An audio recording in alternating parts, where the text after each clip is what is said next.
So. Hallo. Hallo. Hallo.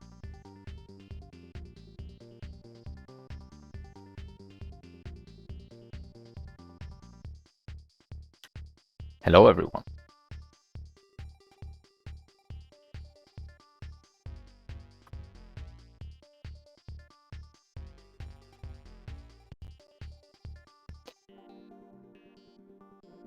So, I have the hack open. But of course, as per usual, there's no reason to have the hack open. Might as well just have Lunar Magic open instead. So this is Lunar Magic. Exciting. I think I fixed my technical difficulties from last time. Maybe. Not so clear to me.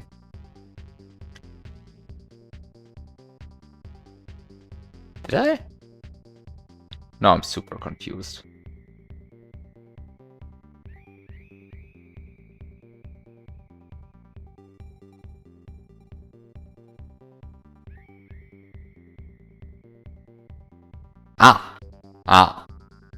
Overworld editor. There we go. Hi Biop, thanks for the raid. Hard game is hard, yes. You were playing some avoidance, I presume.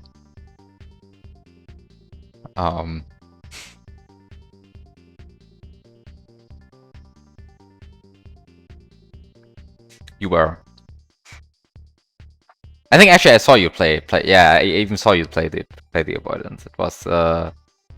It was the one with the weird CRT television effect in the middle that completely breaks the Twitch bitrate. Right. That one. Anyway, we get to see this today. I changed the version of OBS that I use. It turns out the previous version, and I want to explicitly state this because it is so absurd and I love it. The previous version of OBS that I had downloaded had a bug where it would segfault when trying to switch the window in a window capture, but only if Twitch chat was open. Okay, I want to stress this, right? The program segfaulted on changing the window in a window capture, but only if Twitch chat is open. Which is why I didn't catch it during testing. This is like so yeah, so of course I had Twitch chat open last time, and I wanted to switch to the overworld editor. And well, then my OBS just segfaulted. Of course, it didn't even tell me that it segfaulted, because I didn't start it from the console. It just kind of died. So, reminder to start your programs from the console so that they properly output the fact that they segfault. Not that I could do anything about it. So I updated my OBS. But yeah, I mean, don't ask me why switching the target window of a window capture led to a segfault. Does Linux not have some sort of event viewer? It probably has, but I wouldn't know where to find it. That is, I mean, I already barely use the Windows Event Manager, so it's like it's not something that I actively miss. But also there probably is something like it somewhere, because there has to be. But probably easier to access it from the console. because, well, it's Linux. Anyway. I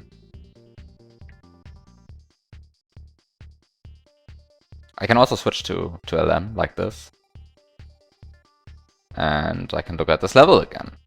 Wow, isn't it fun? You have a watch streak of 2.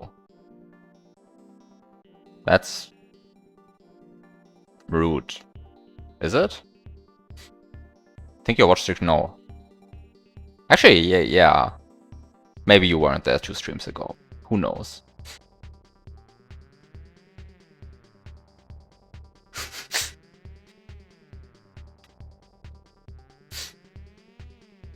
But yeah, Twitch undercounting, maybe. Who knows? What do I know? Counting is hard.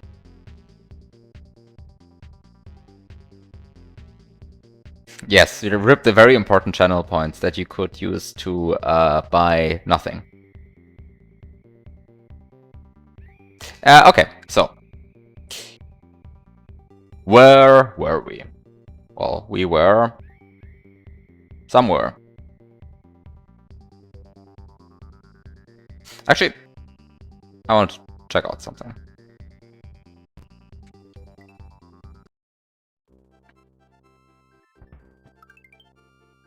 So,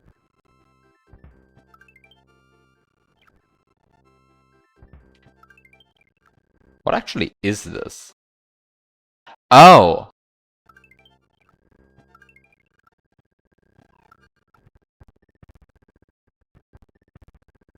It is the result of the Yoshification. The Yoshi dies, and something gets Yoshified. What gets Yoshified? I have no idea. But something gets Yoshified. Ah, 1-up gets Yoshified. Clearly, evidently. That's why you get a 1-up.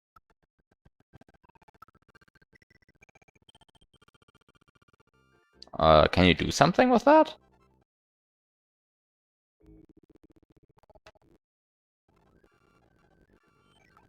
What does Yoshifying a 1-up do?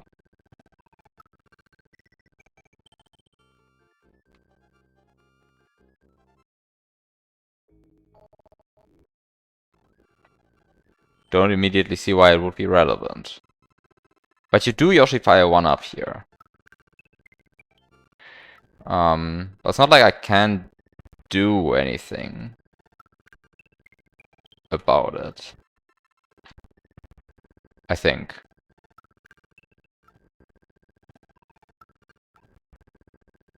Wait, where's my... Ah, here's my Turbo X button.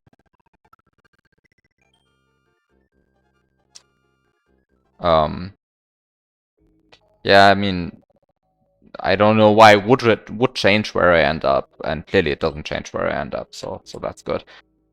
I mean, it's not so good that nothing happens, but maybe it's good that the fact that nothing happens is also my expectation, because it means that my expectations are aligned with what happens in game, which I think is good.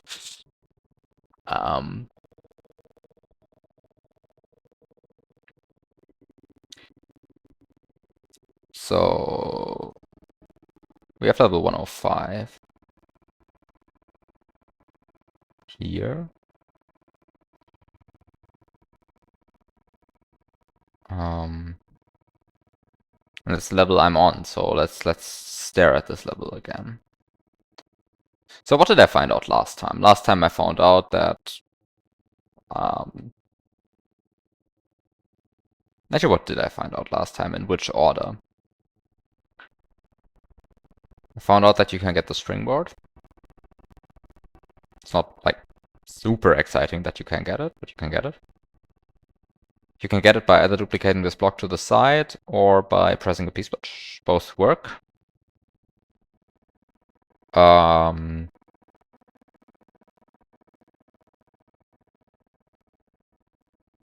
there's this mysterious door that just insta-kills you. Still have no idea why this door should be relevant at all, but we may or may not see.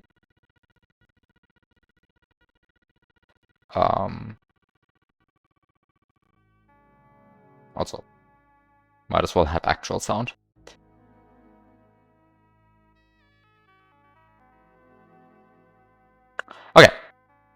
So where do we go? So last time I figured out you can get the springboard. Using the springboard, you can get the Yoshi. Assuming you somehow get past this 1-up block here.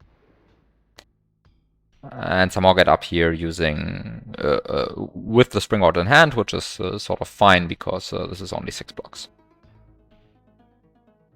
And given that you have a springboard, you can just like do a 6-block jump and immediately kill your speed to like go up straight vertically here. But you somehow do need to press your P switch because otherwise, otherwise this 1-up blocks in the way. And as opposed to most of the other, actually, I am now just seeing that, contrary to my expectations, this is actually this is also a direct map 16 block. So this is direct map 16 and this is direct map 16. But the Yoshi coins are actual objects. And but the coin is also direct map 16. But these coins are okay. So this is actually very dangerous. There is something somewhat confusing going on here. Namely, these coins here are standard objects. And these coins here are direct map 16.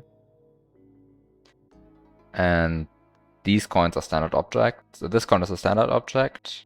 This is standard object, but this is direct map 16. And this one is direct map 16, but these are standard objects. Okay. It's not so clear to me how relevant this actually is. Also, let's check this one as well. This one. Direct map 16 as well. So this is map 16. These are object. This is map 16. Map 16, object, object, object. It's not so clear to me. Can you somehow see the difference in Lunar Magic? I don't think you can without hovering over everything, which is mildly annoying.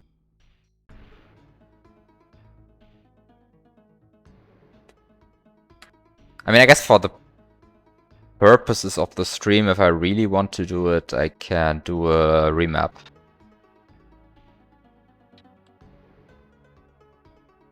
I mean, now the ones that are map 16 are colored blue.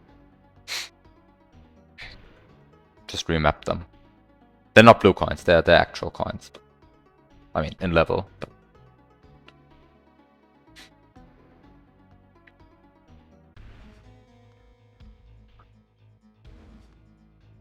But yeah, okay. So, hi Magikey, enjoy nothing, and hi Dartsin, moving coins finally.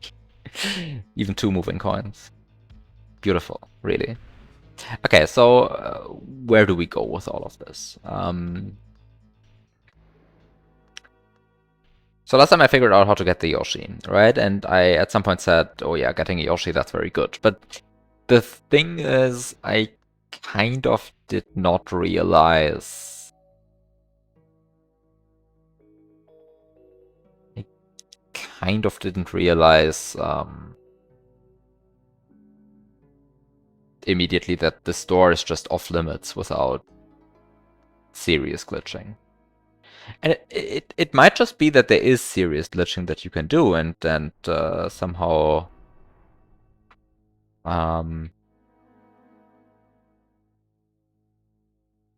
it might be worth looking into what serious glitching you could do, because after all, I mean, this is item memory index 0, and item memory index 0 is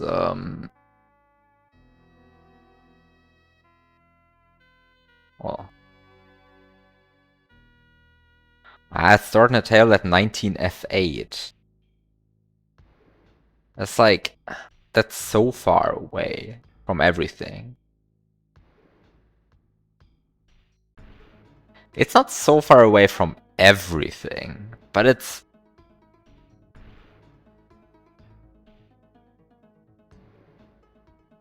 very far away still. Except that 19F8...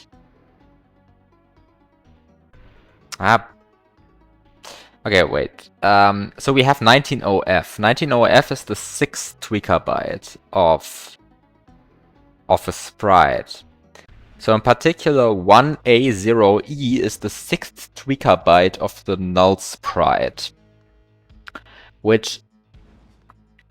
That's part of the item memory table still, 1A0E. More precise, but I don't think it's terribly useful. Let's check for completeness now. Every screen number has 4 bytes designated to it. The first byte is for the left half of the top subscreen. The second byte is for the right half of the top subscreen. And I mean, we're in LM3, but this is are we in LM3 actually? No, we're in LM253. So this is LM2 still. So this is 19F8, 19F9, 19FA, 19FB, 19FC, 19FD, 19... Okay, good, we understood. 1A00, 1A01, 1A02, 1A03. But it should be pointed out that... Wait, hello?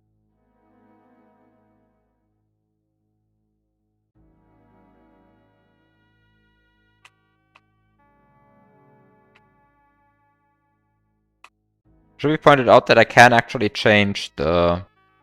Or, it should be pointed out, let's say, that the 6th tweaker byte of the null sprite controls the item memory in this part of the level. If I counted correctly. Which you shouldn't believe me that I counted correctly. I think I counted correctly. I think this is a true statement. I think it's a true statement that the 6th tweaker byte of the null sprite controls this controls the item memory of this portion of the screen.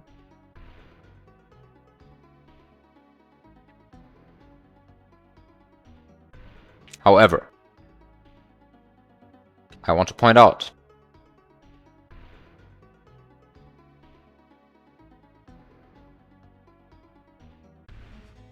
that that's extremely boring, because there's nothing here. Okay, great. Aha. But somehow if you build this level over here... Well, I guess it still would be the bottom subscreen. Is this really LM2? I mean, the LM that I have open is LM3. But the ROM is LM253.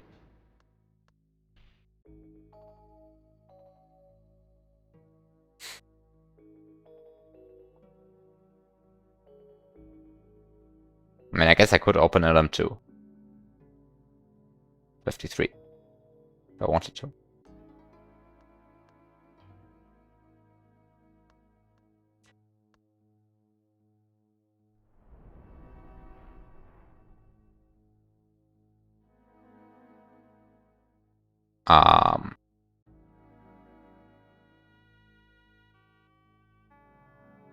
Hello?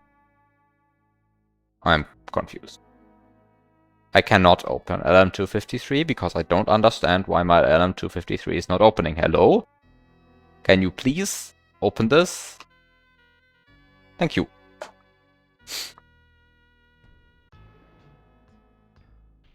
Why does...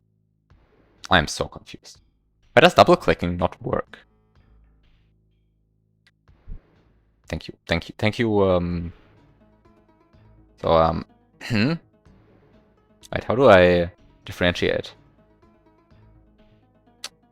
How do I differentiate between these two copies of Lunar Magic in OBS? My OBS doesn't seem to like it. Can you... Okay, unfortunately I can't show you Lunar Magic 2.53 without closing LM3. Also, I don't know. It looks very similar to LM3 still. I actually kind of forgot how it looks. Very similar. But what you're seeing is LM3 anyway. I was just looking for my copy of LM253. Let's see. Going out of bounds 3 screens deep sounds like an adventure. Yes, definitely. Also, I don't know why the 6 is here. I mean, somehow I... oh. Which isn't a thing in LM2. Yes. Block contents are a thing of LM3. How do I differentiate? Just compute the limit h to 0 of... Yeah, thank you. Thank you. That's how you differentiate. Exactly. Thank you.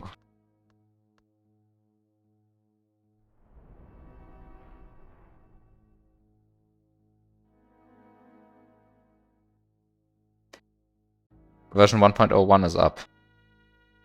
I did not see.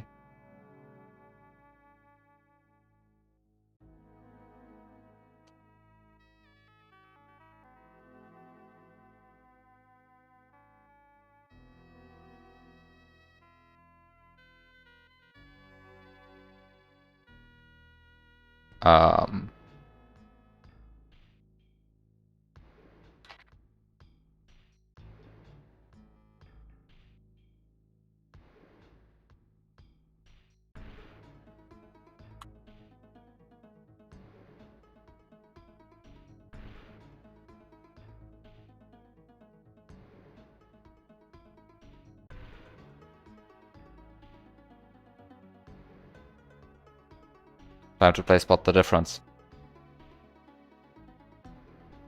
I don't see a difference.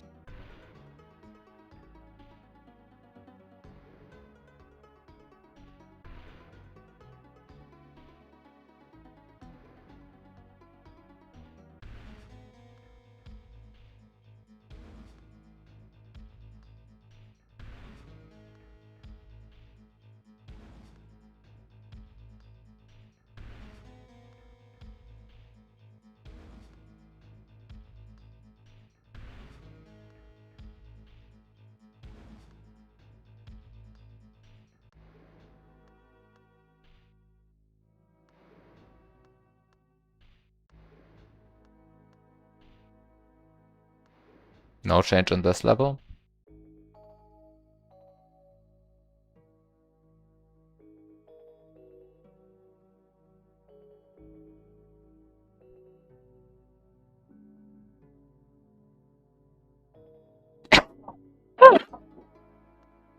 I just opened the message boxes on the in the overworld editor. Can I even show that? Does OBS even recognize this as a window? Beautiful. Yes.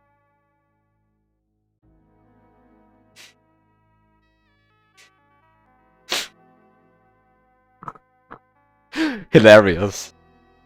Hilarious. Very good.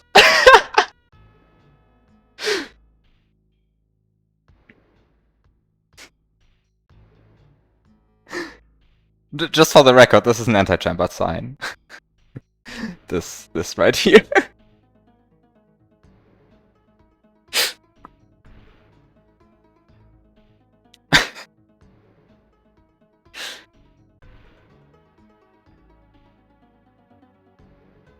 I think I didn't. Okay, now I reload. You see, it's there. It's fixed. It's fixed.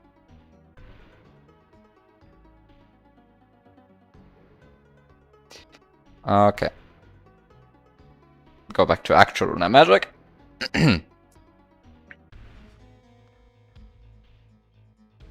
So yeah, typo was fixed. Who knows whether anything else was fixed?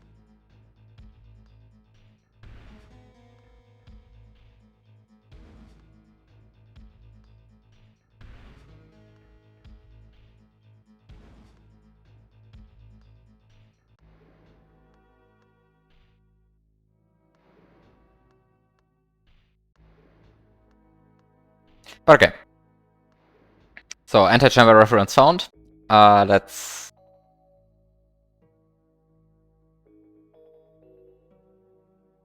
go to 105.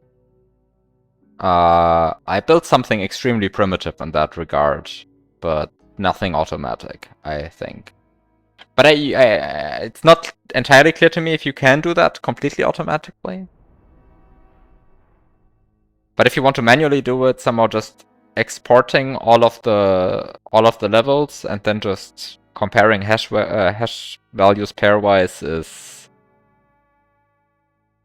definitely workable. Comparing level pointers, I guess you can do that, but somehow that abuses the fact that LM moves the level pointer every time you save the level, which is a reasonable assumption, but not a completely good assumption to make, I think.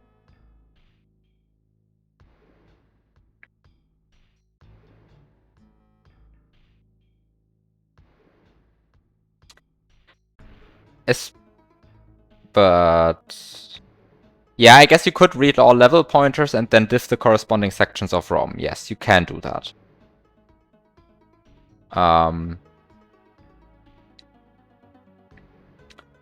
It's not entirely clear to me that that's so great. I mean, I guess if you're willing to program that, then that's okay. Because somehow that's the true thing.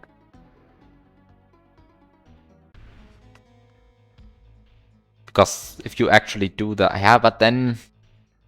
Yeah, the ideal thing would be to actually execute the objects and compare the map16 table, but then do you execute the objects as they are in a vanilla ROM, or do you execute the objects as they are in-game? Because, but yeah. Hi Flips, welcome to the talking stream where I sometimes play S&W, but don't know what to do right now. I'm working on it though.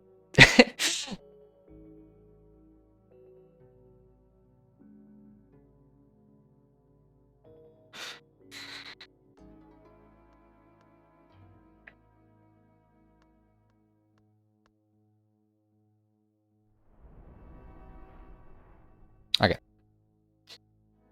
So the idea of changing the 6th tweaker byte of the null sprite in order to change the item memory works in theory, but doesn't work in the tag because the part of item memory that you change ends up being here. Which is notably not inside an interesting part of the level.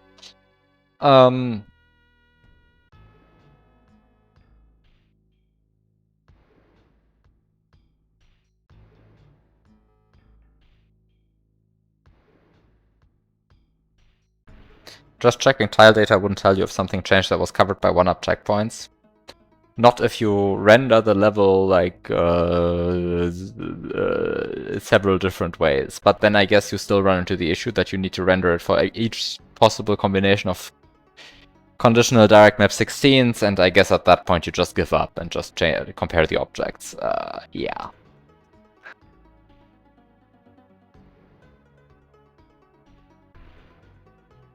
Because there's just too many conditional direct map 16 flags that you could have, and you're not rendering each level like a million times. And I think a million is a conservative estimate here. I think it's a literal million that you would have to do. Because there's just too many conditional direct map 16 flags.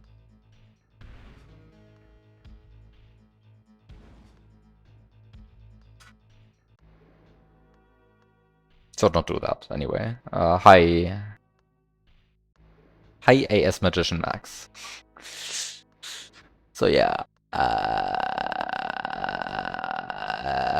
Yeah, so I wanted to check whether I can change the item memory by doing some null sprite business. And it doesn't seem to lead to anything interesting.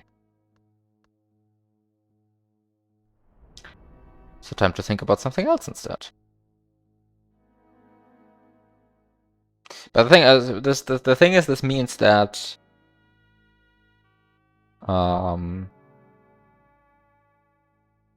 This means that I don't think I can actually change the item memory settings. I think this is what I should really say here.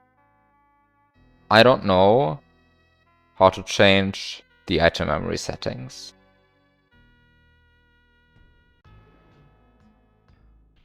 Without actually, well, collecting a coin or something. But the point is that I don't know how to unset item memory settings. Like, that is unset item memory flags. That is like, once I collect these coins, I collected these coins and the item memory bit is set, and there's nothing I can do about it. And so I think I should just accept that. But if I accept that, then I'm a bit sad, because this kind of means the store is off limits. Because the reason why I did this in the first place, right, is because I want to enter this door. But entering the door seems to be kind of off limits. And I wouldn't know why I would want to have a door there if I don't want to enter it. And I wouldn't know how to change where this door leads. Because that's stored in a table at 19b8, and 19b8, I mean, unless there's like a sprite table starting at 18b9, I don't think, sorry, at 18bb, there's nothing that I can do. But there's no sprite table at 18bb. Huh.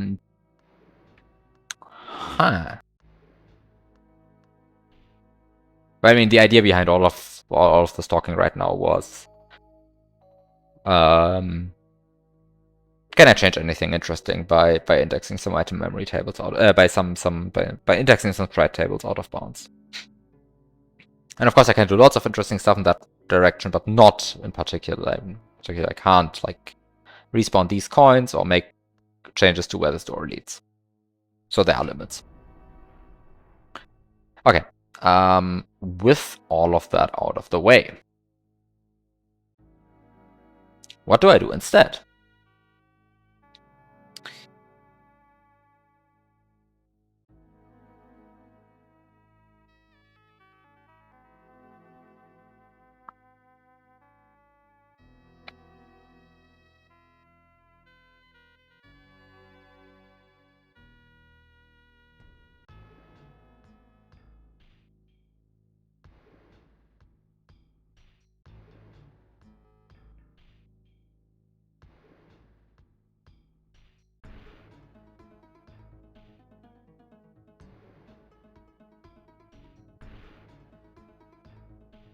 I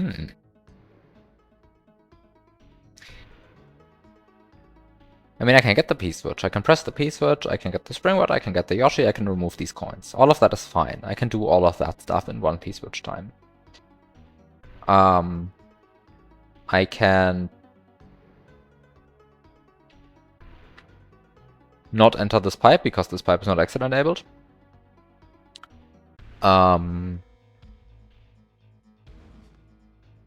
And then I can, I don't know, have a Yoshi. But then the problem is, of course, I mean, once you have the Yoshi, you would kind of like to have a power-up. Because once you have a Yoshi and a power-up, then suddenly the game opens up a lot. But I will only have a Yoshi, not a power-up. Do I care? How much do I care?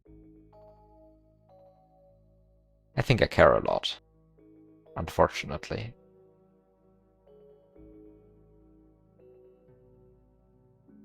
I think, unfortunately, I care a lot.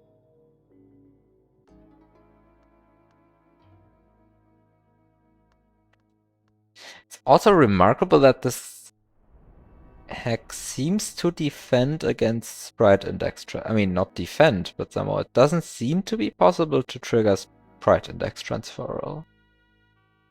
At least not easily.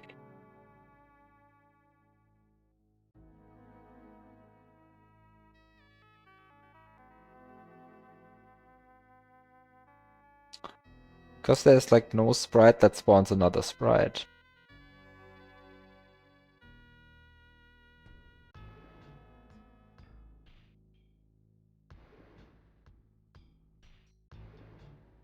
Like there's no Koopa. I mean, there's a P-switch.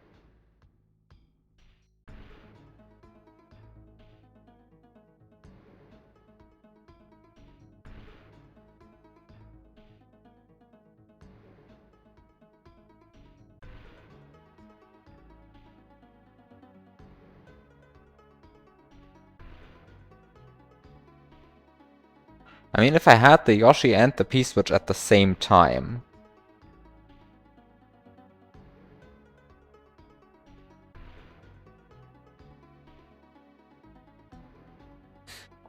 then I could get 2 Yoshis. But... I don't see how to get the Yoshi and the P-switch at the same time.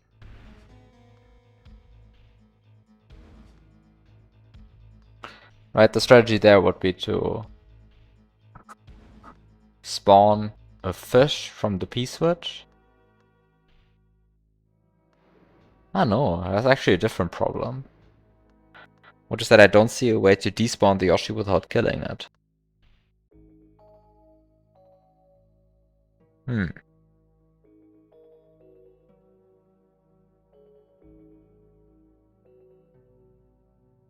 So I guess not even that works.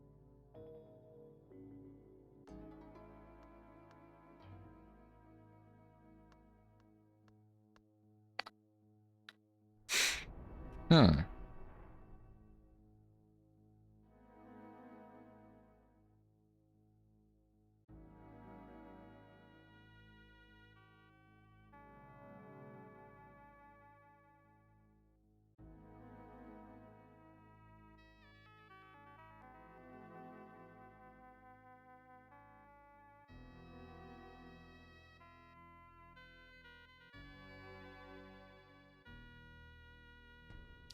I'm very confused about what's going on with these arrows down there, but it might just be that they are trying to be confusing. And also just might be that I'm missing something completely obvious, but who knows. That's of course always the risk.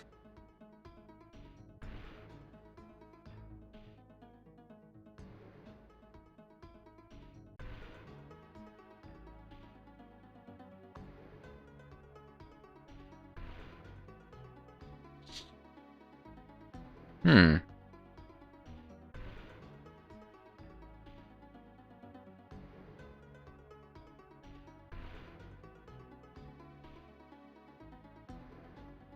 One, 2, 4, 3.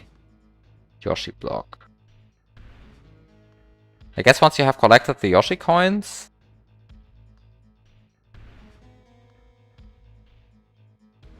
you're kind of happy. But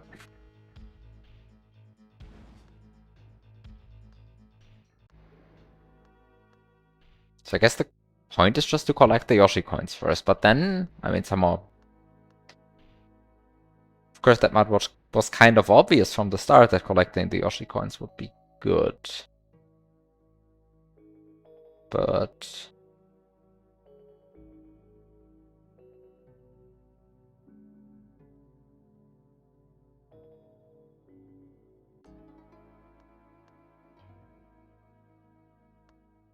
Hmm...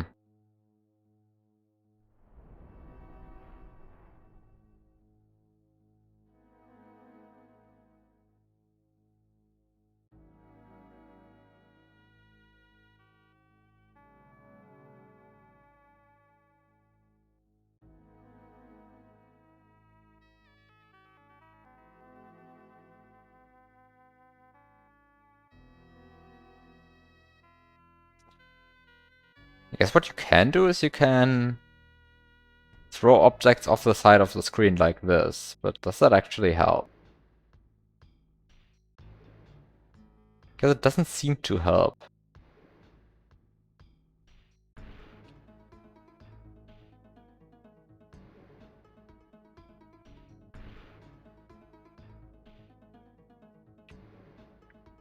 I guess another thing is that you can actually go above the screen.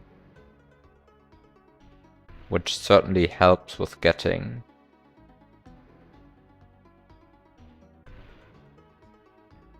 a power-up. I guess then the problem is getting down again. Is the problem getting down again, though? Or can you maybe somehow avoid that problem?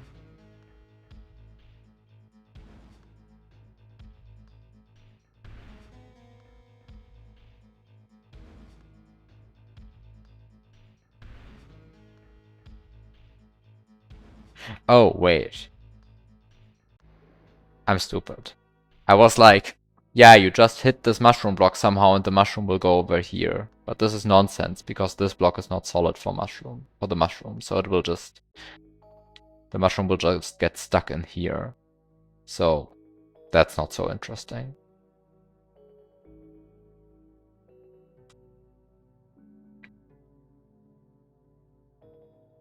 Hmm.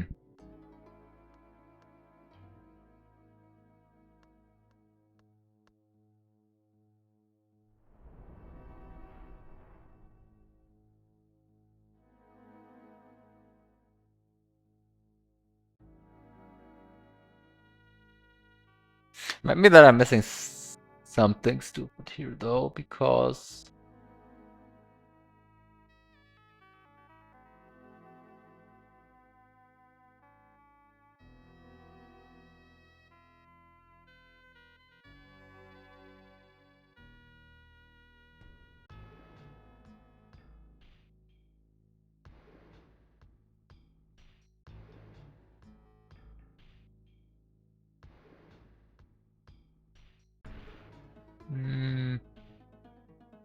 so the thing is that I kind of looked at right now was, I mean, I know how to get a Yoshi and I know how to get a Springboard in this setting. And I just need to spend the P-switch. And then of course once you have a Yoshi it's very easy to get the key. It's not so clear to me what this stuff over here is doing. But it would of course be nice to collect this Yoshi coin, right? Because I mean this Yoshi coin is very easy to collect and this is very easy to collect and these two are easy to collect, but it's not easy to survive collecting them. So if you save them for last by collecting this coin in a way that makes you survive, well, in that case you're happy, right? So this leads very naturally to the question of how do you collect this Yoshi coin without dying? So there are two parts to this question. The first one is how do I collect this Yoshi coin, and the second is how do I do it without dying? So how do you collect this Yoshi coin? Well, collecting the Yoshi coin, for example,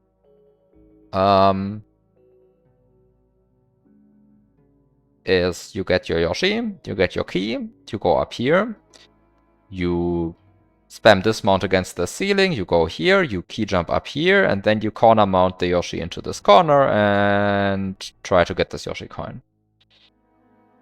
Seems reasonable to me. Right? This should work. There might be some problem with like corner mounting the Yoshi in a way that doesn't make you hit this block, but I'm inclined to believe you can do this.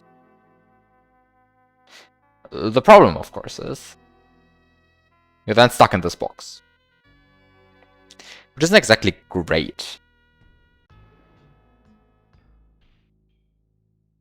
Right? Being stuck in this box isn't exactly great. Of course, there's a second question of why do you actually do this, but that's a different question. But okay, so being stuck in this box isn't exactly great. So maybe do it in a way that doesn't make you stuck in the box. And that's the problem, I guess. Or is it? Is this an actual problem? Or should I just get good?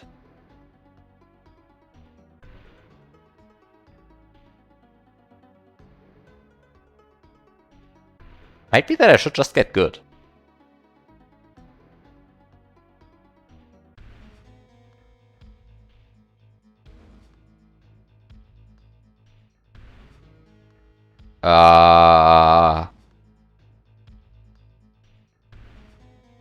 Are we about to see something horrible? I think we are. Let's go.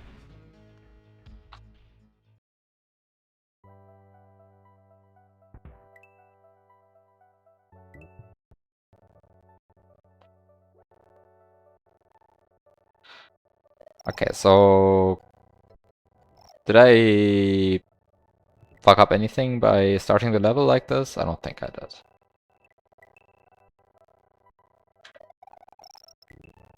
Eating the Koopa up there is fine. I think the first thing I want to do is I want to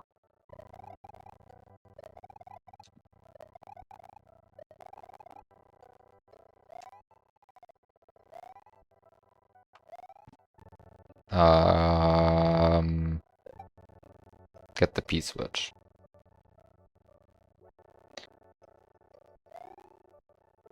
Also just completely unclear to me what the brown platform is doing still, but maybe I should just ignore that problem. Might just be a problem for someone else.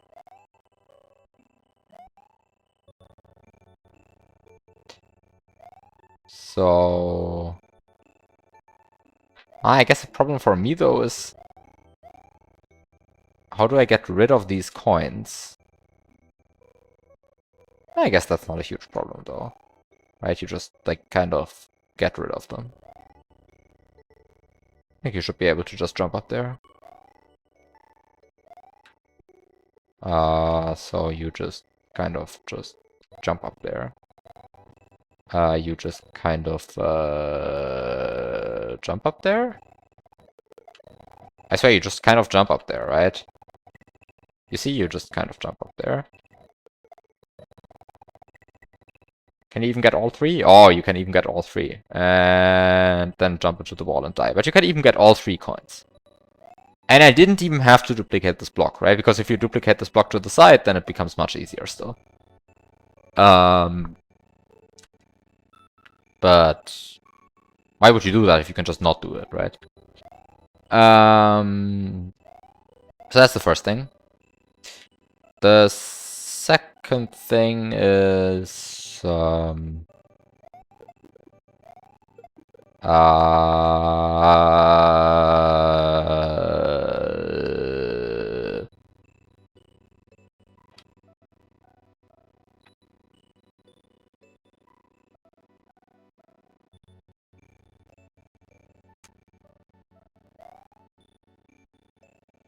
wait, why is there a moving coin here? Was that always here? It probably was always here. I mean, must have been always here. Moving coins just don't randomly appear, but... okay, so... Oops. Right.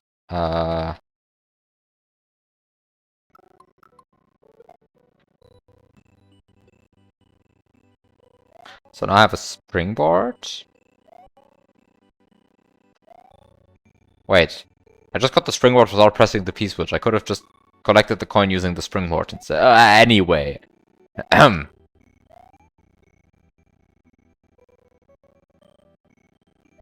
Efficient gameplay and so on. Anyway, doesn't matter. So I pressed the P-switch. And I just do 2 things. The first thing is I collect these coins. And the second is I collect this coin.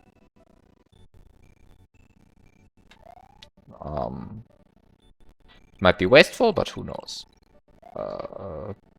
What else I should do? I sure don't.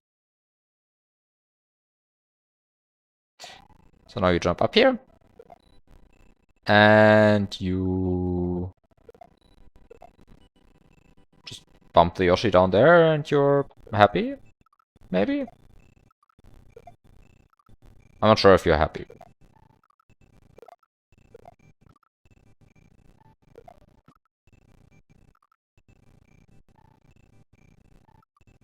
You just walk onto the springboard. You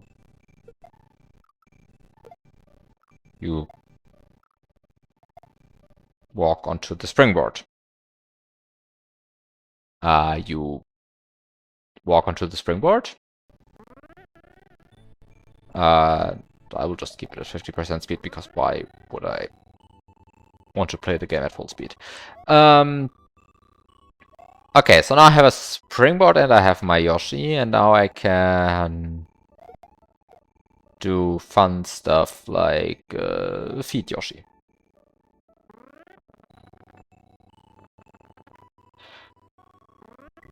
And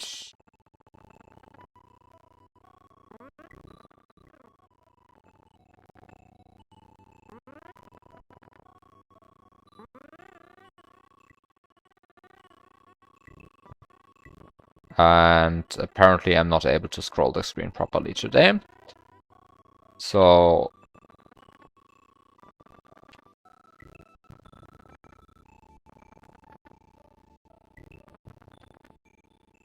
we do instead this.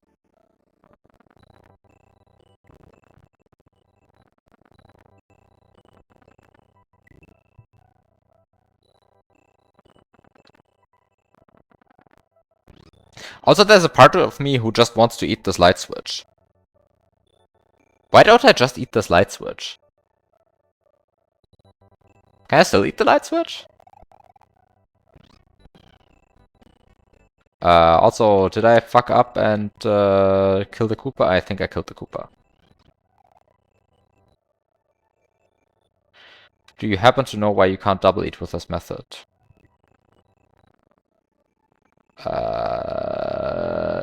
I think your premise is wrong. I think you can double eat with this method.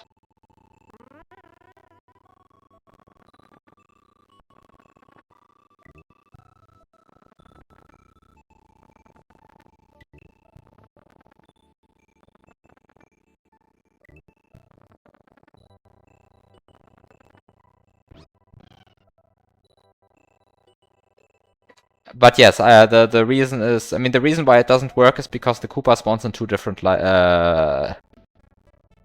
because it spawns in the same sprite slot twice, and if you want to double eat, you want the two sprites to be in different sprite slots.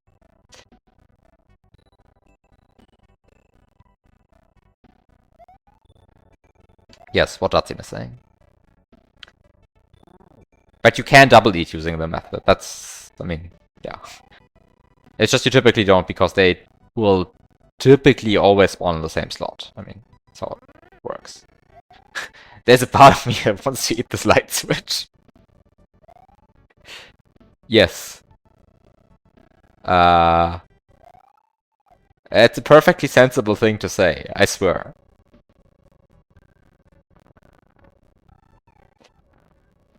Oh, does this line up? I think this lines up, except that the sprite slot is kind of bad. How do I get this Koopa to be in? How do I get this Koopa to be in slot whatever?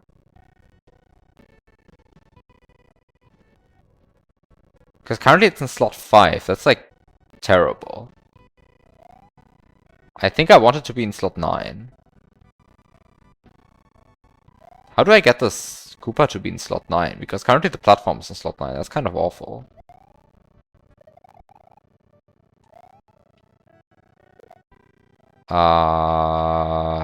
Nice double grab, but actually I wanted to single grab the key. Can I force some garbage into slot 9?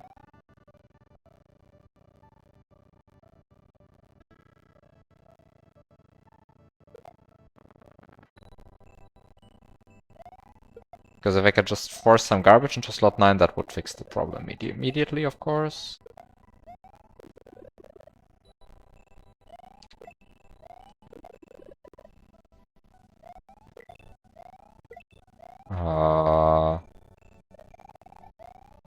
Okay.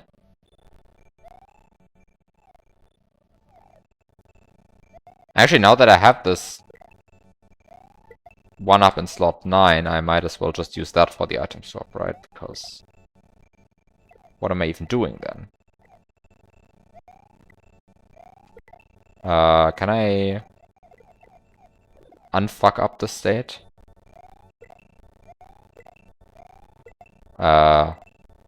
Please, duplicate. Thank you.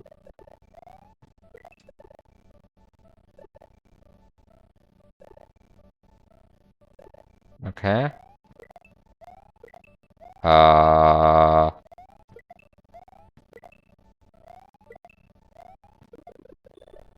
Oh, this is where it goes. Could it maybe go somewhere else? Why does the duplication not work the way I want it to anyway? Doesn't matter. Pipe, please grow, thank you.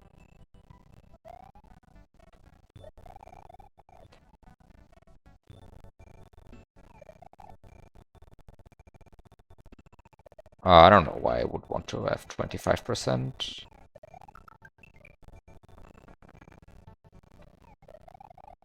Yeah, this is the correct place to set up the item swap.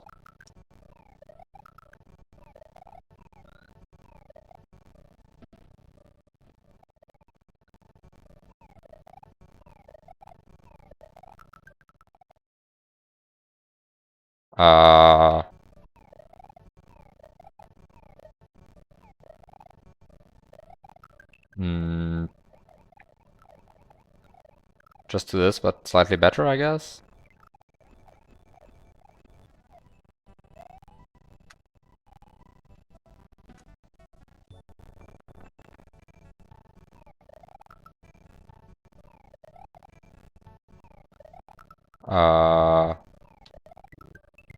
Okay.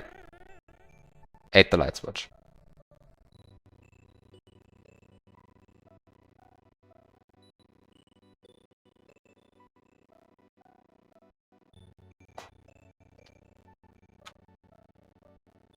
Okay. So I ate the light switch. Right, it's gone now. That might just be helpful. Not so clear to me how helpful that is exactly, but surely I don't need it anymore, right?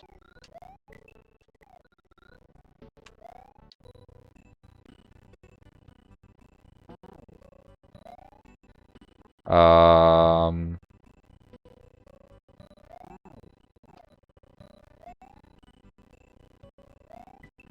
um, where do I put the springboard? I think here is good.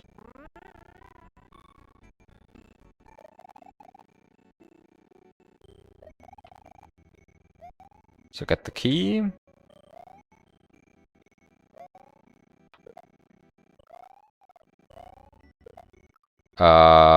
Maybe don't do this.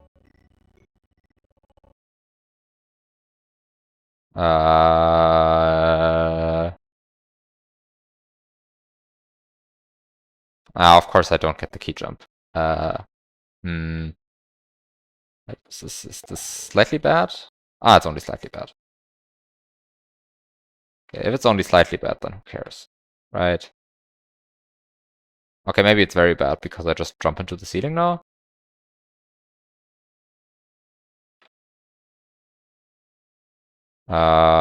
Surely this is fine, right? I'm not sure why I wanted to juggle the key and the springboard while doing the... Oh. I can't do it to go out. Well, does it matter? Do I care? Do I like care at all? I don't think I care that much.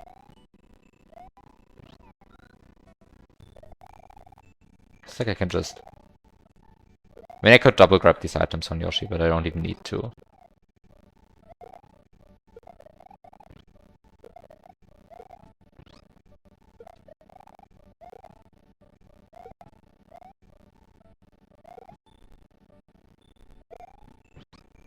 Okay. Works. How much am I not liking what I'm seeing here? I might be not liking what I'm seeing here. I might be not liking what I'm seeing here, like, a lot.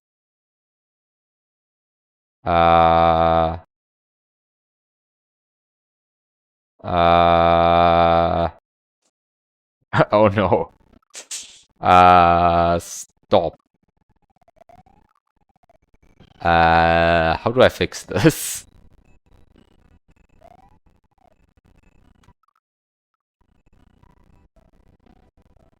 Of course I could also eat the platform. Maybe just eating everything isn't the correct solution. Not sure. Kind of like it as a solution, honestly.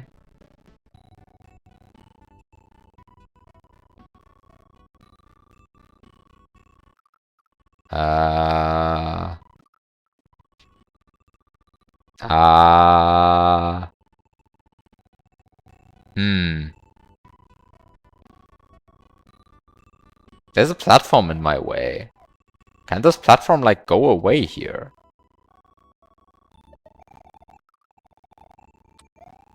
Of course I can be, like, annoying, and probably I should be. Right? Because why care about pretty solutions if the ugly ones work?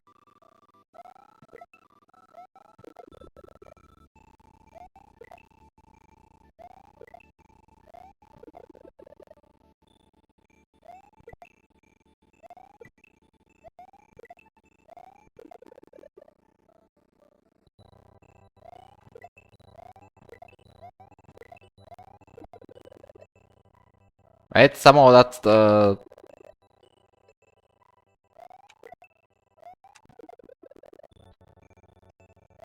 big question. Why go for pretty solutions if the ugly ones do the same thing?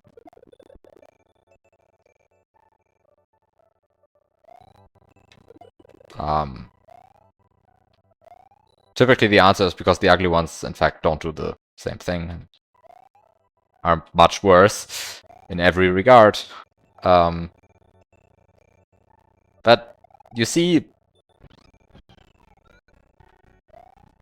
why bother with this platform being annoying and in the way if I can just die to this death block instead? Right? Uh,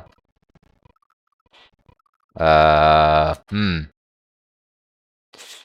Um, hmm. Hmm. Um,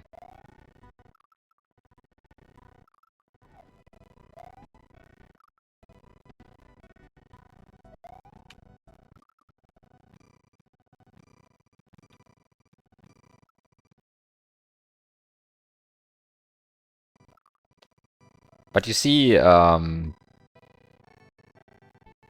there's always a fix to these problems. Okay.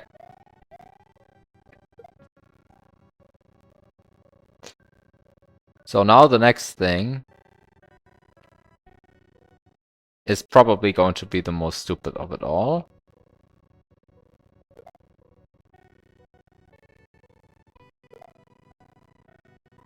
No, it's also not good enough. No, it's also not good enough. Okay. Maybe I even want this.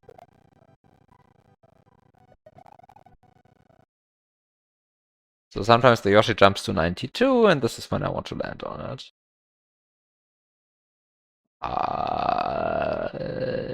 Okay, this is good. I think you like jump now.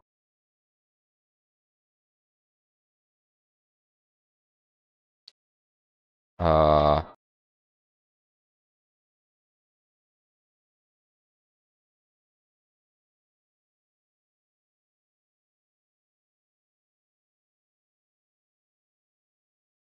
you see it works and is almost aesthetically pleasing.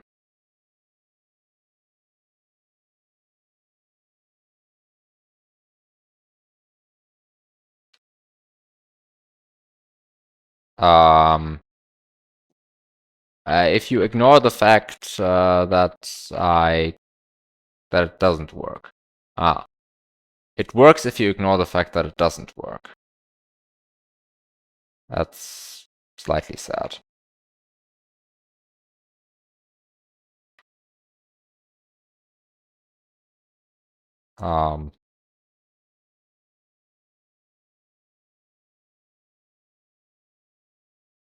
Why am I dying? Because I'm getting pushed into the... Ah. I'm dying because I'm getting pushed into the wall. I see. That's bad.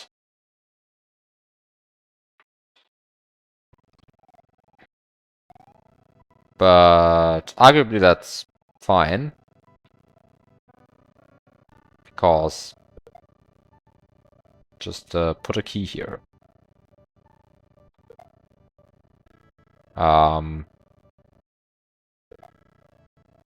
Just put a key here.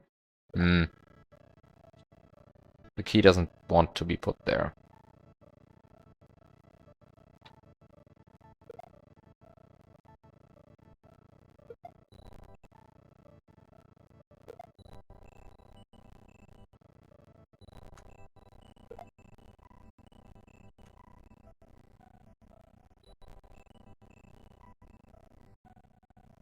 Ah.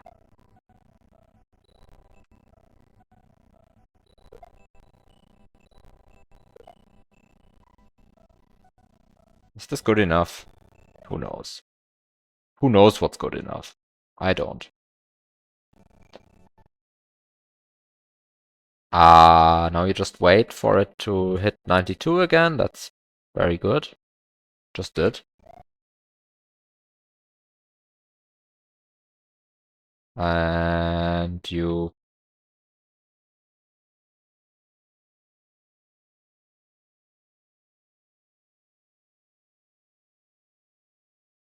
And you just are happy and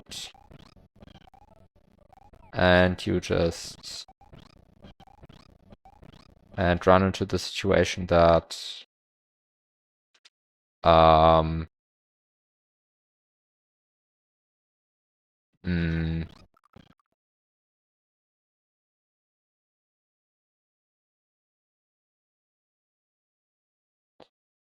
so this almost works, I guess.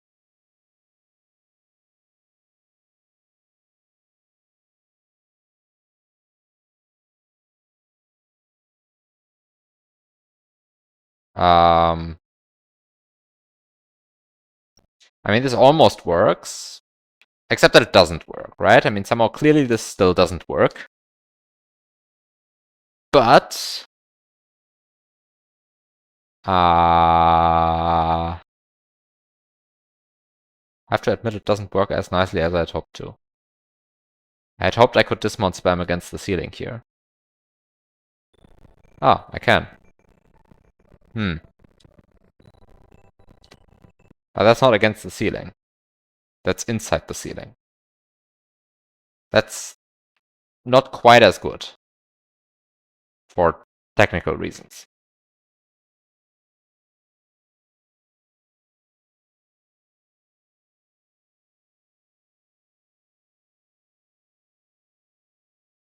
Wait, I am just not spamming against the ceiling. Now, if only I had a springboard with me. You see, if I had a springboard with me, then I could get out of here again. Unfortunately, for some reason, the springboard is up here and I'm down there. I don't know why this happened. Mildly sad.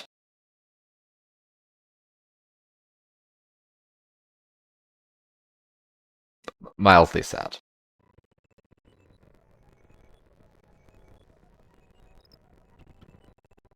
Um...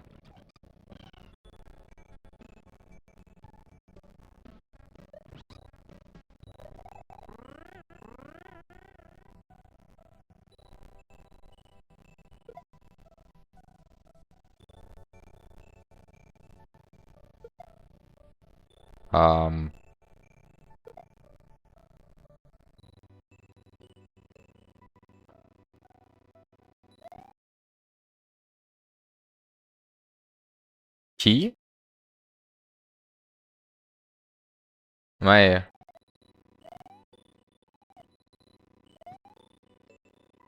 I'm confused. Key?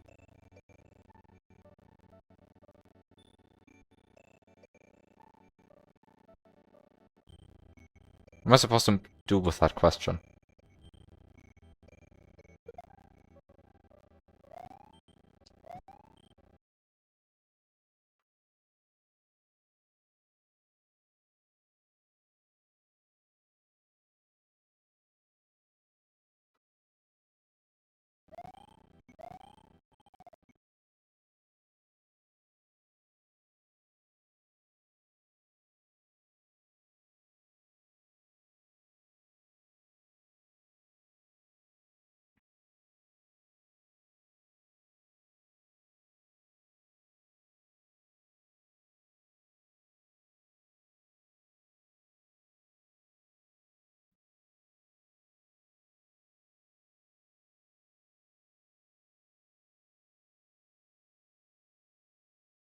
Use the key to get back out?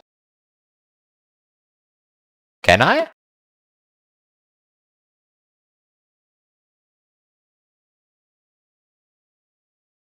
Wait, I can.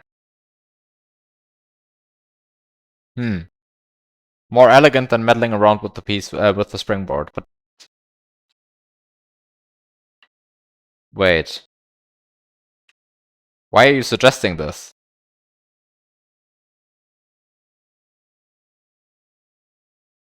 These days, I just seems like people don't want to let me suffer.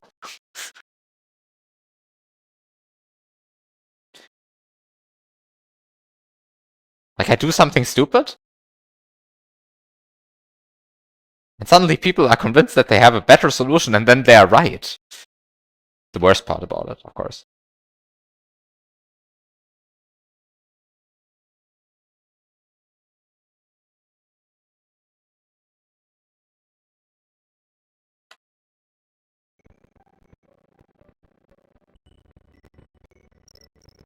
Can you do this?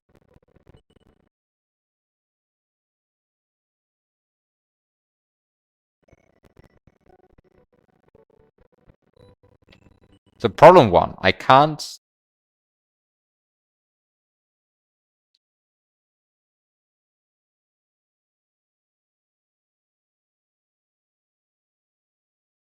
Immediately.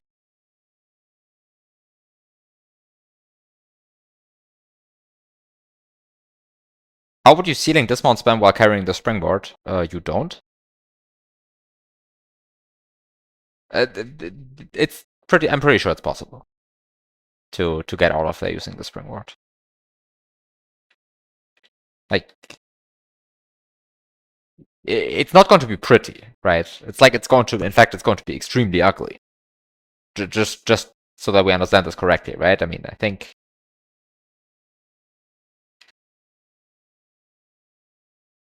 I hope nobody thinks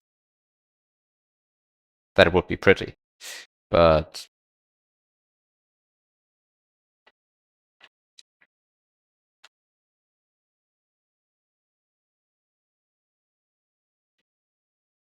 um.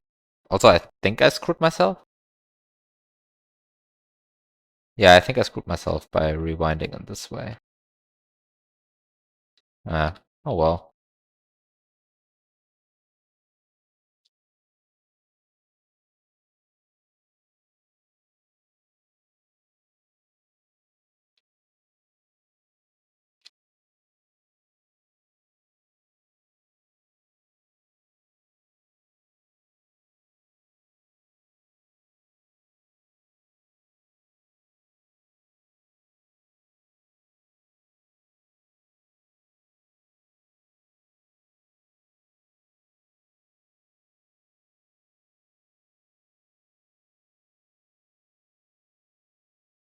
You don't see it.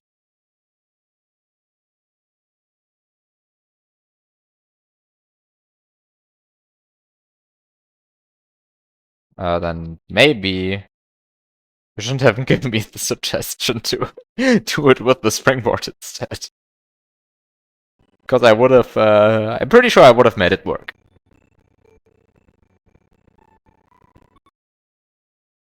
It's similar to some stuff you do in Armageddon, let's just say. I believe. Uh,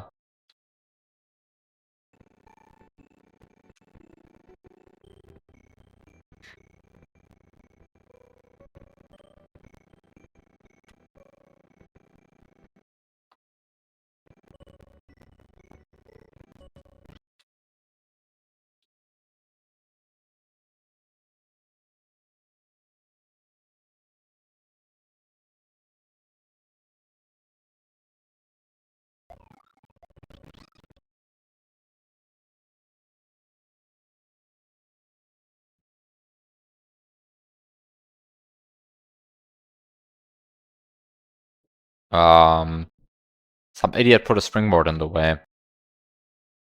I don't know how that happened.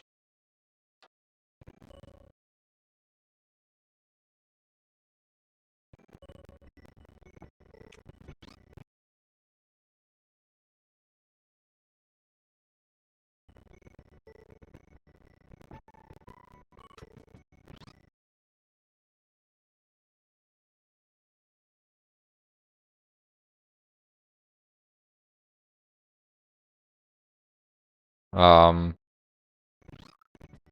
think there's a problem that some idiot put a springboard in the way.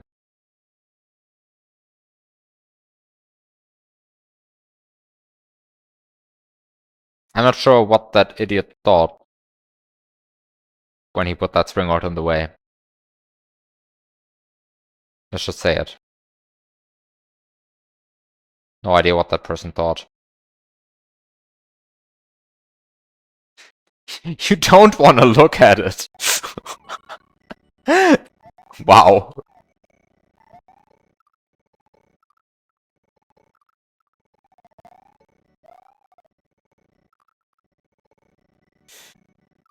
Also, I'm just right now realizing that this getting out of here in general is going to be ugly. Ah, no, it's going to be fine. Ah, right. You say it's ugly, but then you realize it's fine.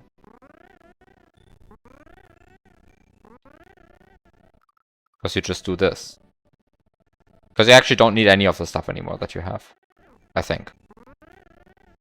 If I understand correctly, you're kind of just done now.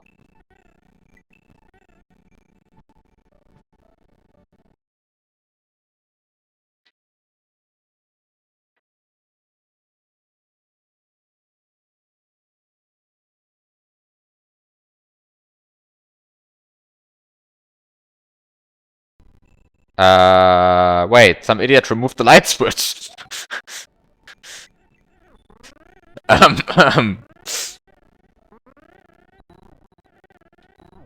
You know what would be helpful here? A light switch. Someone removed it.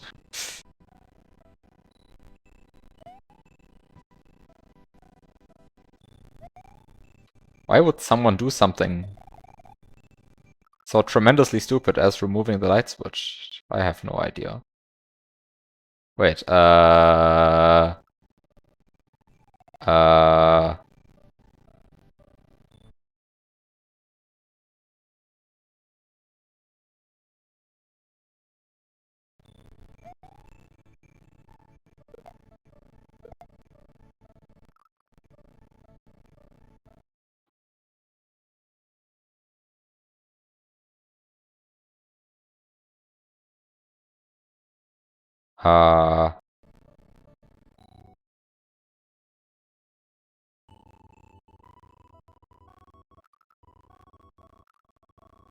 okay, there we go.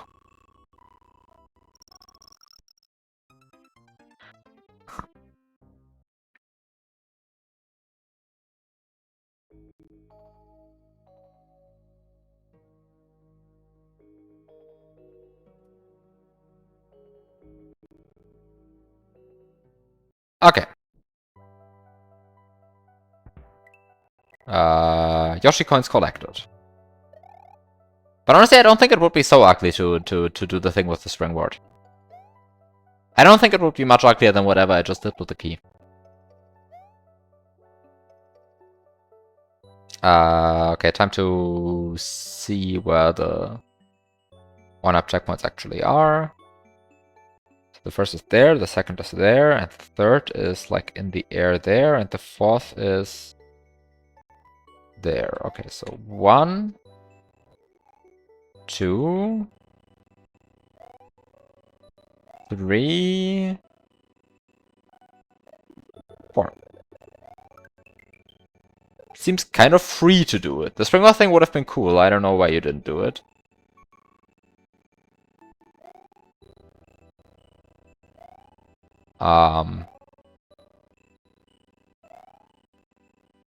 Because you suggested the key. And the springboard would have needed extra setup, because the key was already in the right place. And the springboard, I wasn't sure if it was in the right place. But no, I mean, some of the... What's the idea behind the springboard thing? The springboard thing...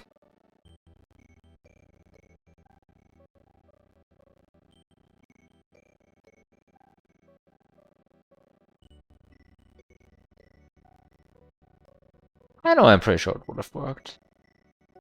The idea is you put it in Yoshi's mouth, you clip while it is in Yoshi's mouth. And then you just dismount spam, get the Yoshi coin. And then you can spit it against the wall. But of course, when spitting it against the wall, you won't be able to get the tongue out in time. So what you do instead is you grab it on Yoshi, which is fine. You just do that. I mean, you spit it against the wall and grab it on Yoshi, and then you wait for the tongue to cool down. And then you drop it. And then the tongue has cooled down. And then you're good.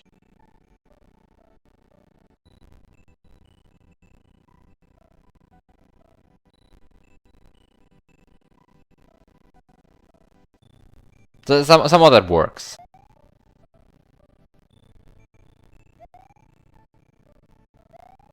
Anyway. I know I've collected all the 1-up checkpoints. Not sure why that's an extra step in the puzzle.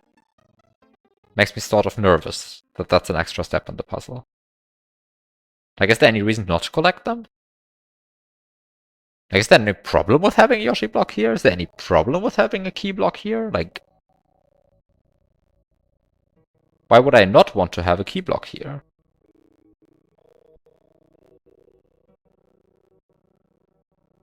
Like,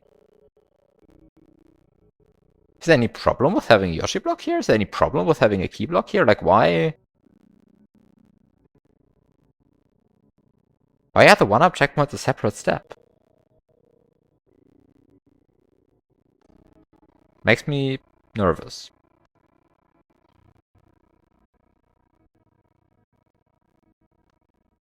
Makes me very nervous. But these are a different step.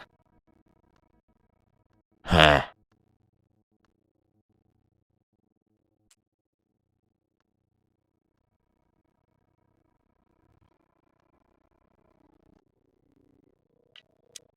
I'm just rewinding to, like, set an extra save state. Before I collected the 1-up checkpoints, because I'm mildly nervous. Yeah, I mean, the arrows seem to suggest that I should be collecting the 1-up checkpoints before the Yoshi coins, but that's not possible.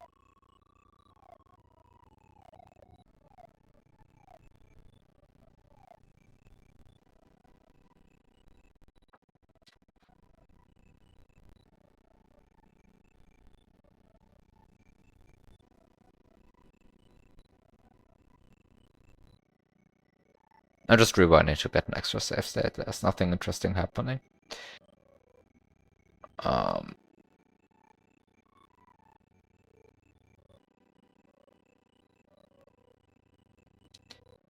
In fact, I'm looking at Lunar Magic while rewinding.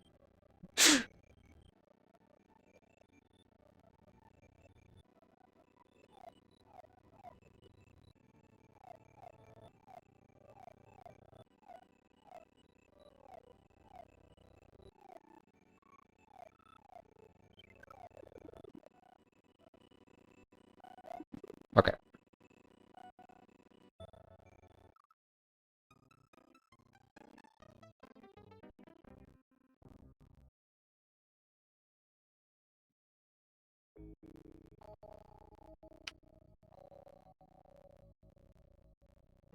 Okay.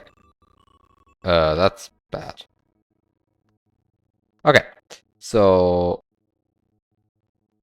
just double check that this is a good save state.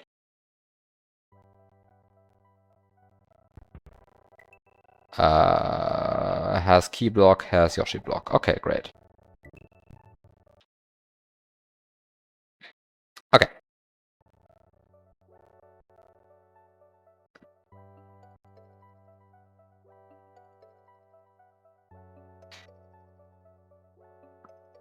Okay, now the level looks like this. And so I remove all of the other stuff.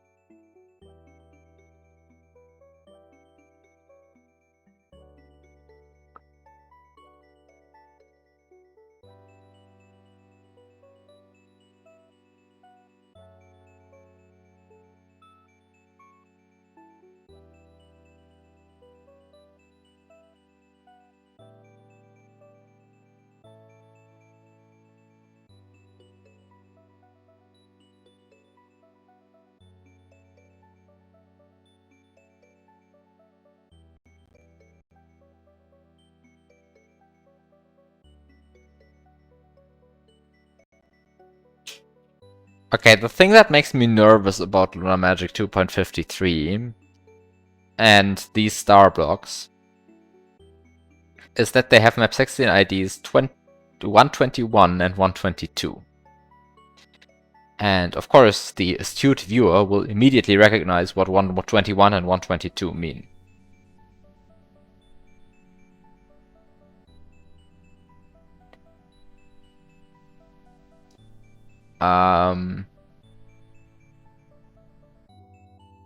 For the viewer who somehow weirdly hasn't spent their entire life memorizing the entire map 16 table, 121 and 122 notably end in 21 and 22, which are the low byte of the invisible coin blocks.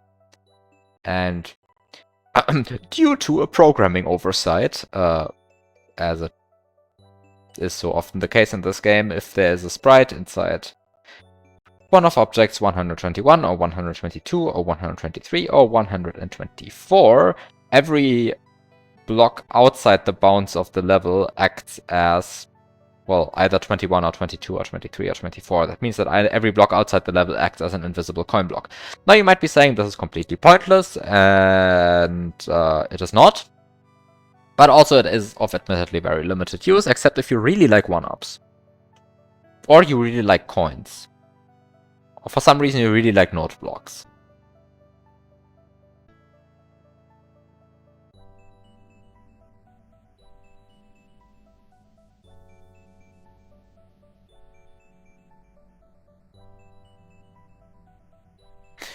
Anyway.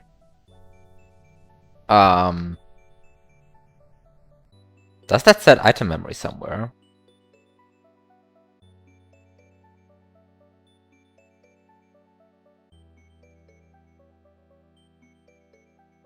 That's actually an interesting question.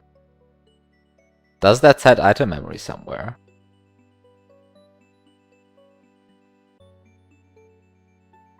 In vertical levels you can use it to corrupt the OAM clearing routine. No, that's a no. Because the OAM clearing routine is located at 7F 8000? Somewhere there? Not quite 7F 8000, but like roughly there, I think. No, it's exactly at 7F 8000.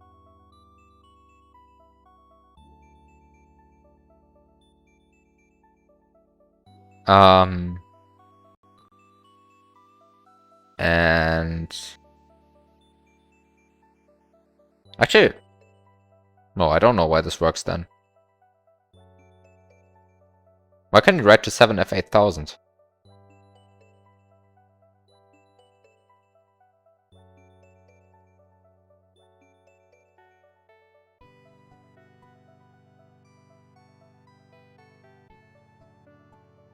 Yeah, it is at 7F 8000.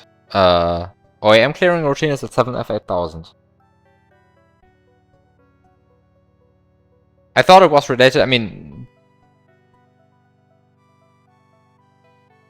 The thing that should cause this, because somehow that's the only thing that could cause it, I think, is that because you're hitting a block outside the normal level boundaries, if a bounce sprite happens to spawn there, then that bounce sprite would generate a block outside the boundaries of the normal level, and so it would misindex the level table, and so would overwrite some random RAM in... well, somewhere. But 7F 8000 is very far away from the map 16 tables. So I don't understand why you would end up at 7F 8000.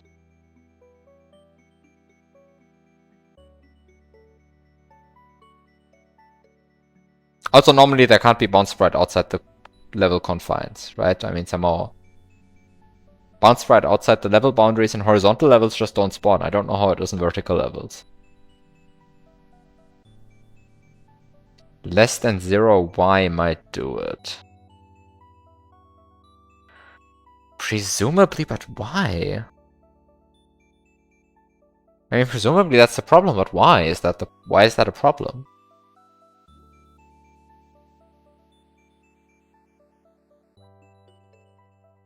I mean, I guess you really need to think about how the table at 7FC8000 is laid out. So how's the table at 7F8 or yeah, how's the table at C8000? Yeah, at C800 laid out.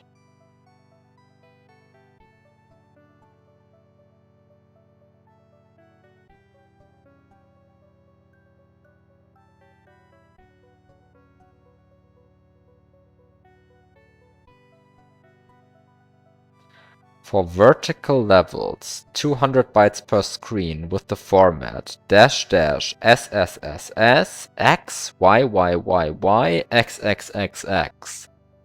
So if you are if you are above the level, you're in screen -1. So SSSS is going to overflow, and you're going to index the table.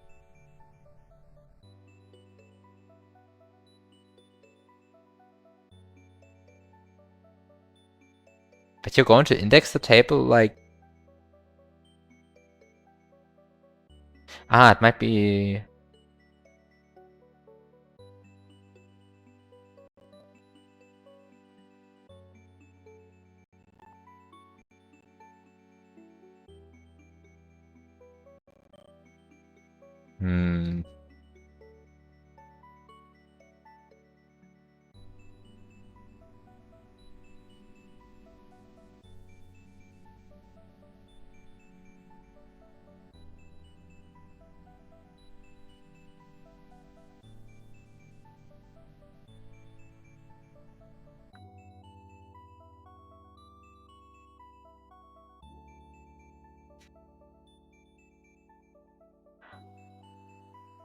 Oh.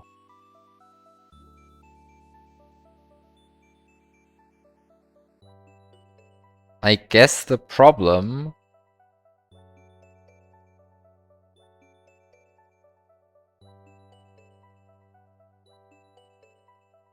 The problem is that the starting address for each screen number is hard-coded in the ROM. There's just a huge table which contains addresses. Wait, let me just show this.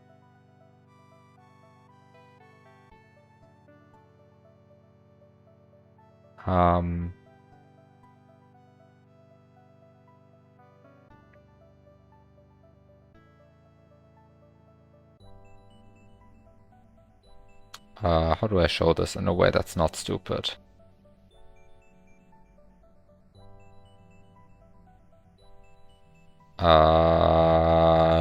Wait. I have secret text documents open. Oh no.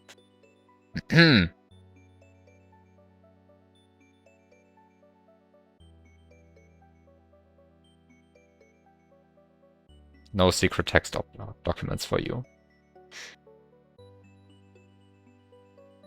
Okay.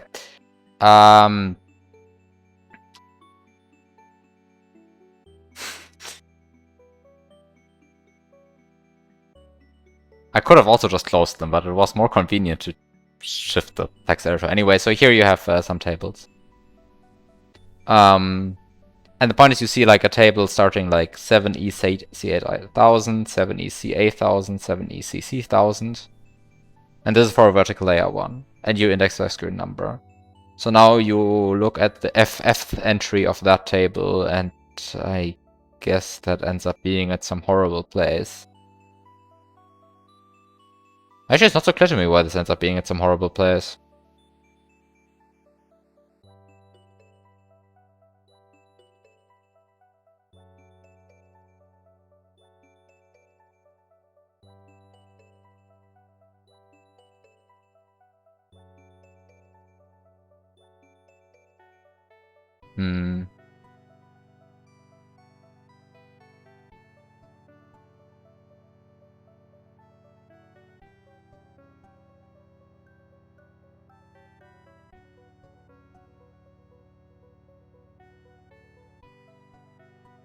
Guess this might be the culprit, or this one might be the culprit. No, that's horizontal. Here, vertical layer 1. These are 3-byte pointers, so I would end up at BE E9. So what's BE E9?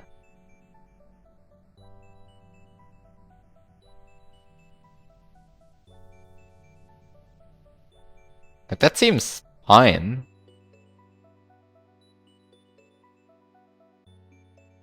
Bank 99. Because somehow the problem would be if you somehow, and because these are 3-byte pointers, right? Because they're 3-byte pointers, you would need to find something that actually starts in 7F.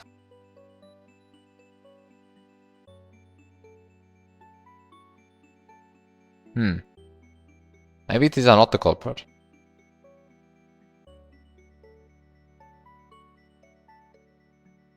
BD54 goes to C051.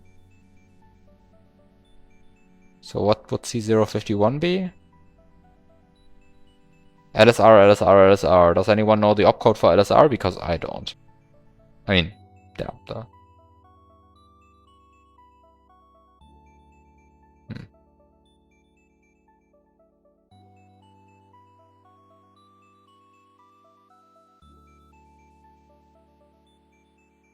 Oh well. 4A. 4A, 4A, 4A, that's open bus. You did not know that. Ah, okay.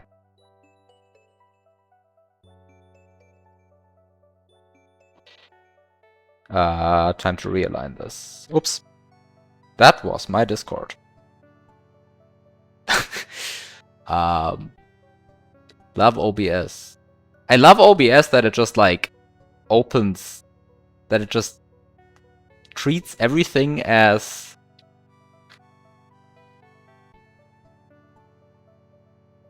well, a window. Actually, I mean, which it is, that's fine, but somehow... Anyway, the sentence didn't make sense that I just said. Actually, my actual annoyance about OBS is that when you create a new window capture, it defaults to being visible. And it defaults to picking a random source. So if I create a new window capture on screen, it will just capture a random open window. Which, thank you, OBS. That's exactly what I want on stream. Like,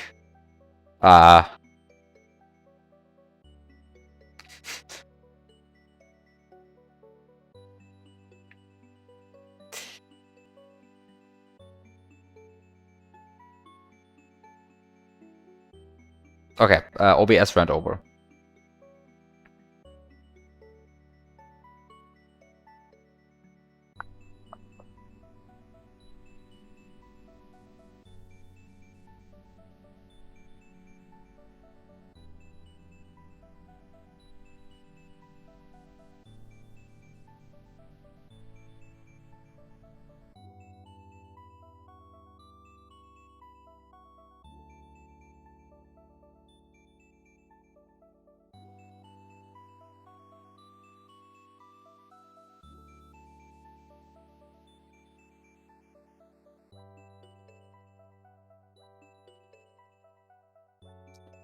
Okay, so...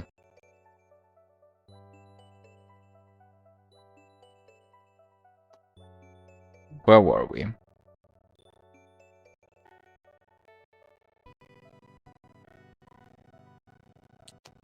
Actually, where were we? We were at trying to figure out what's going on here.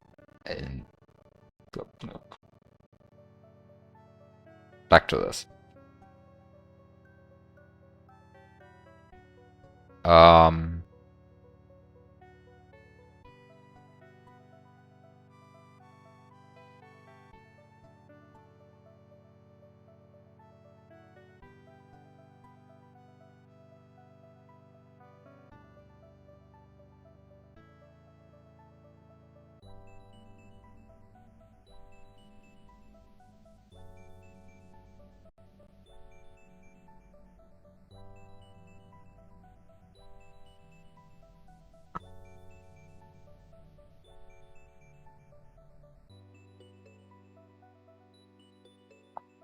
So what do I want to do here?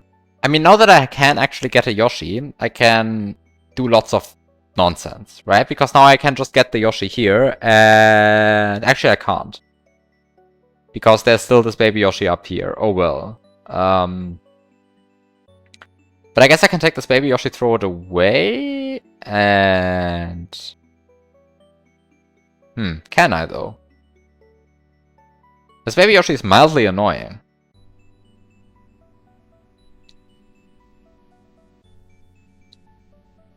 Like, this baby Yoshi is mildly annoying, actually.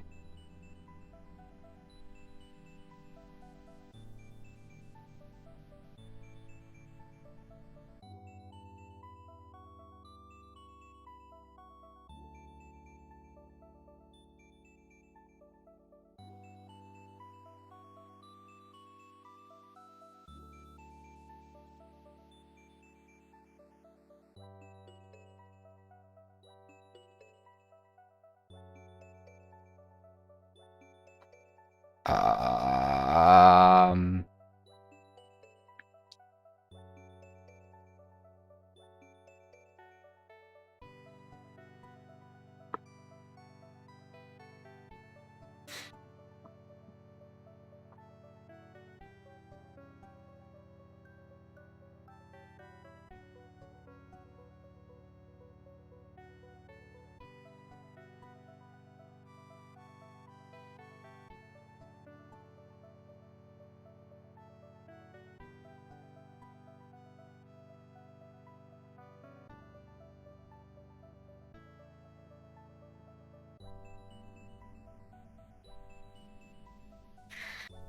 How do you get rid of this Yoshi?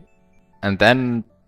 Wait, how do you get rid of this Yoshi? Is you just drop it into one of these blocks. Okay, great.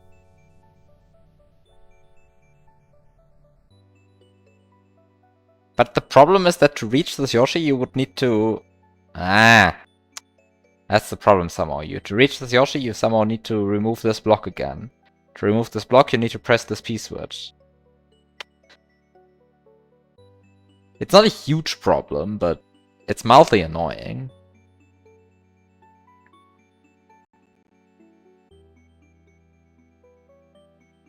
This looks very unedited to me.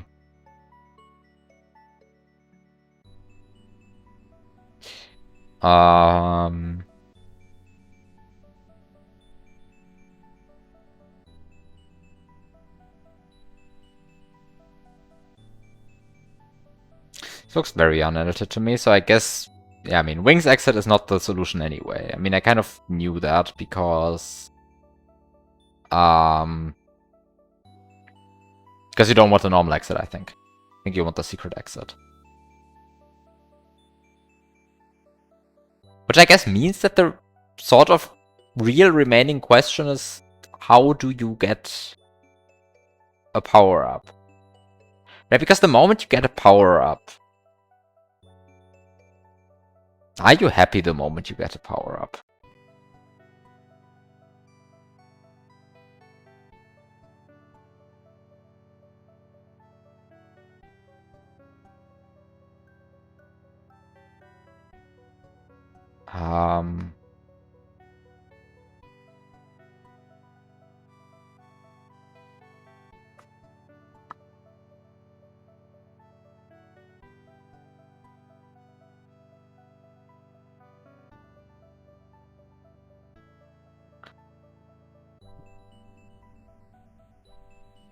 Is there like some non-shitty way of doing this?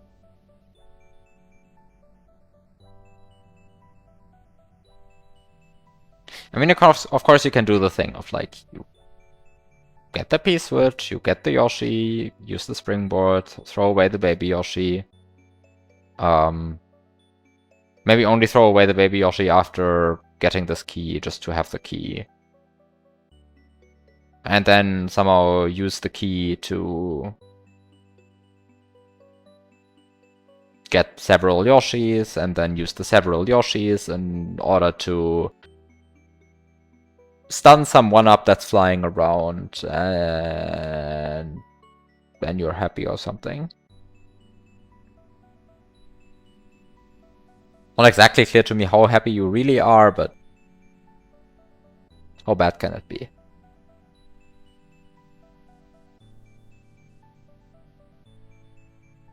Side question. Wait.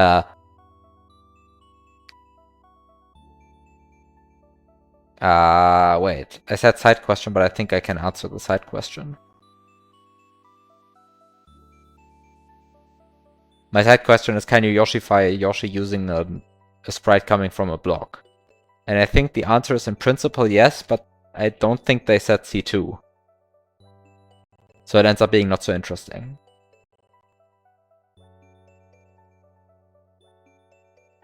Because basically the problem is that...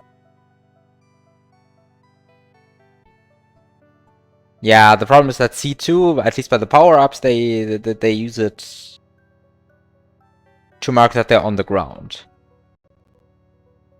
Which then tells you...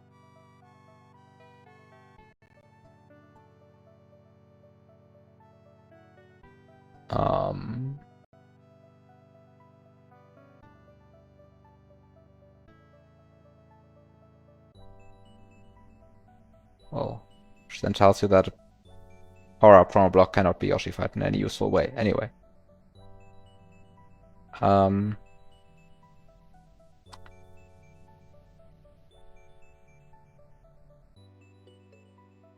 mean, I definitely have blocks here that contain 1-ups, right? So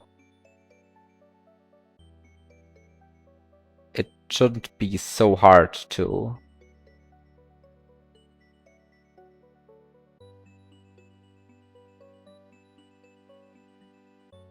Shouldn't be so hard to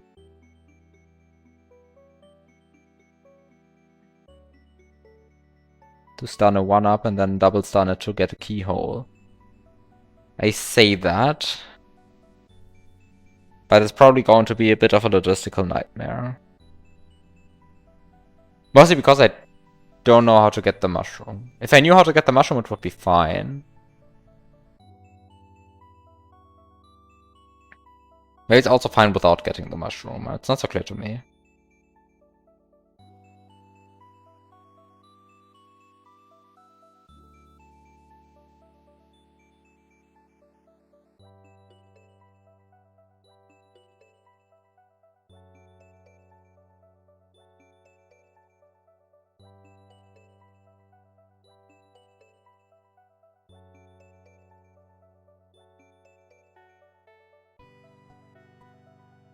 Oh, I'm stupid. Ah, I'm stupid. Everything is fine.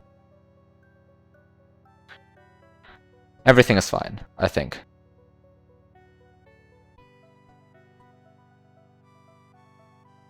Is everything fine? Or did I just kind of say that and then turns out that not everything is fine?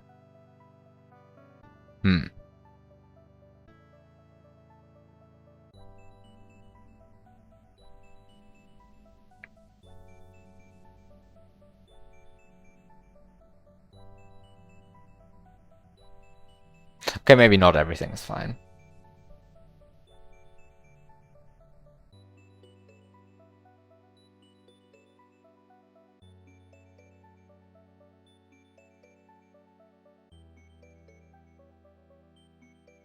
And I guess technically everything is fine, it's just going to be a bit ugly. Basically my problem is that I want to keep this baby Yoshi alive, but despawn it while also spawning Yoshis from this Yoshi block. Right, I mean, of course it's easy to get the Yoshi and kill it, and then spawn Yoshis from this Yoshi block. And it's also easy to... well, despawn this Yoshi and then come back and respawn the Yoshi. But somehow this Yoshi block is just very close to this baby Yoshi. But anyway, of course, there's somehow the boring strat of like just jamming it into the wall here and just scrolling it out.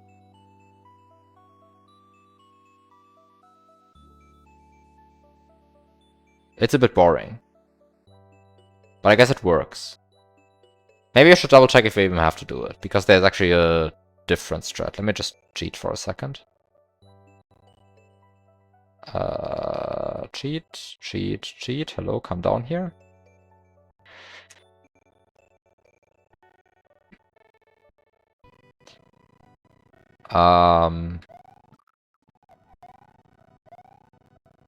Which is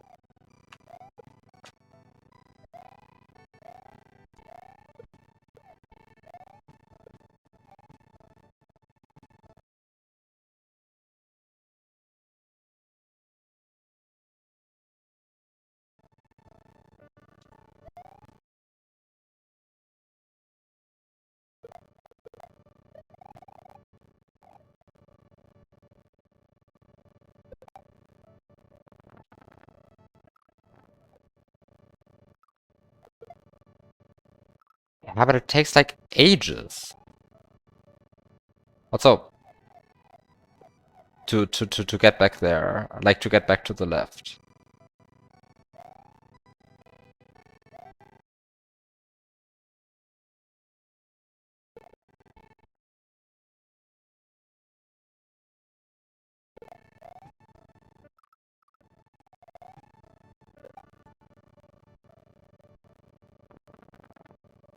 Right, and now a new baby Yoshi spawns.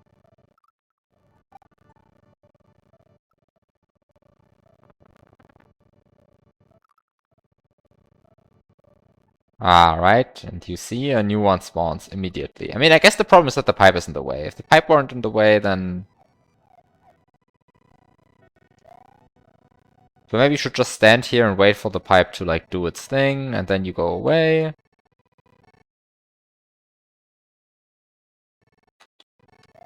And then you... I don't know.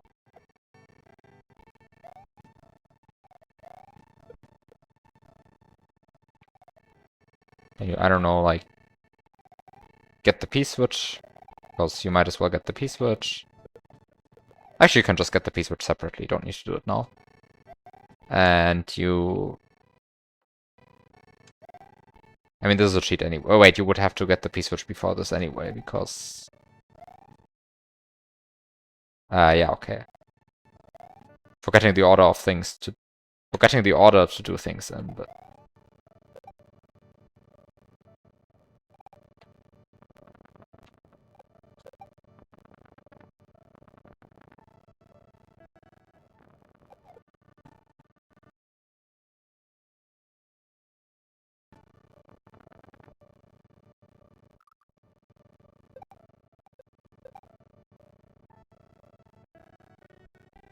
Um...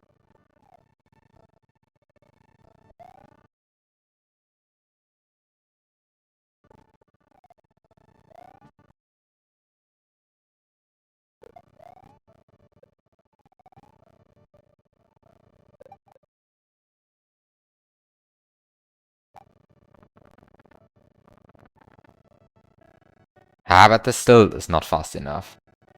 It might be like barely fast enough if you like really optimize, but... That's probably better to just like... Jab it into the wall like here. Except that this is mildly annoying. I just want to despawn the Yoshi and then like... Get its spawn point on screen. Like there must be some good way of doing that, right?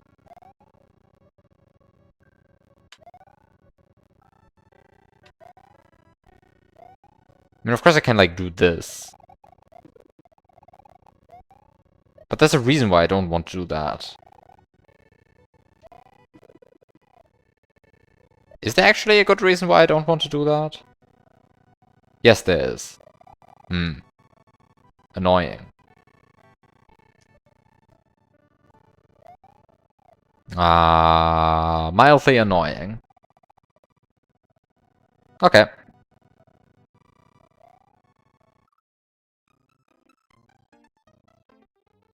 I can just load this save state.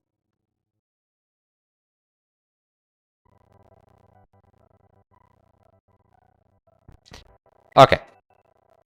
So, stuff to do. Step 1. Get P-switch. Step 2. Cry. It's a very important step. It's mostly happening because getting back here is a bit annoying. But actually only a bit. Overall, it's fine.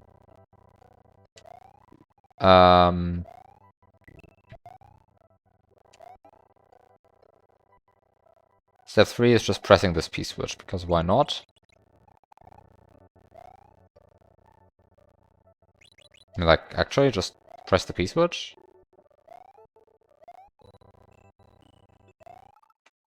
Next step is deciding that I really want to get rid of this baby Yoshi. Oh! Ah, forgot a step.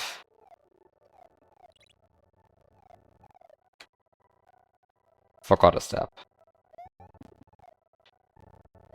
Which is, for technical reasons, it would be useful to have a key here, I think. Okay. Now get the springboard. It's not entirely clear to me if getting the springboard is actually completely necessary, because now that I have a key, it might be possible to just get up there without pressing the P-switch.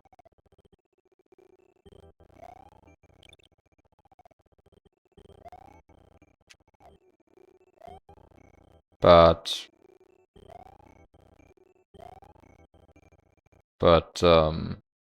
actually I think it probably is. Yeah, I think it is possible to get up here without pressing the P-switch. It's not so clear to me how to get up here without pressing the P-switch while also bringing the springboard up here, though.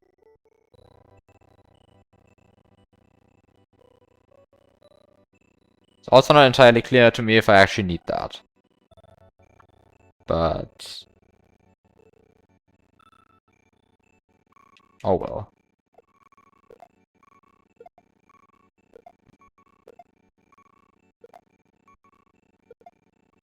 Can you please? Thank you.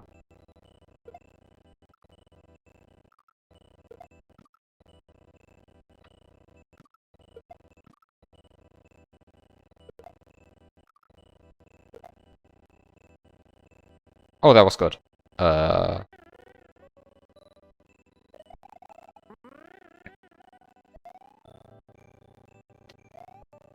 Okay. So what's the next goal? Next goal is... I think actually the next goal is already getting rid of this baby Yoshi.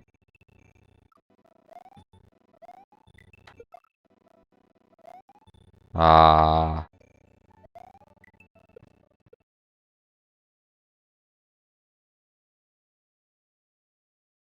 Which I don't know if I want to do that by...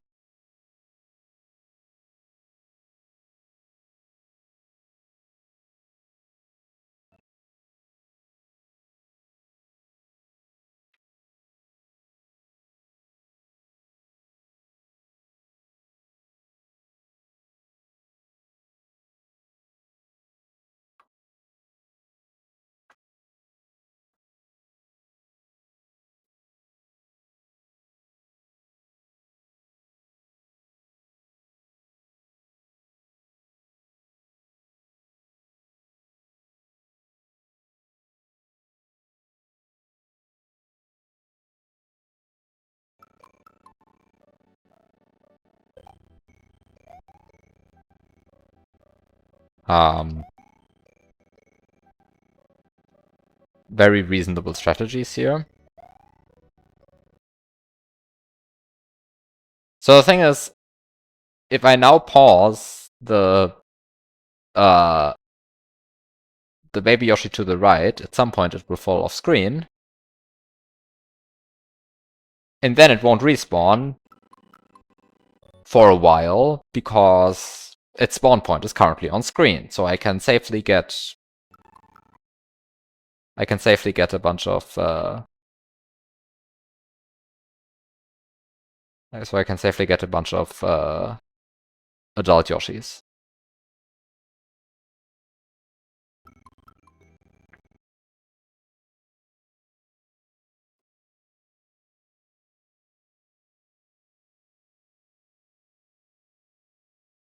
And do some nonsense with them.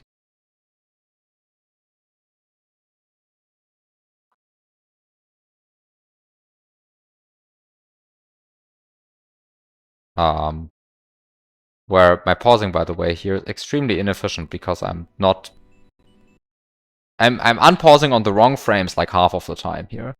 Because I'm just like randomly unpausing.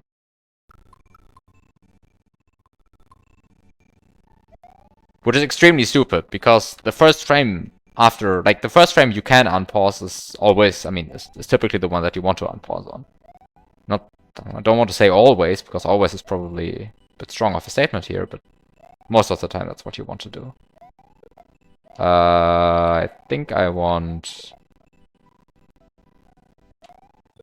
Why is the emulator lagging at like 50% speed though? Like the Lua script can't be that hard to run. Anyway. I don't think I want the light switch on screen. And it's time to do this trick. Everyone's favorite trick. Everyone's favorite trick.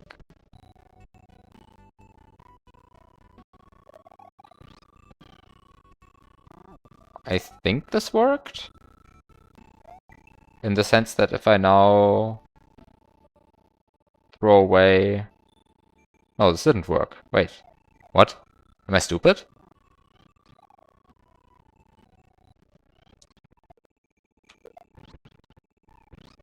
Wait, why didn't this work?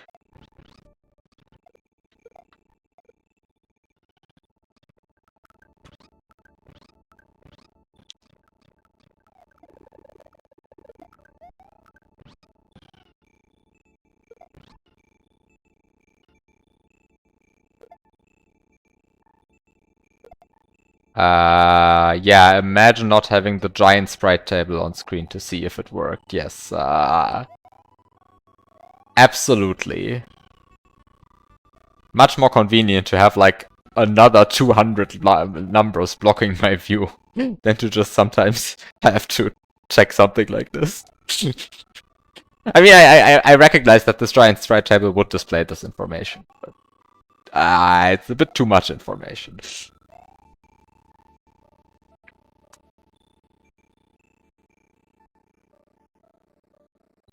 Okay.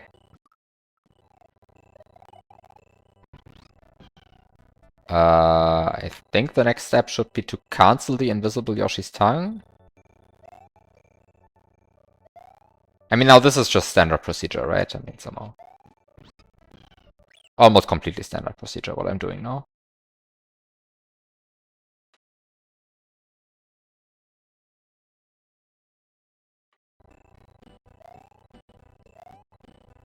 Wait, am I stupid? Why doesn't this...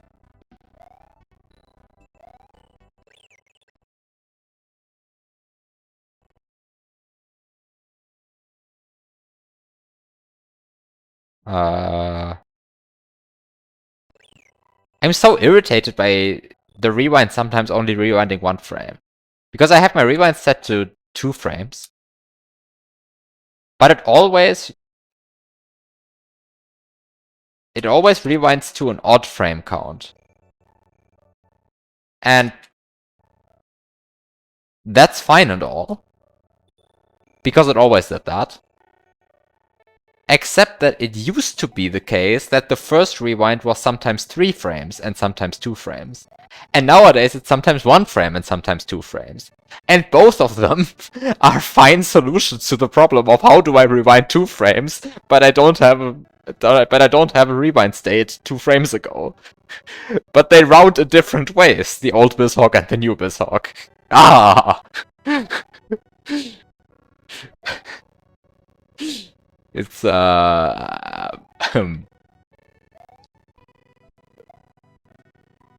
It's like such a minor issue, but every time I rewind on this emulator, I realize that I'm just used to it 3-framing on the first rewind. Instead of 1-framing, like this one. Okay. Anyway, I need to get the baby Yoshi now.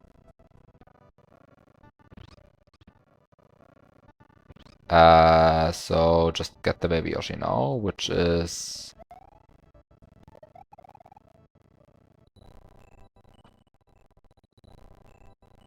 Yes, it was sometimes 3 frames.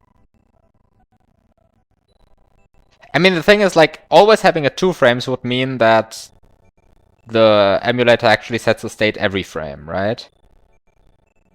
And if you only want to rewind in 2-frame intervals, that would be a bit wasteful, which is why it's sometimes 3-framed instead, to align you with, well, the rewind state grid.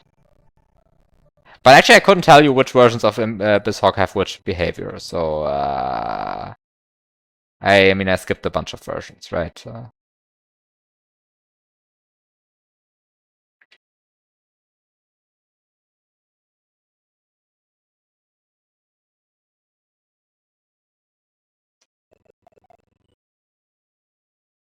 But I'm fairly sure it was sometimes 3 frames.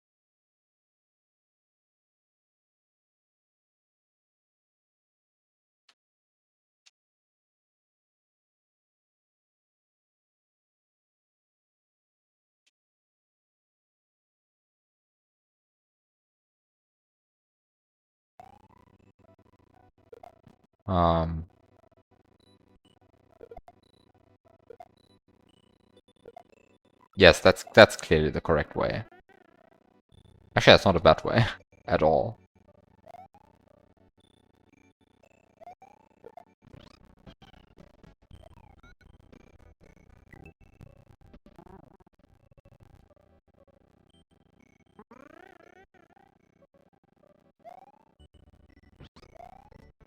Yes, every 2 frames is possible if you capture every frame, but it's only possible if you capture every frame, right? I mean, somehow.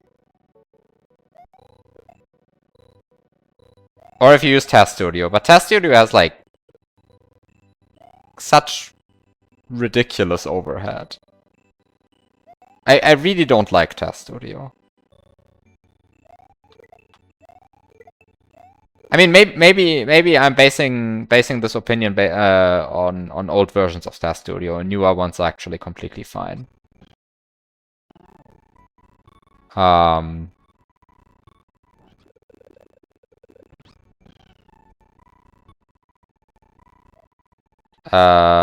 This makes me realize that I actually forgot a step.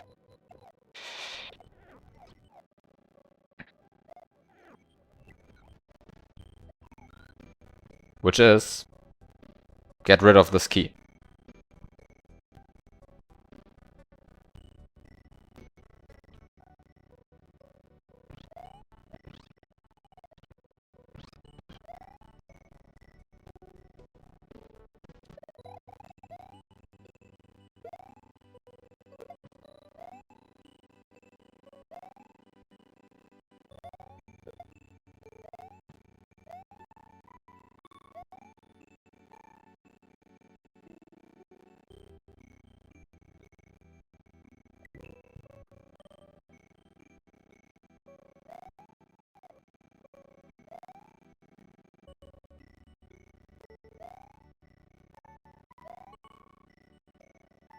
I don't know, you say that it's good if you're doing something really hard and need to edit the same few frames over and over again, but to me that's not even true. Like, I'm just so not used to it.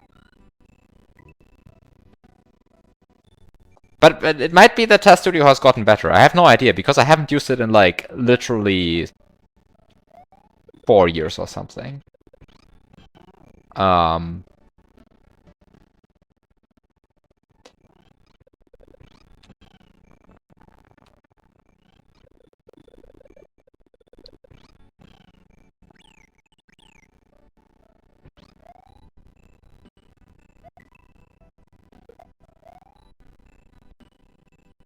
I need to put this key in Yoshi's mouth. Wait, I need to put the springboard in Yoshi's mouth, not the key. I need the key. The key is like the thing I need. I don't need the 1-up anymore, but I need the key. This is such a terrible, inefficient way of doing things that I'm doing right here. It's horrible. But it doesn't matter.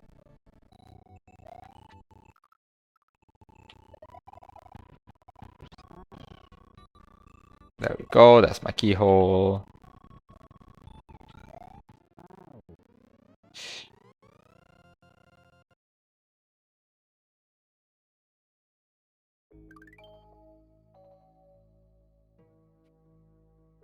Okay, but that's just the one exit, right? I mean, somehow that's...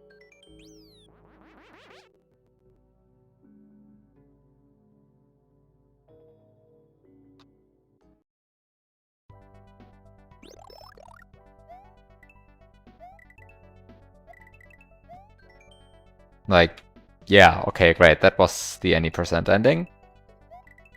Which is like, okay, great, I've done nothing.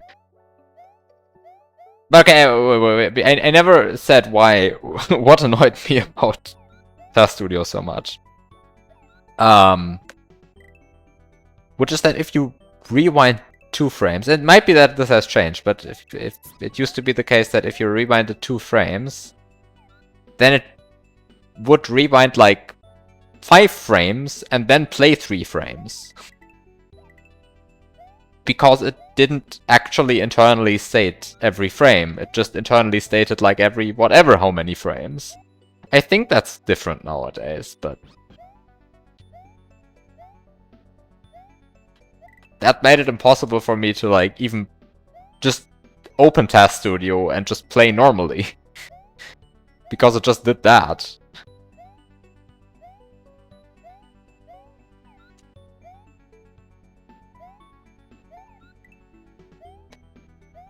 The Task Studio state density is configurable.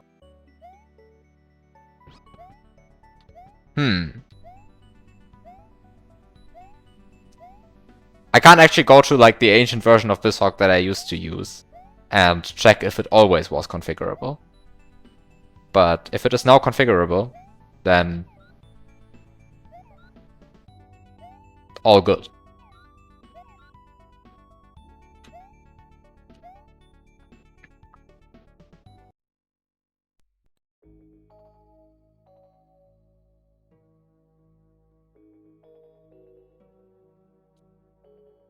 Okay, yeah, that's one exit.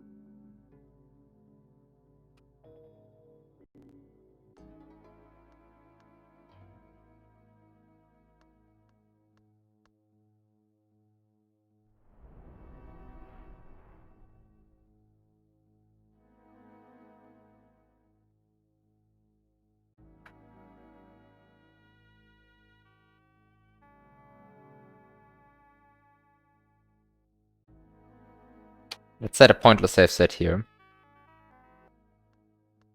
That's actually a different thing.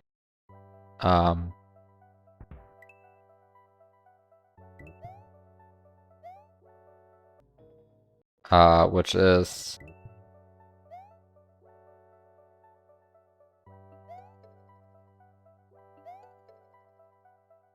it's just,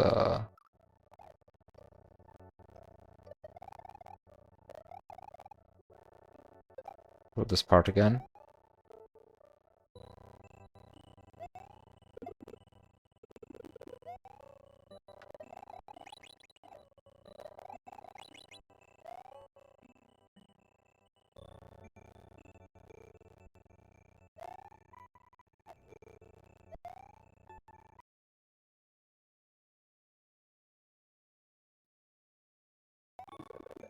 Oh, I forgot that I didn't do that yet.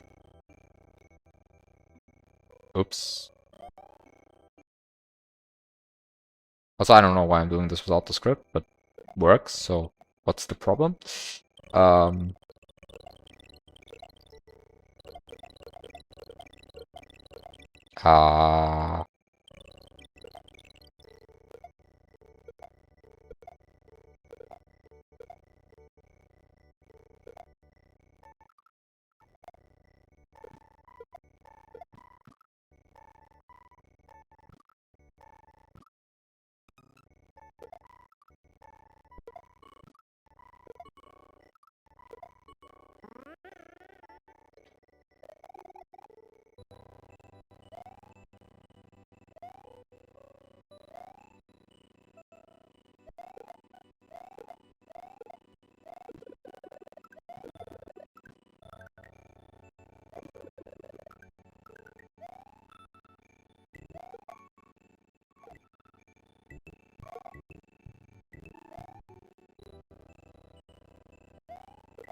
By the way, I just love the fact that this part has this alternate Yoshi melody going on.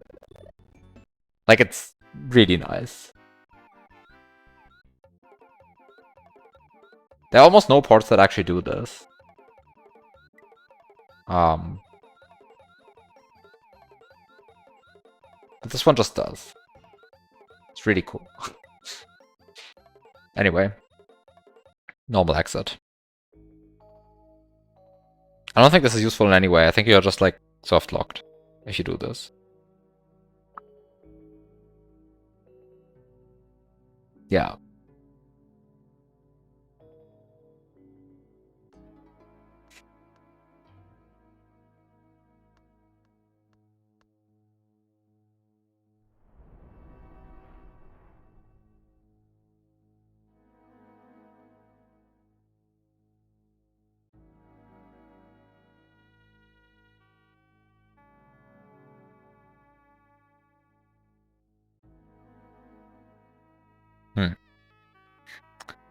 I think this is a soft lock.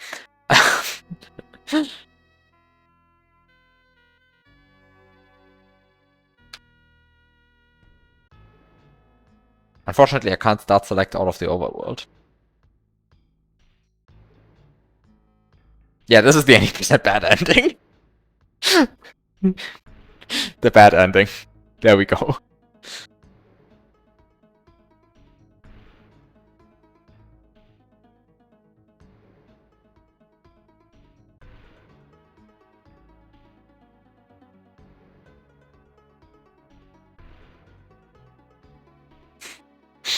It's beautiful. Truly beautiful.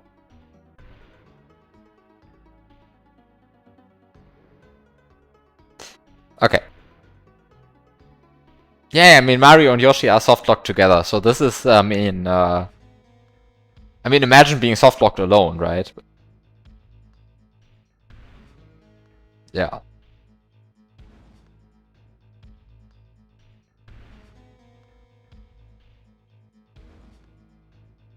Okay. So...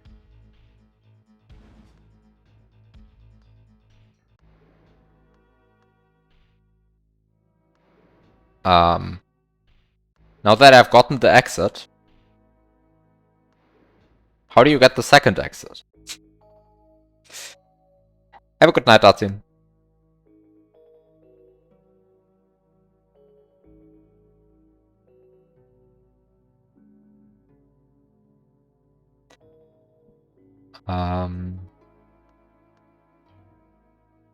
Right, so now the question suddenly becomes, how do you actually get the second exit?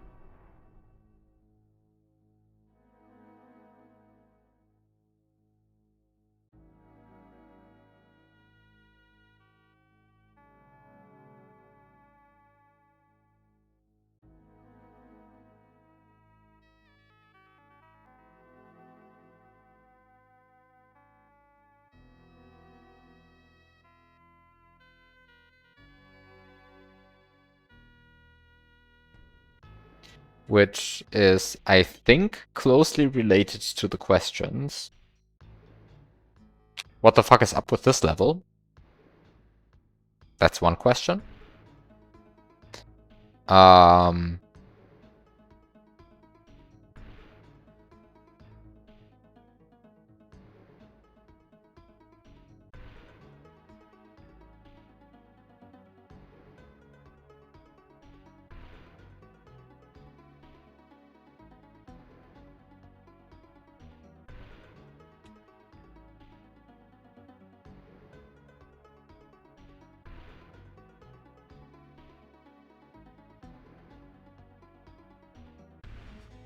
And other important questions are, what's up with this level? And another important question is, how do you trigger this?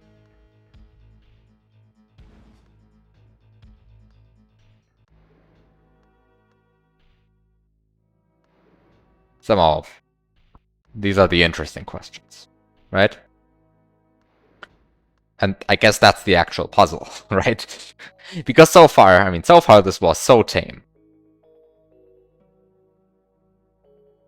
I mean, I still wasn't able to figure it out last time, but I'm just going to blame the fact that I was very tired last time. And now I'm more awake.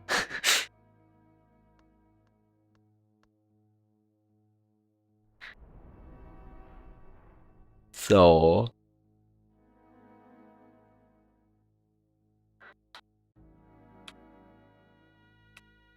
this was definitely fine, right? There's like not much going on here, but this, despite being almost the same level, looks a lot scarier. Oops. Despite being almost the same level, looks a lot scarier. Because, for example, there's one Yoshi coin missing here. There's extra moons here. There's somehow a lot of somewhat scarier stuff going on. It looks very similar to the other level.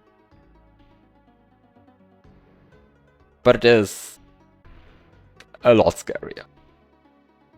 Right? Extra brown blocks here. For some reason.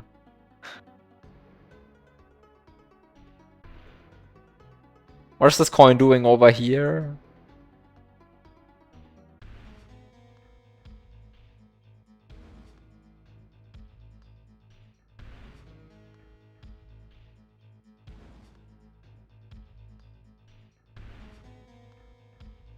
What's going on here? There's a cloud missing.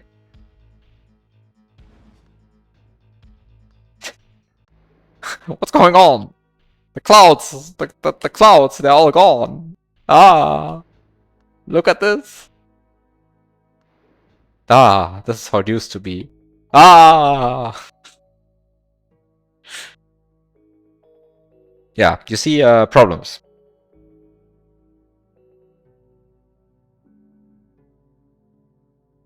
Also, there's no more 1-up checkpoint number 4 hidden here. Well, except that it is. But yeah. How do you actually reload this room? When these exist. And what's going on here? So you see there's many problems. And then,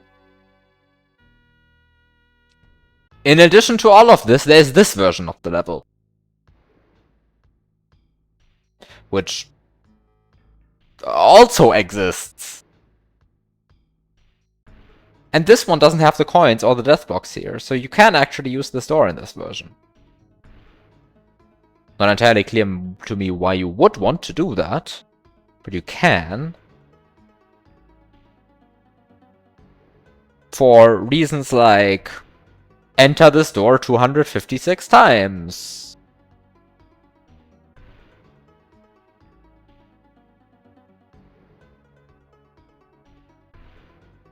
That's a very good reason, for example, right?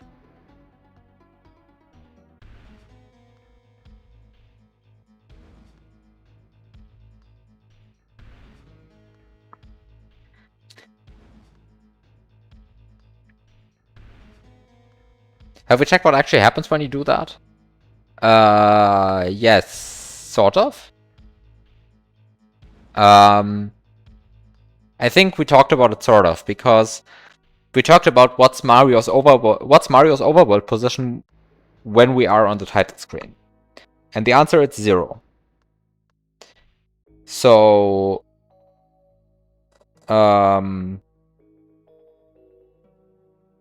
although I admit I don't actually know what 0 means.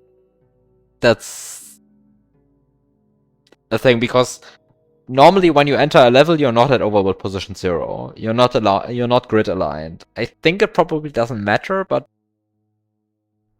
normally you're at a overworld position of 8 when you're in the top left corner. You're at 8, when you're at the top left corner of the overworld. Just because of how the coordinate system works. You're never actually at 0, 0.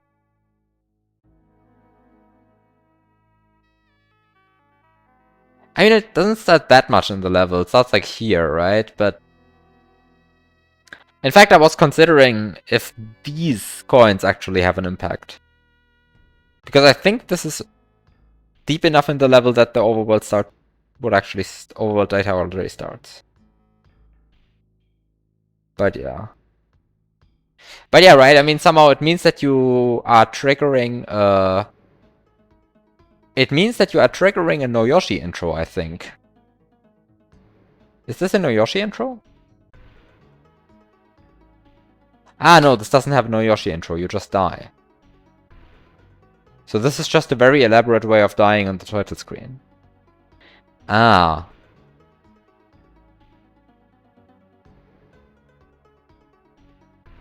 I mean, I guess only one way to find out.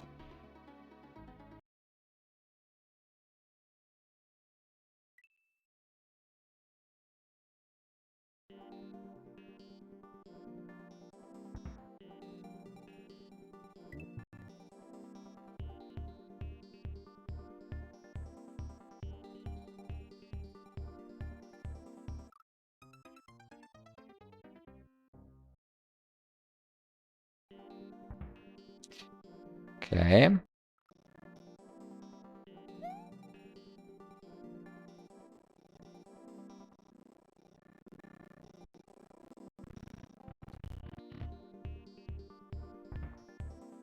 Okay, I'm not going to do this, of course.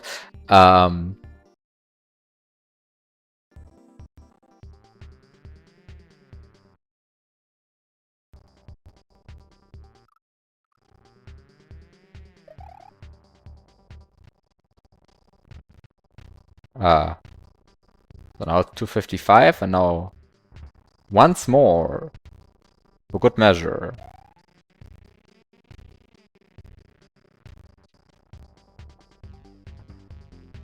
What?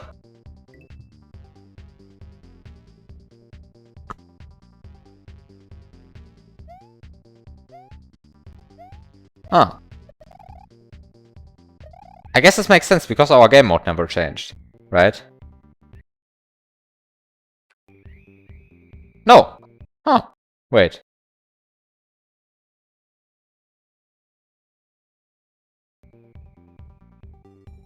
Game mode 14.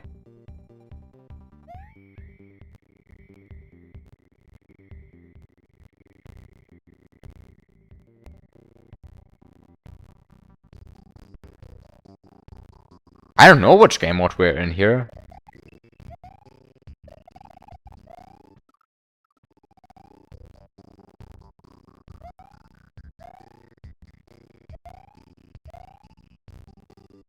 For all I know, this could have been game mode 4 or something. Is 4 the correct one? Does 4 make sense? No, 4 doesn't make sense. I think 6 would be the one that makes sense. Like, vaguely. It's obviously wrong, apparently it's 14, but I wouldn't have been surprised if I was in game mode 6 here. But, well, evidently I'm not. 7? Do I mean 7?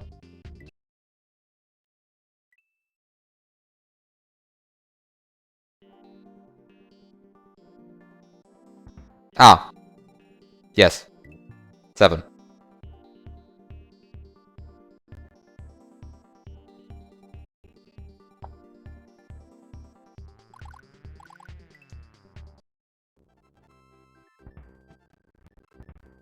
Yeah, you're probably right. By the way, this is still version 1.0. I want to point out. Still the typo.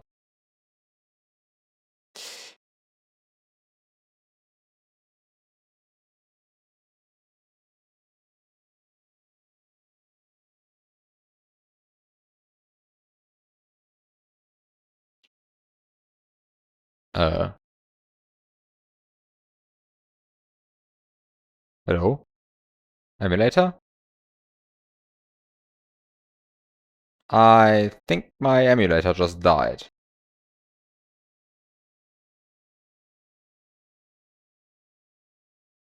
Hmm.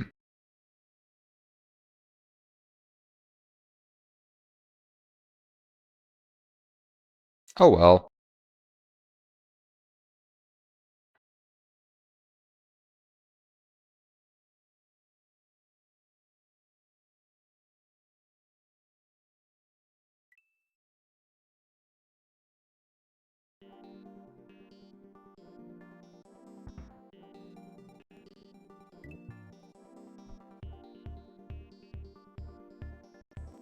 I'm kind of inclined to not believe that there is a game mode near 14 that lets you control Mario.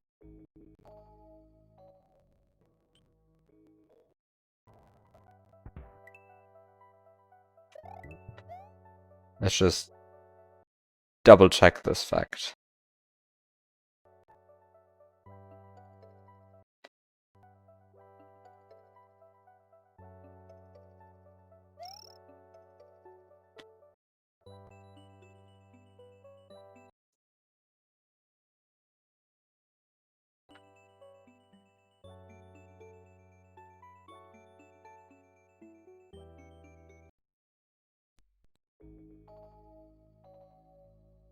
I think that one doesn't let you control Mario.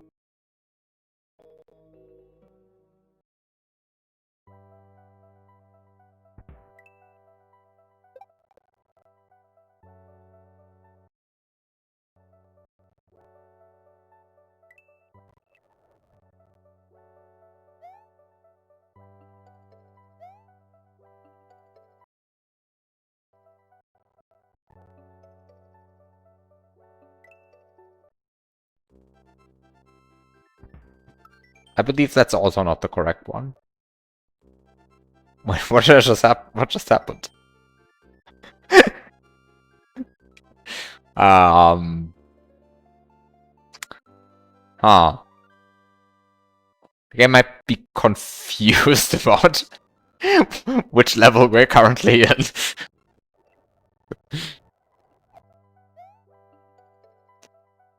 I don't know how that happened.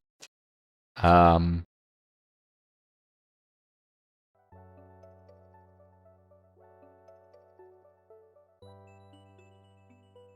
Wait, how did we enter game mode B4? Wait, how did we enter in game mode B4?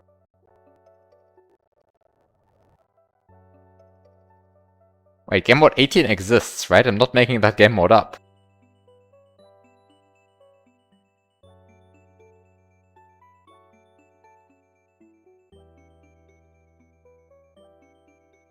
Fade to credits.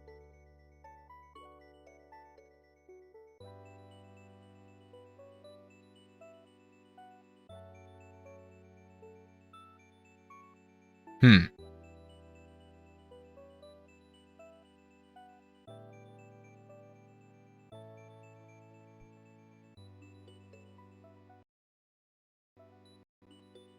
My favorite game mode.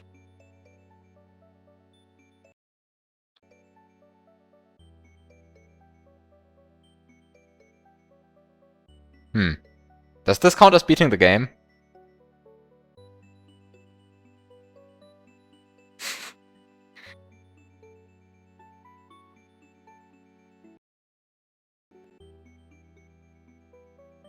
I guess this would count as beating the game.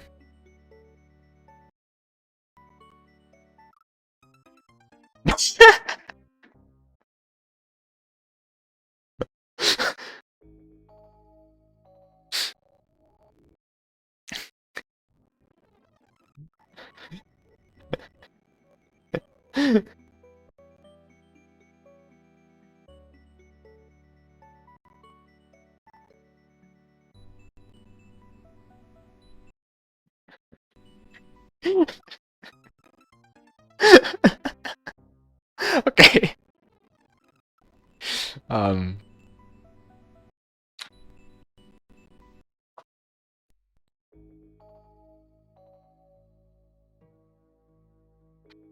Hmm. The characters are sprites. And it seems that when Mario sounds that game mode 14 doesn't handle sprites of that size. No, I don't think game mode 29 draws anything. Game mode 29 is an RTS.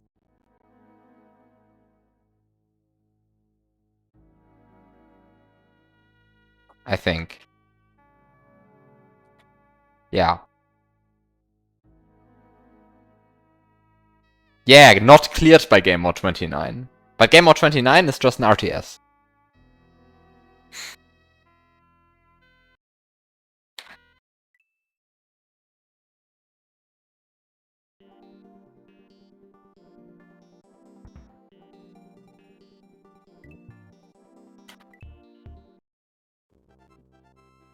Try game mode 14 while in the overworld. Sure.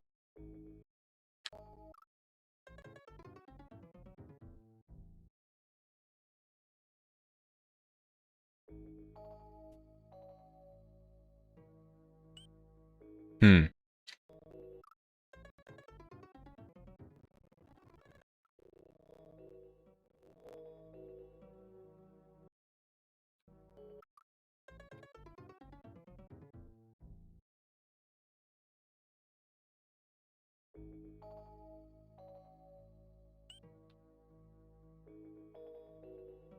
Baba is you.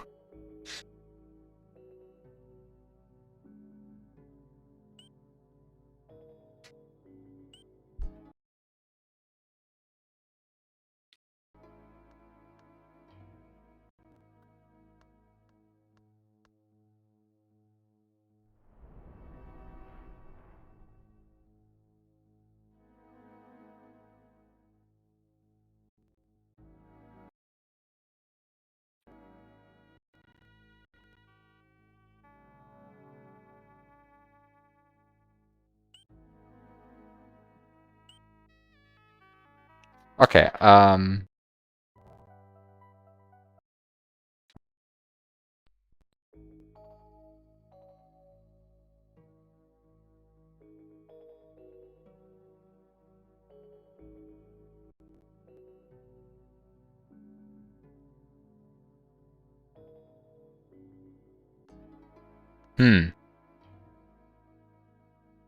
Yeah.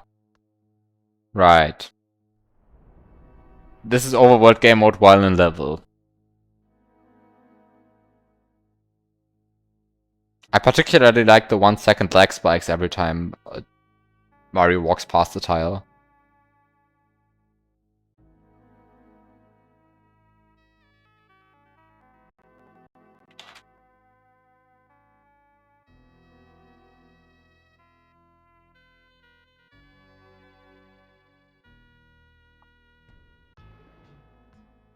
Actually, why do these happen?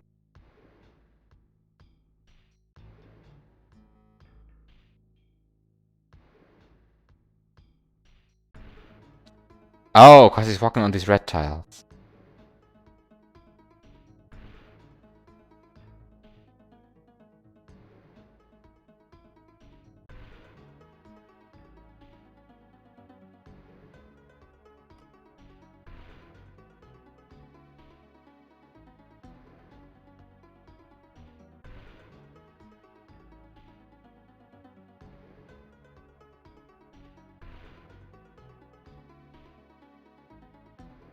Okay, anyway, what's the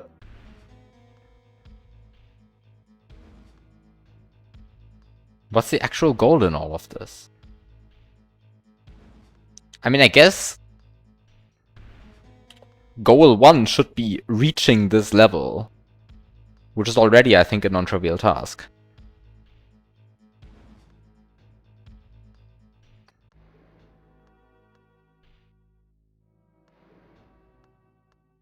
It is not clear to me how to reach that level.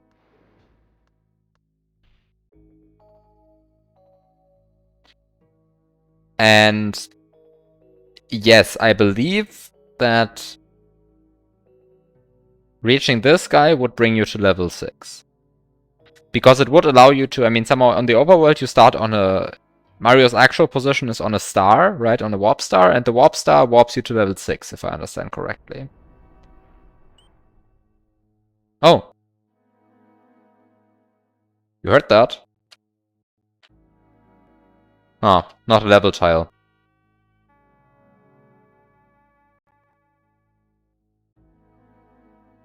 Okay. Too bad.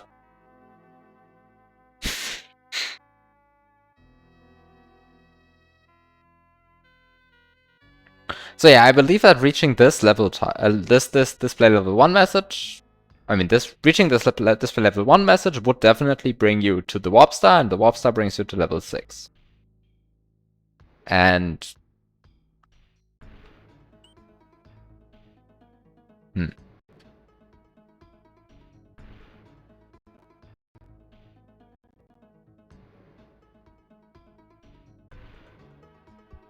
And I mean, presumably going to level 6 is somehow good.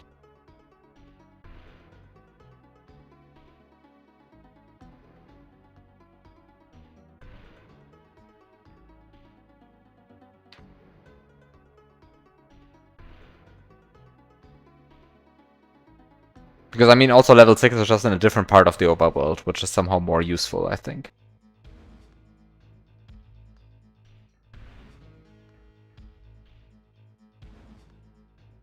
Also, now that I can stream the overworld editor,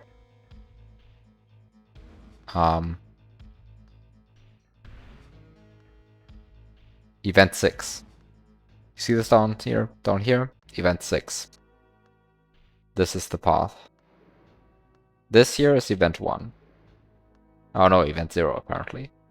Event 0 is this. You don't want event 0 because event 0 kills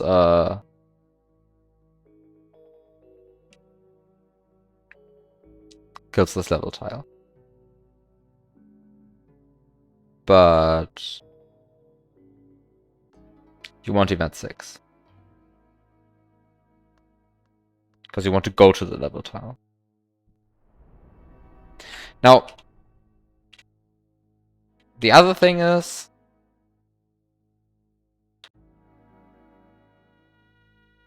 what do some other events do? For example, event 3 spawns a red path here. That seems bad. Event 4 spawns a red path here. That also seems bad.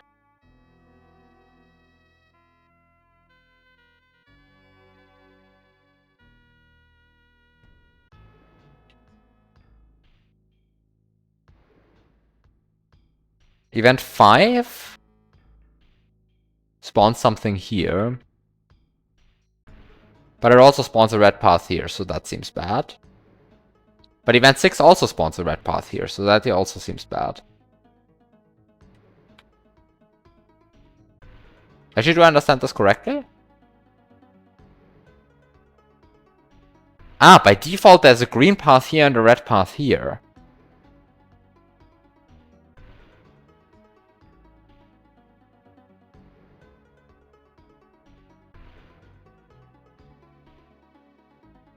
So event 3 and 4 are good, I guess. Because they put something here.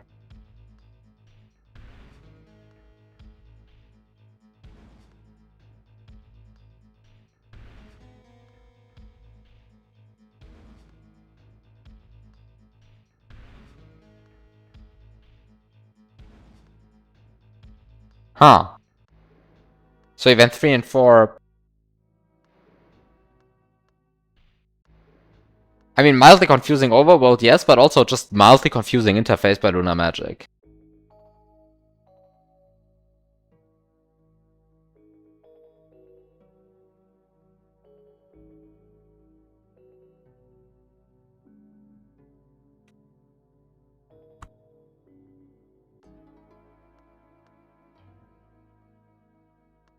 Because somehow you can't change how you can't see how the overworld would look after a given set of events. I mean, I guess you can somehow try it. But even then, it will always show you all event tiles.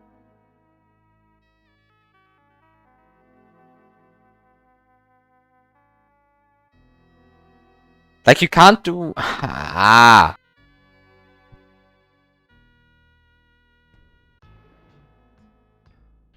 I would love for that to be just a mode where you can tell Lunar Magic, these events should have been passed.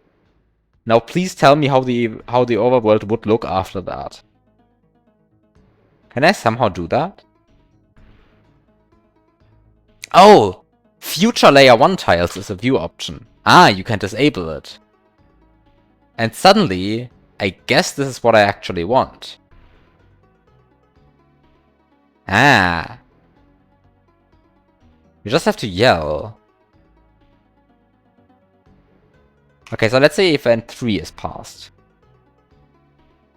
Wait. No, that's good. Let's say event 3 is passed. Then the overworld looks like that. That's good. Let's say event 4 is passed. And the overworld looks like that. Yeah, I'm aware of the overworld change events past mod thing. Like I'm aware of that. The problem is just in combination with the view future events or view future, like, how's it called? Future layer 1 tiles.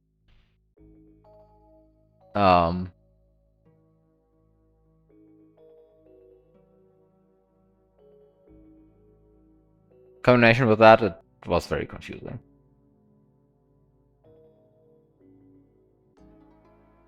Okay, so event 6 is what I want after I'm here.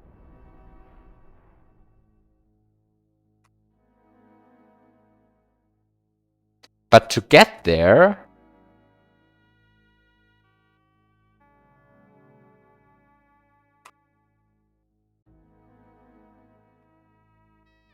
event 3 is what I want.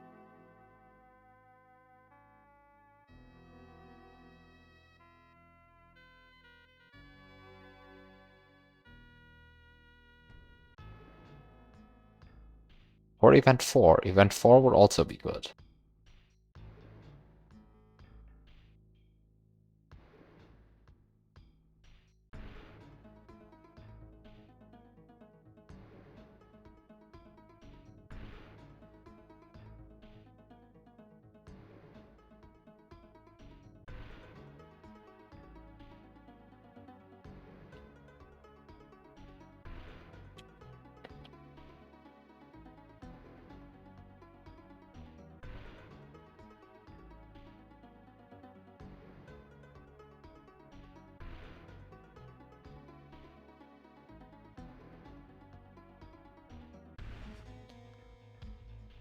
Problem is that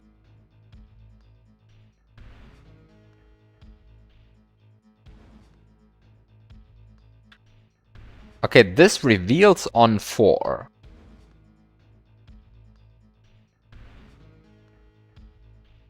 Wait. I'm so confused.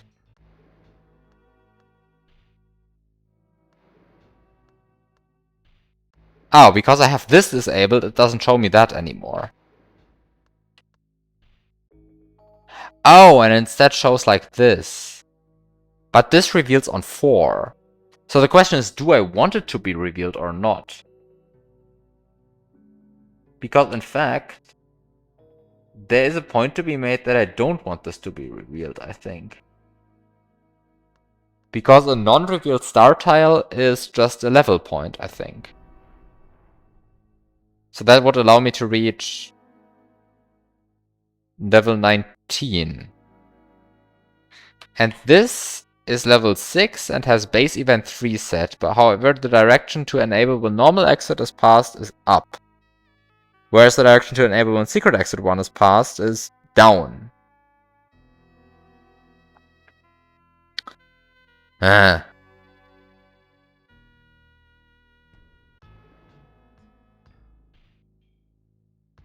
So if you activate secret exit 1 in here, then you can actually go here. However, then this is a star. Like a genuine star. And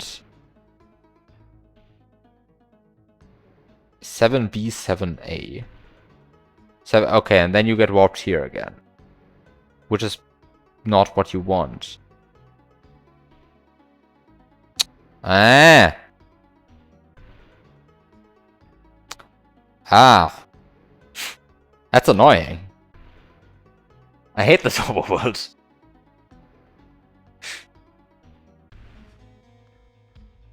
And if you activate event 3 instead, then you can go here. No.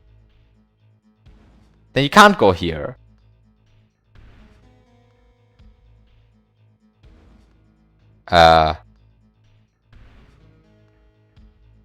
Wait, now I'm confused.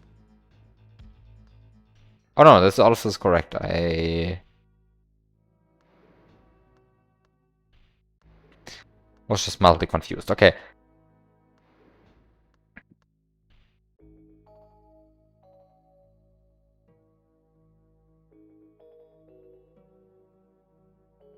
So the direction to enable when secret exit 1 is passed, is down. But the direction to enable when normal exit is passed is up. But I clearly want to go down, right? I mean, somehow it's very clear that if I'm on this tile and I want to go here, I need to go down. Whereas... But the problem is that when I activate event 4, then I can walk here, but then this tile is revealed. But I don't want this tile to be revealed, because as soon as this tile is revealed, it starts being a star, and I don't want it to be a star. I want this to be a level. But a star is only a level before it is revealed. Ah!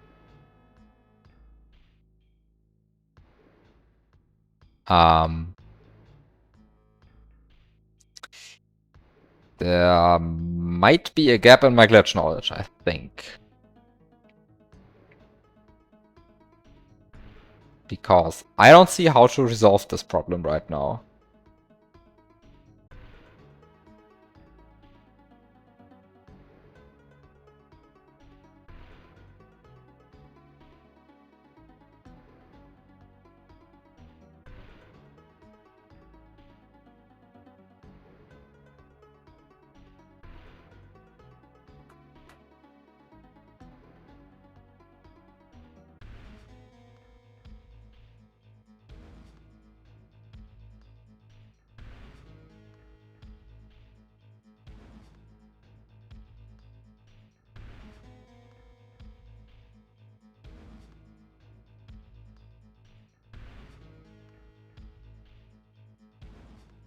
Hmm.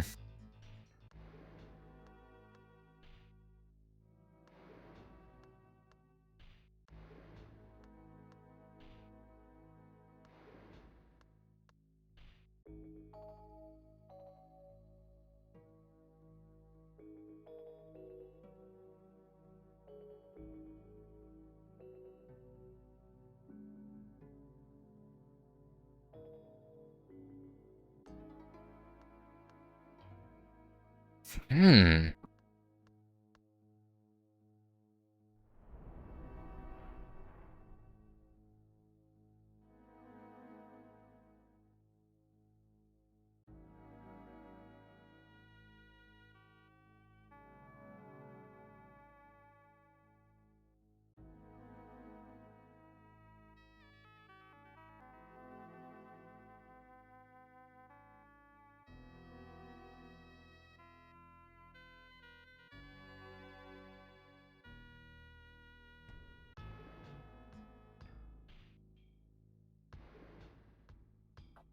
I'm very confused.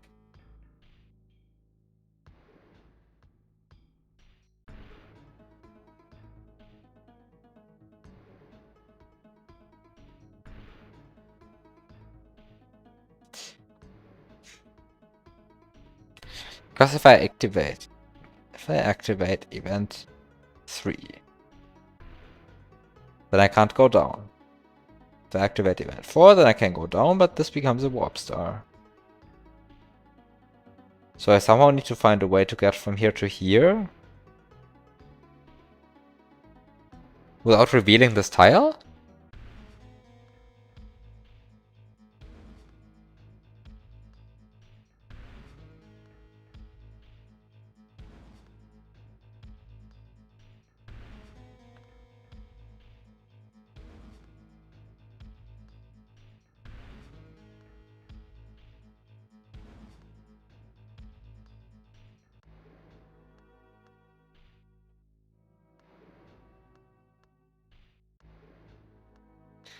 I guess the other thing is that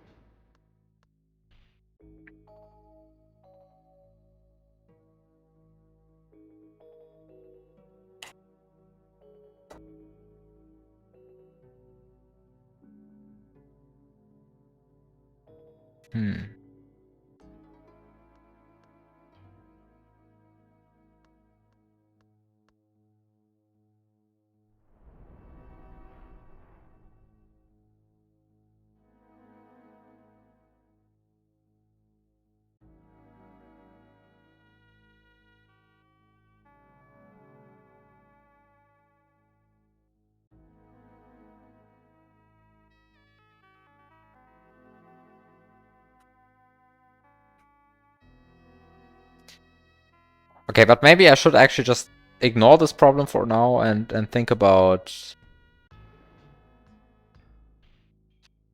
how to even go to that part of the overworld in the first place, because that's also completely not clear.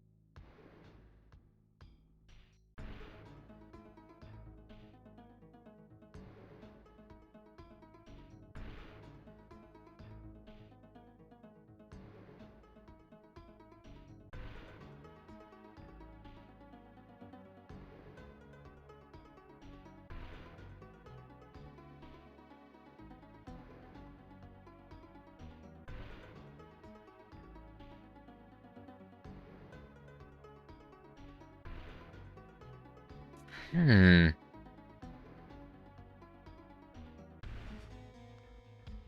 mean, how would I even activate this guy?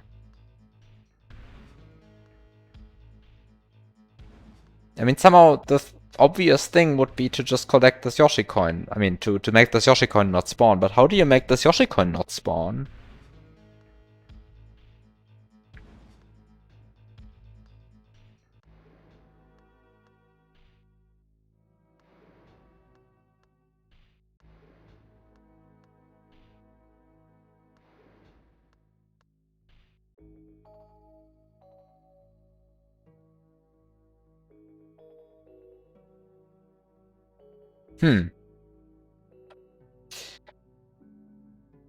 I guess what I checked last time, but what I kind of forgot what the result was. Um,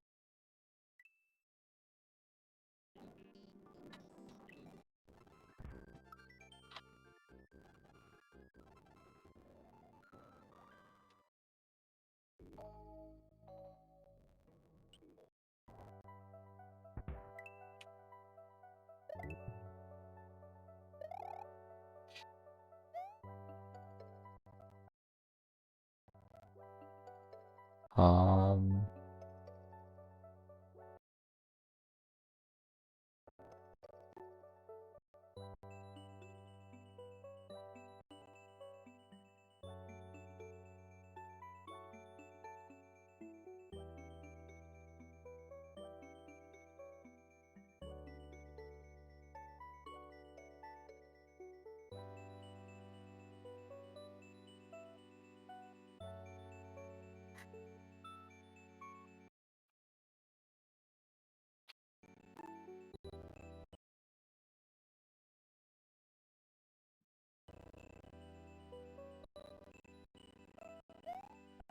$18.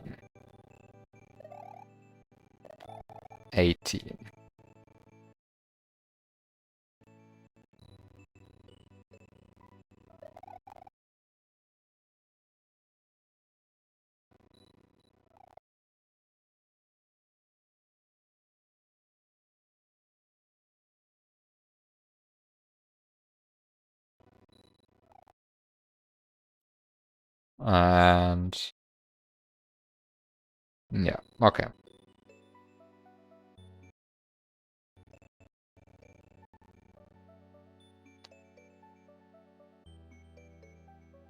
Oh, what does 18 mean? Means that if I Yoshify the platform, then I spit out sprite 18, of course. But what does this mean? I think I've checked this before. Right, this is meddling with the sprite data pointer, but the level visible in Lunar Magic right now very clearly tells me that that's not the solution. Sprite Y position low byte for slot 2. Sprite X position high byte for slot 0. Sprite Y speed for slot 0. And then 1594 for slot 0. So what's 1594 for slot 0? What can I do?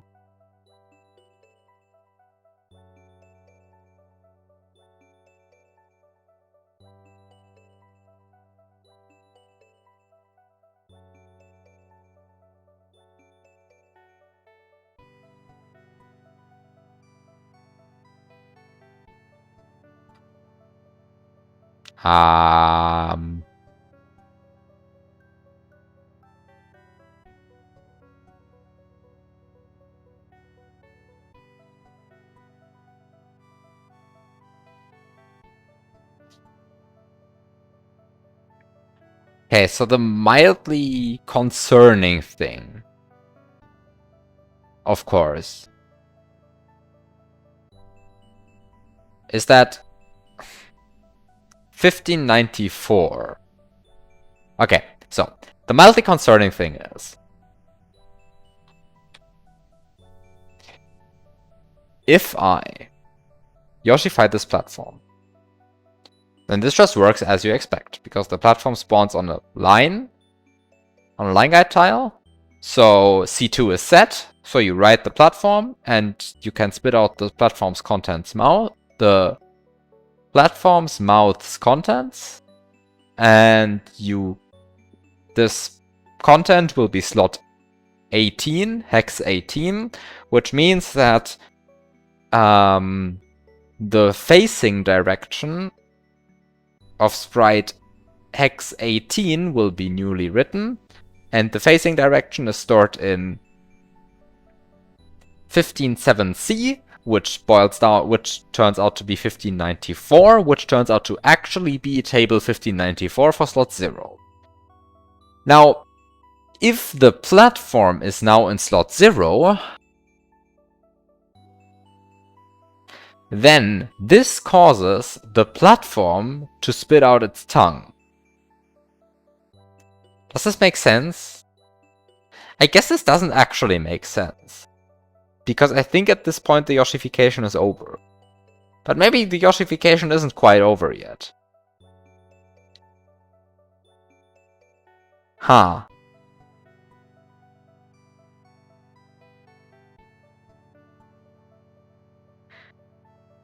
How over is the Yoshification at this point?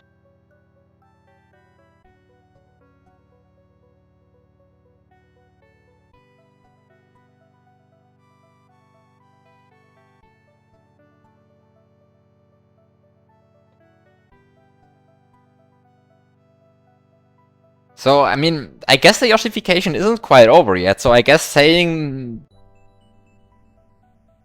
this can cause the platform to spit out its tongue, I guess this sort of makes sense. But this would cause a new Yoshification, depending on where the platform is now. Which could be, oh god, oh no. You see this?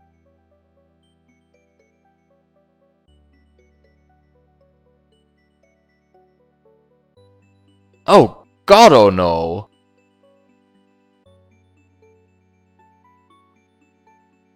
If this is actually what happens, then I have to check a few tiles now. Because this is a tile, and this is a tile, but this... Wait, is this the tile that changes the game mode? Because if this is the tile that changes the game mode, then it has to be the one, right? I keep forgetting which one changes the game mode. It's one of the horizontal ones, but I keep forgetting which one it is.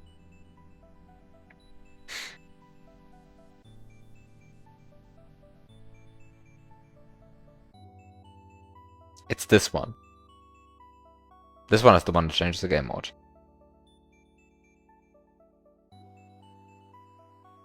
So I guess you Yoshify this platform while being here?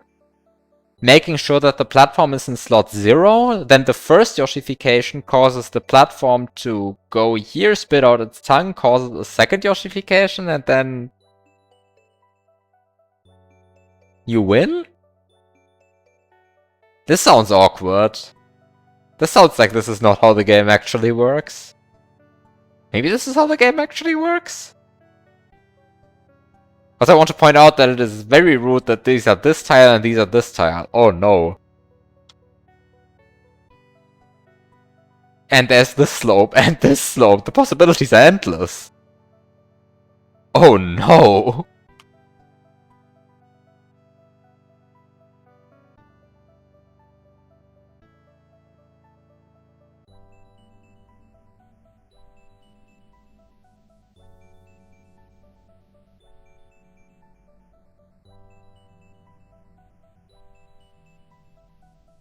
This causes the platform to spit out its tongue. Yeah, this is...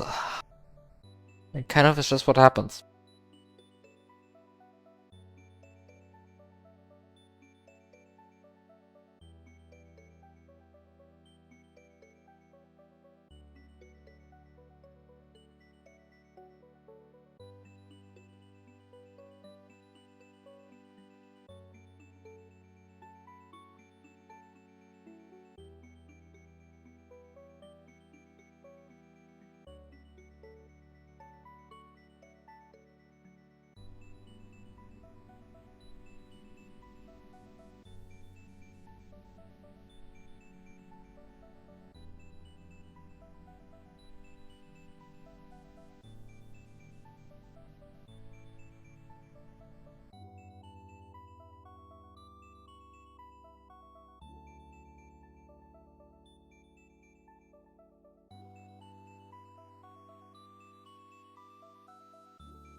This is...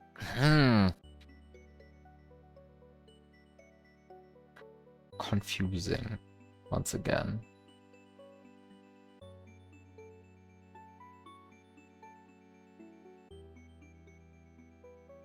Also, like, how do you even do this?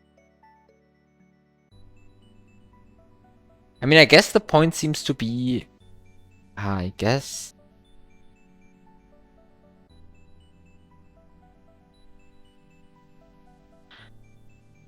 I guess it really is just about collecting all the Yoshi coins here.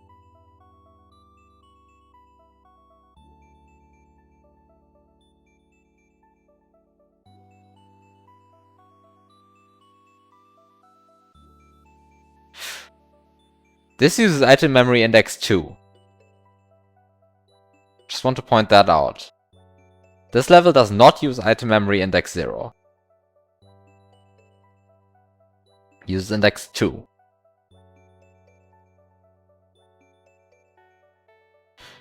I guess there's a few checks I need to do.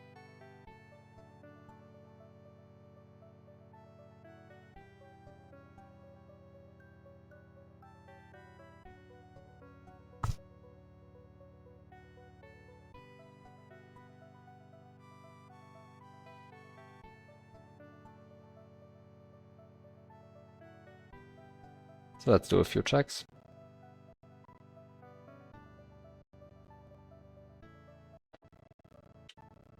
I think I want my save states back.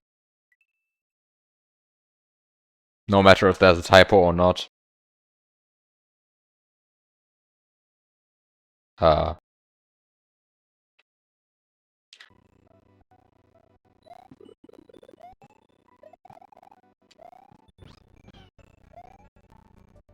this is a state in which there are no more Yoshi coins. So let's assume I, for some reason, am able to type. Let's say I, for some reason, go to the title screen.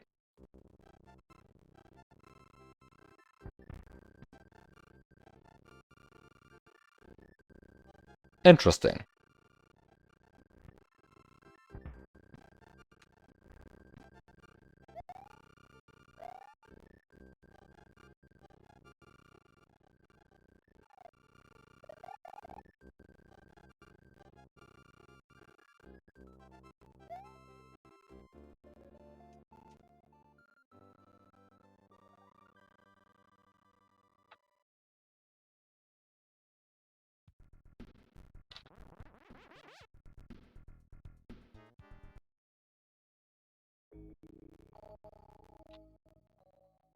Huh.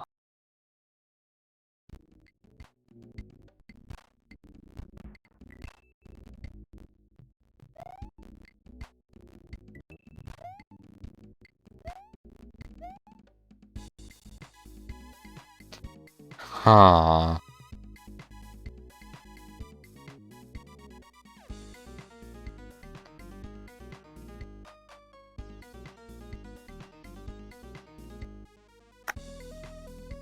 Okay, so this would actually work.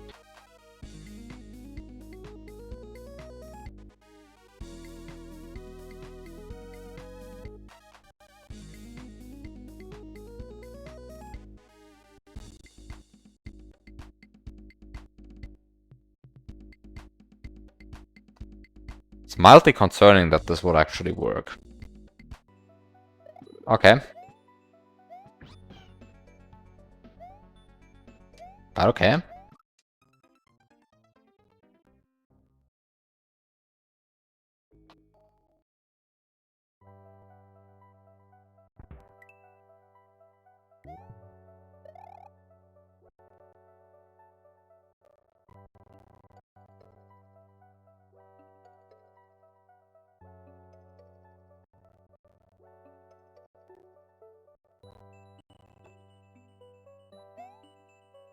Um.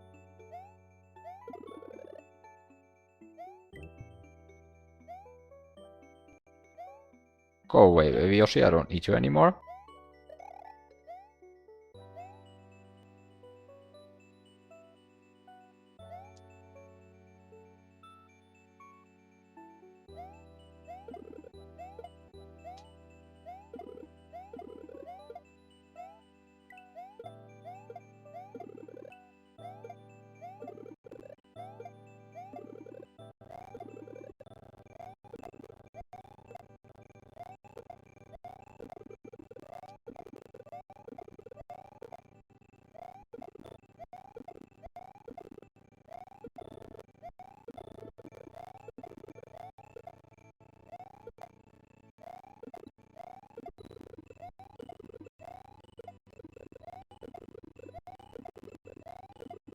Ah.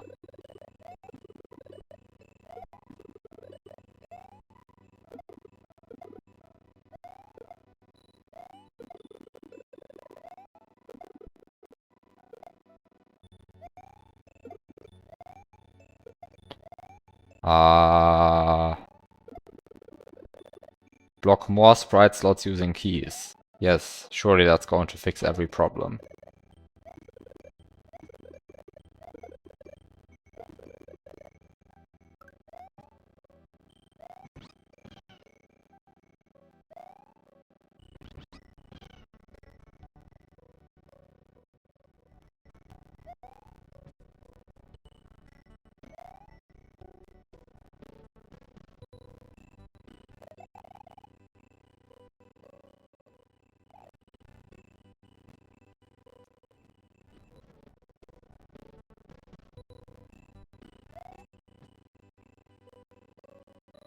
Um,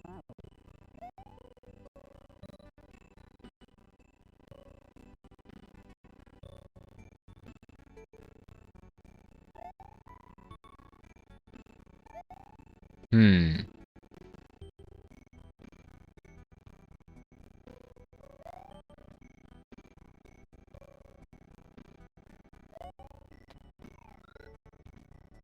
Not a huge fan of how this level currently looks.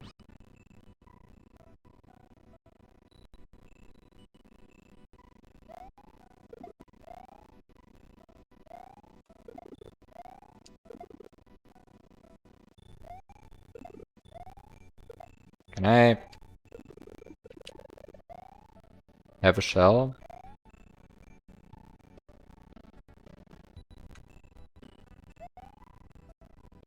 Cut off rejected. Yes, of course.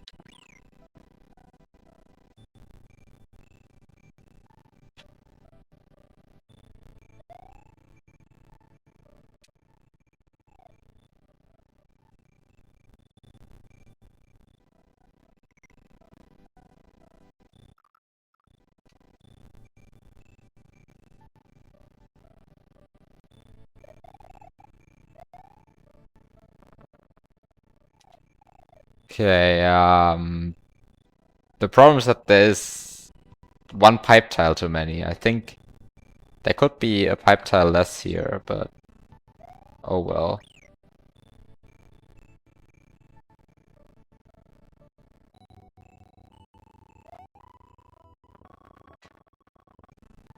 Hmm.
Wait, what I'm doing here is stupid. On like all kinds of levels.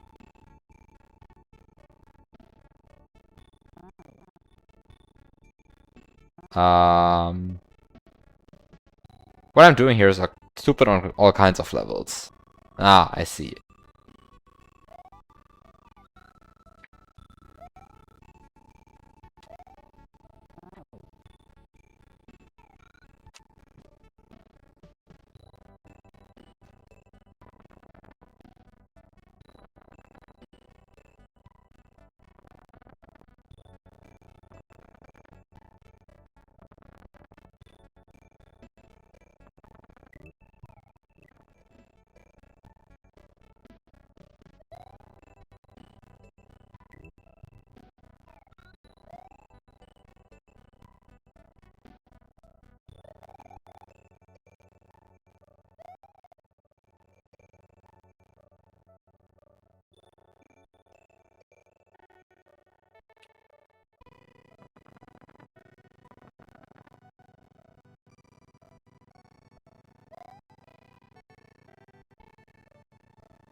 Yes, you can definitely despawn this pipe in a way that makes it completely gone. That's the first good thing.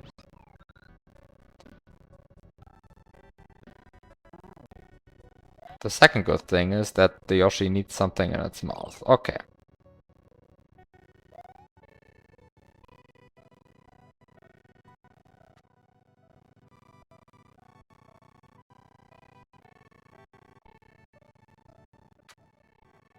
Okay, so now the question is, where do I have to stand to spawn this platform?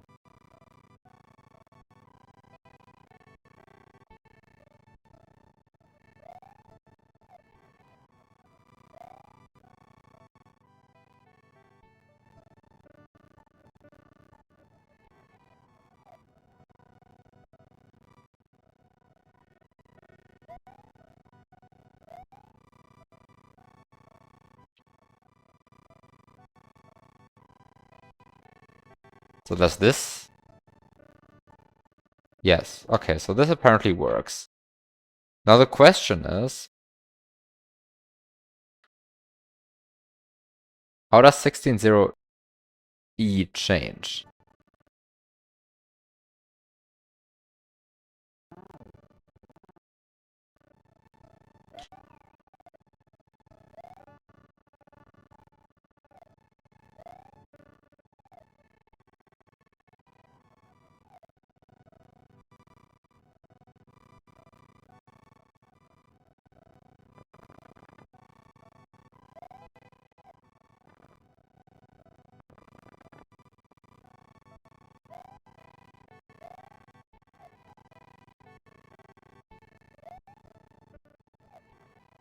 Ah, this causes the light switch to spawn. Uh,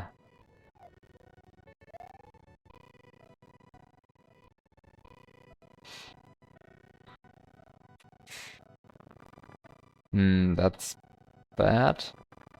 Also bad.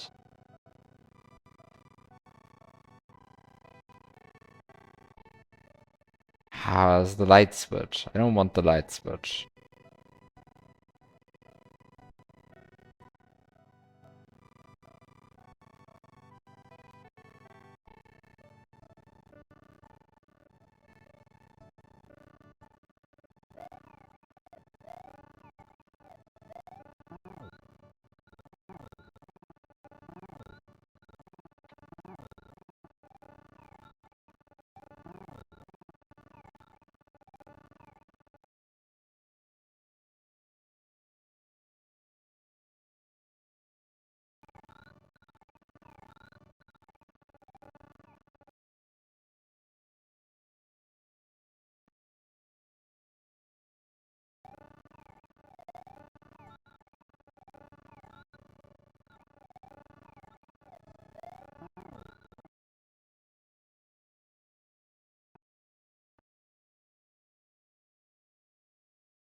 Hmm.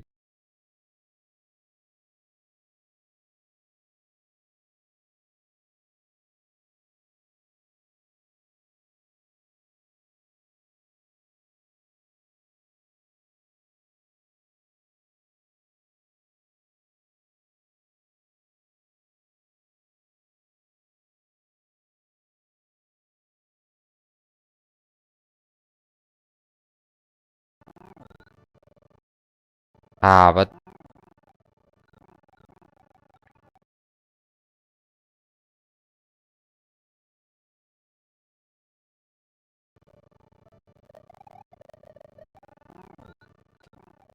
this is not what happens.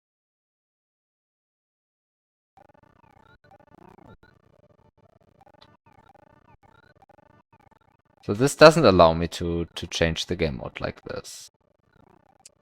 Ah.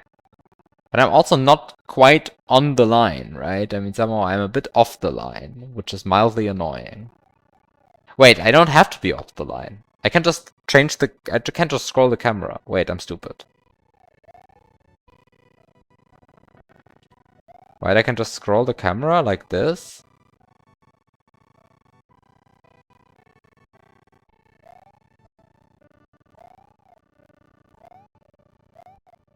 And...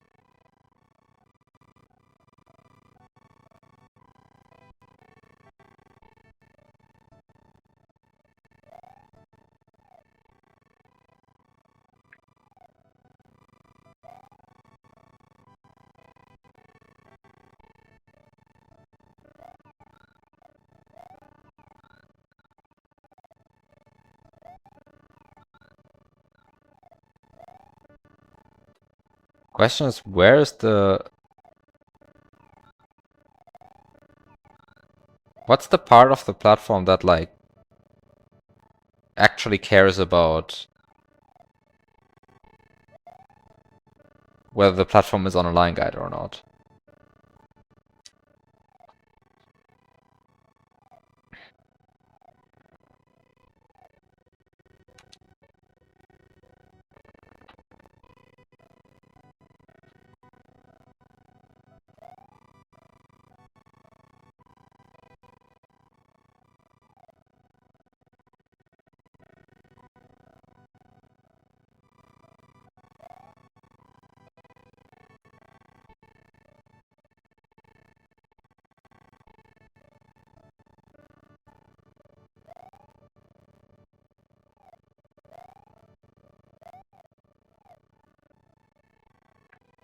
Hmm.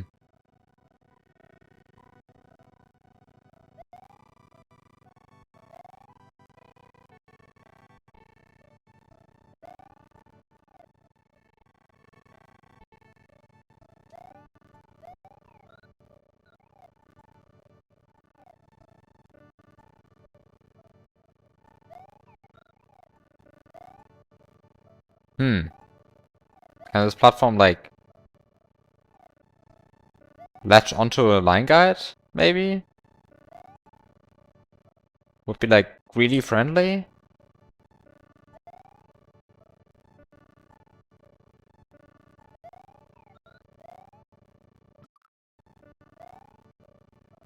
Doesn't seem to like doing it, though.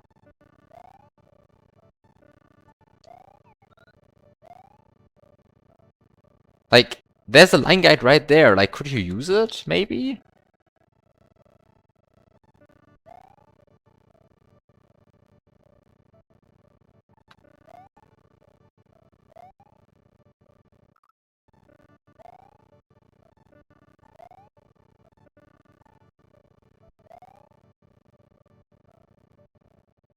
Huh.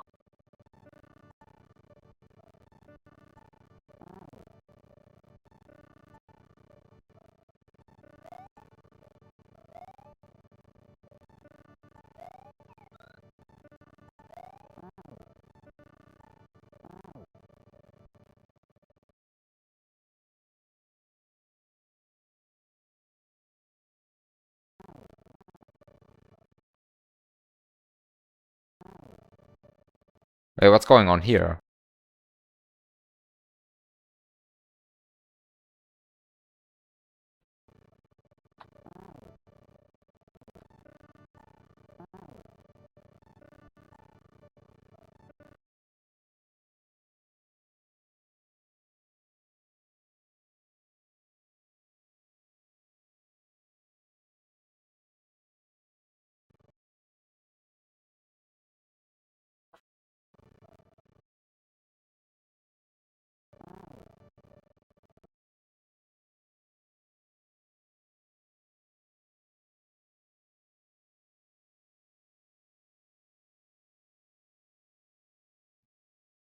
Hmm. What happened to the sprite in slot 0 here? This is not so clear to me. What happened to the sprite in slot 0 here?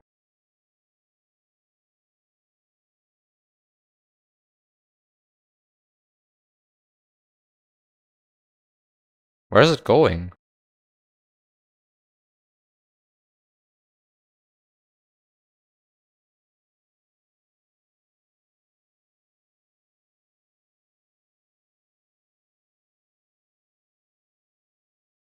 Oh.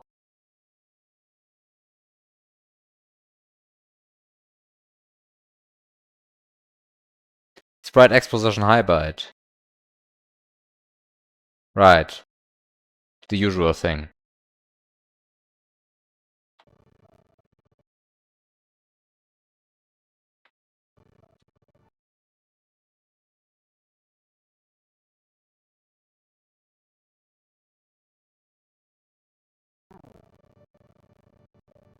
Which slot are you even spitting here?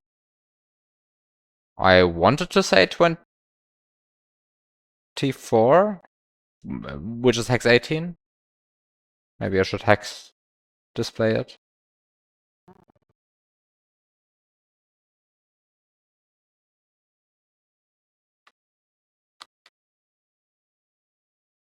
Yeah, it's X18. You can see it, right? Because slot 2 is being moved. That's one of the effects.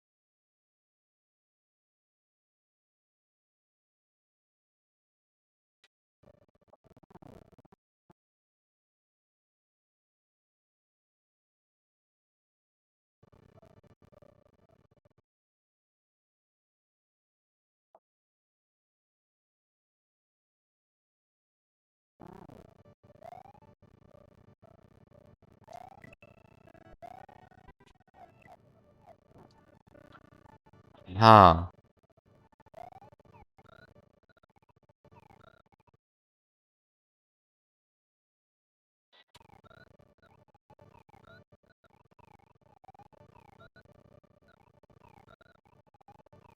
Ah, it seems like has a blue shell on its mouth, the platform. Ah, right, no, not the platform. It seems like Sprite Slot 18 contains a blue shell. So I guess yeah, the platform has a blue shell in its mouth. But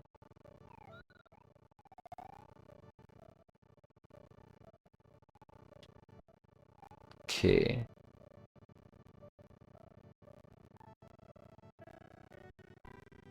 Oh wait, am I even facing the correct direction right here?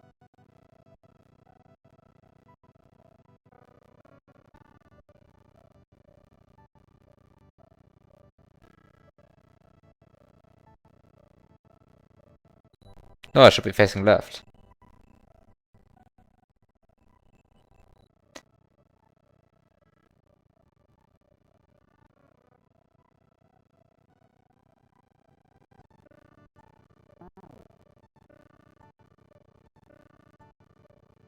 I mean, I guess I am sort of facing left, but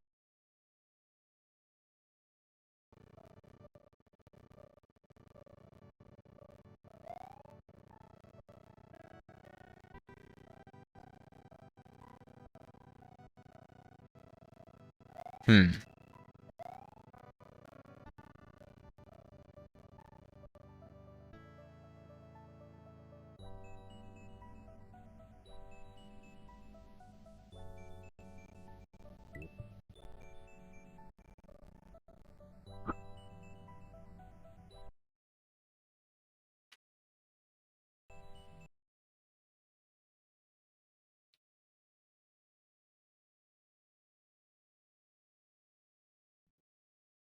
Uh,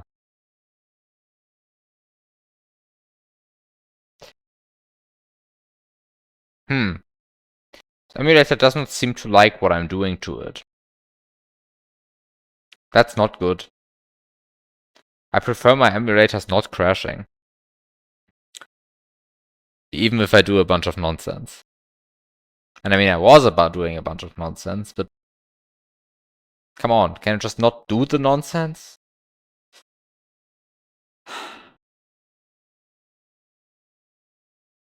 BizHawk, BizHawk, BizHawk.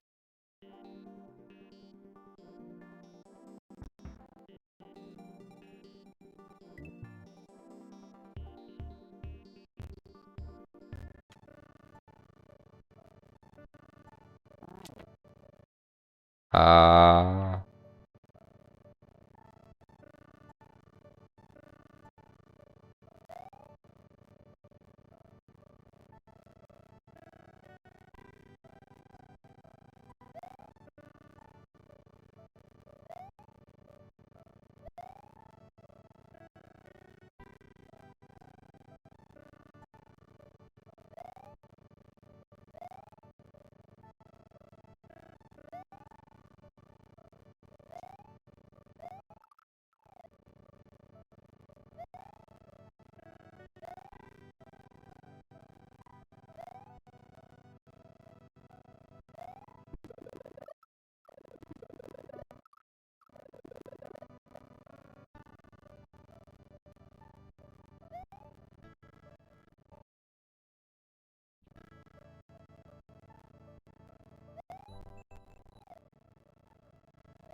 Okay, just needed to check if this sprite here is using C2.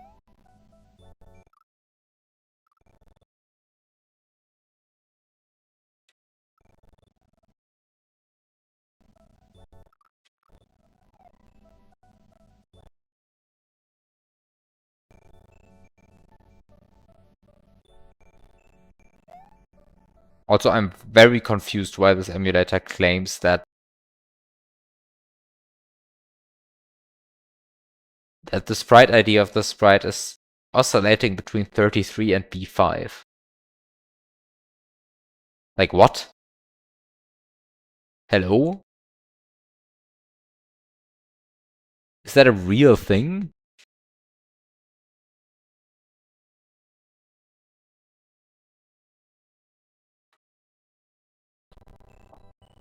Like, is that a real thing?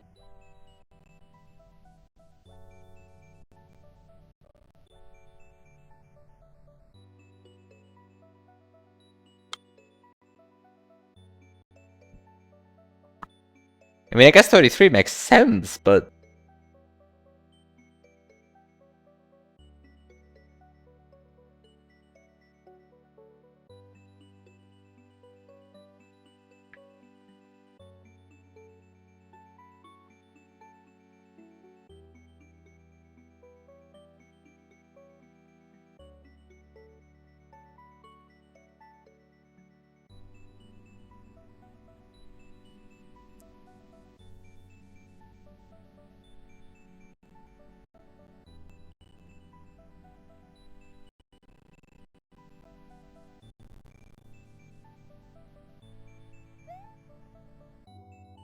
weird. But I guess I haven't figured out why that sprite actually is there.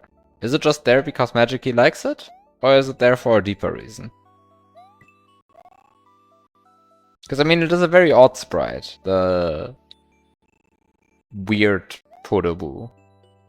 It's not a sprite that you typically see, like, ever.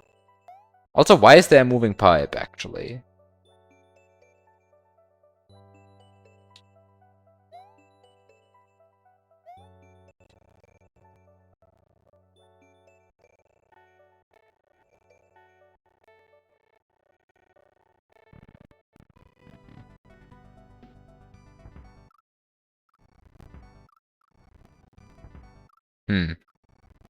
Chuckhammer Yoshi also doesn't save me from dying to this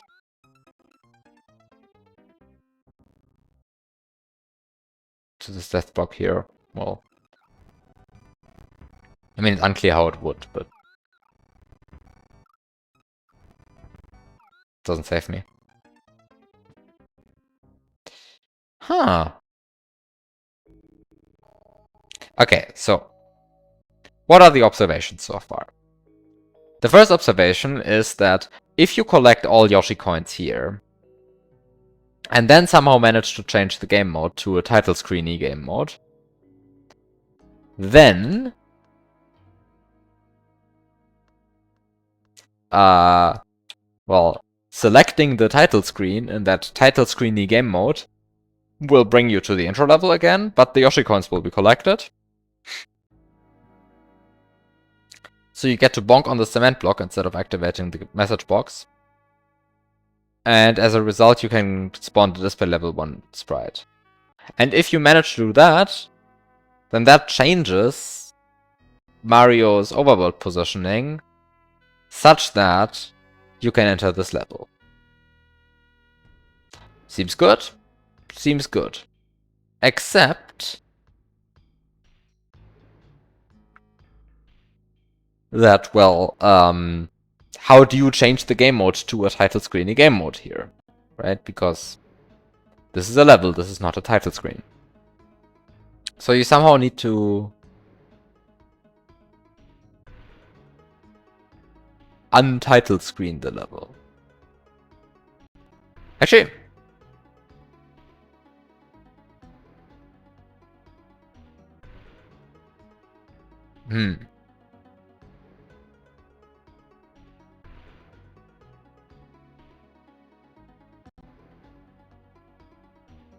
no, probably fine. Or it doesn't work either. No, this is weird. I mean...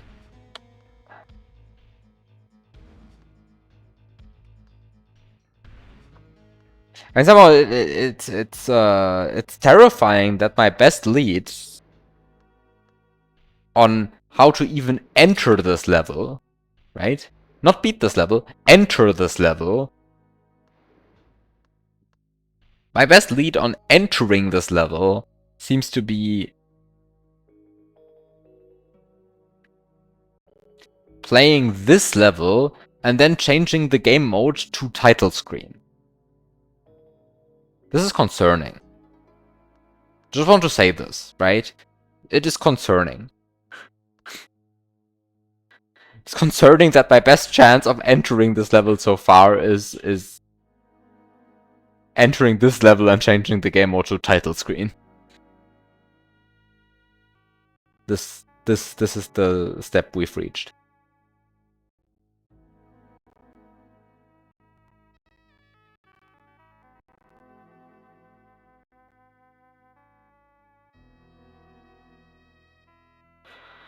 But I don't actually know how to change the game mode here. Maybe I should just like load some more save states?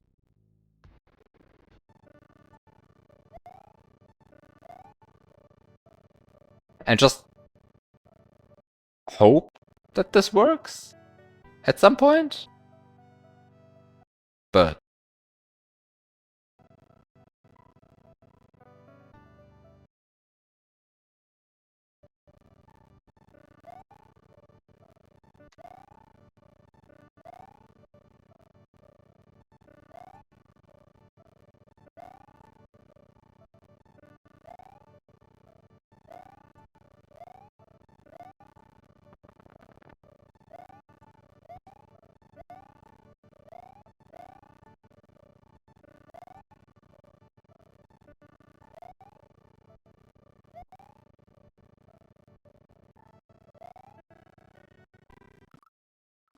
But also, it doesn't seem to matter whether this platform actually latches onto the line guides or not. Because at the end of the day, it's despawning off screen anyway. So this probably just doesn't work. But that's concerning. Because it means that I don't know what I'm doing again.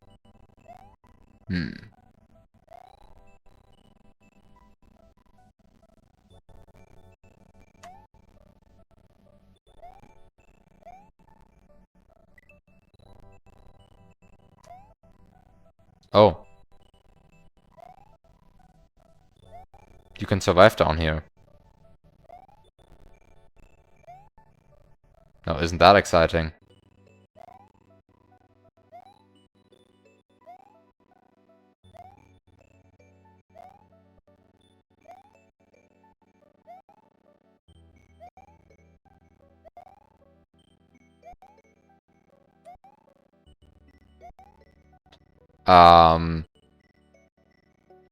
Okay, back to the magic.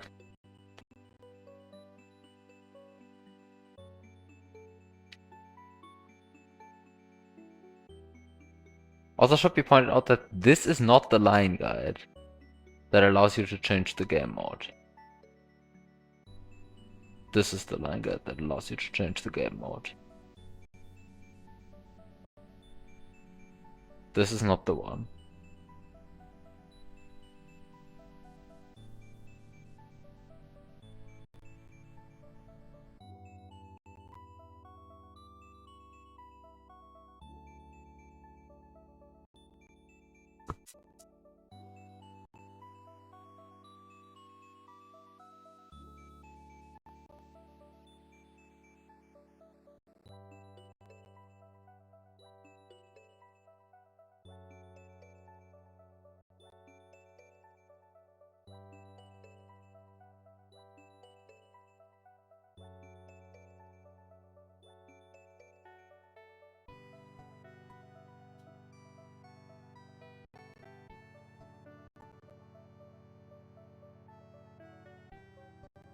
Is there like any other sprite where it's useful that I can set 1594 to some value?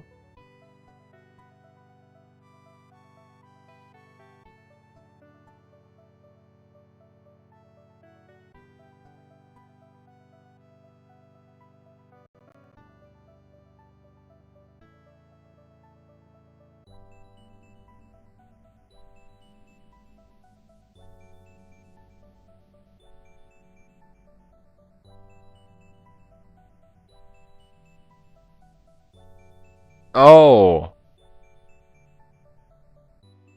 Oh. Oh.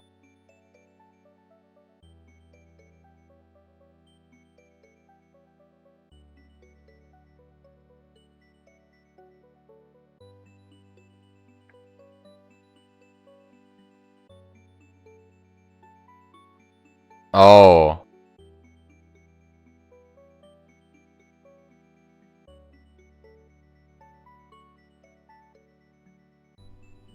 Oh. I think I get it. I was just looking at which sprites use 1594 for something. And the thing is, well, one sprite that uses 1594 is exactly the Cooper.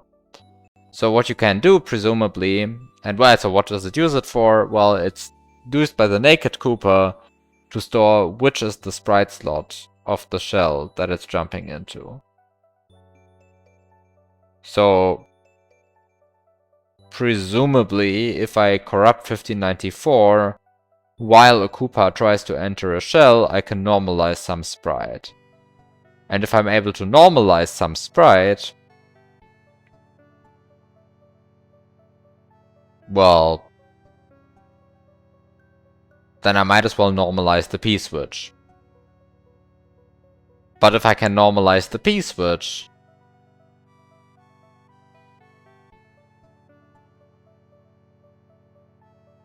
well then, I'm doing a submap warp. Right? I think that's how it works. I think normal P-switches are the thing that submap warp you.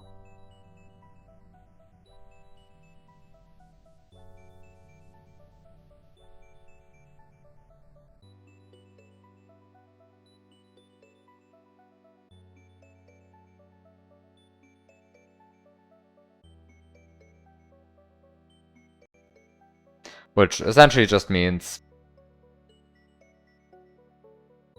I get to enter that level, presumably.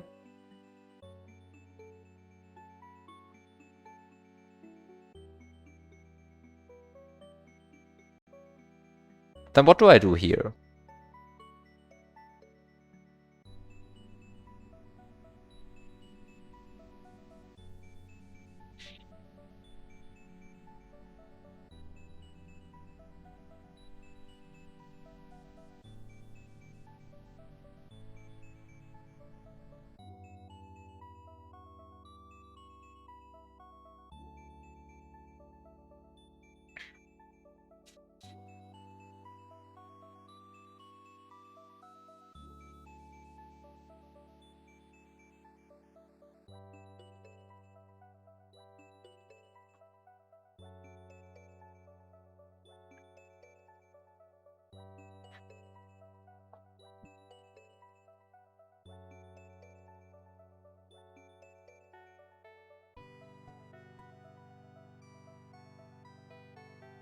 Okay, but then how does this level work? Because this level looks like the other level, but somehow more complicated. And then, of course, the actual question should be, what do I actually do then here, right? Because of course I can now go and, well, beat this level. And of course I say of course here, but I can go and try to beat this level. But I have the feeling I'm just going to be trapped by the overworld if I try that.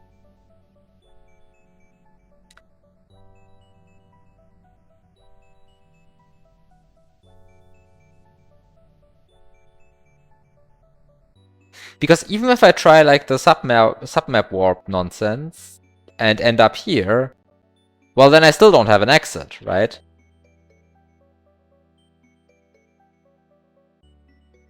And I can't get the exit on this level, or sorry, I can't get the exit in this level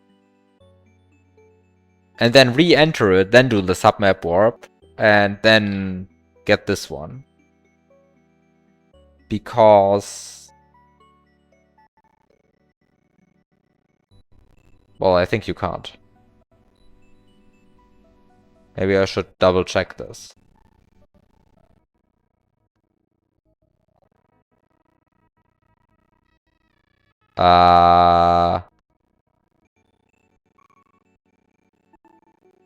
What is this save state?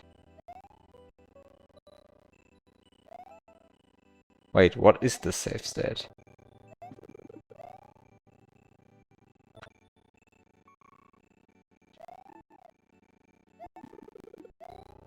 What is it, the save state?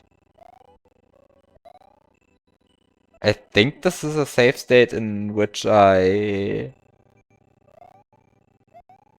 could spawn a keyhole.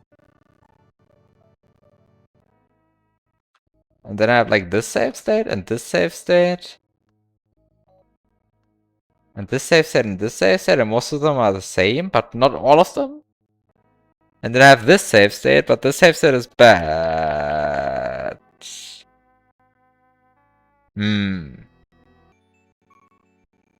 I mean, I guess I can just cheat myself a keyhole.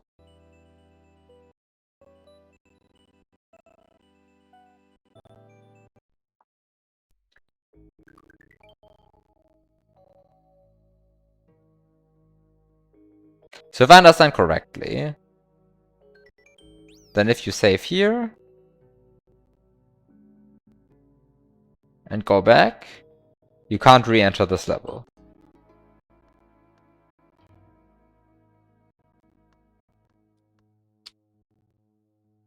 So yeah, I can't re-enter this level.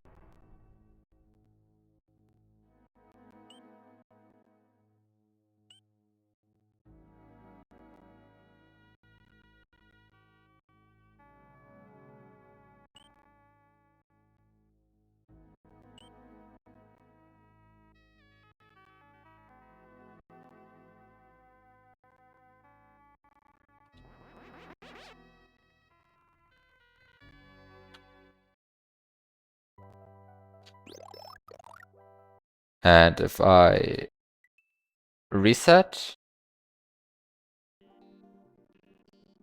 then I think this is just still going to be the case. Yep.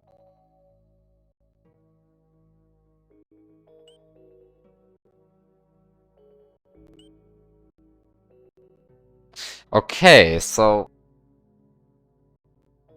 huh.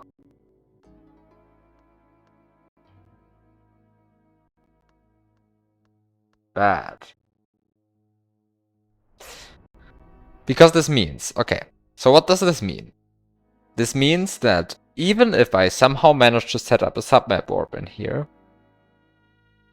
either by changing the game mode directly or by somehow doing a 1594 corruption to make a Koopa jump into this P-switch, like no matter what I do, at the end of the day,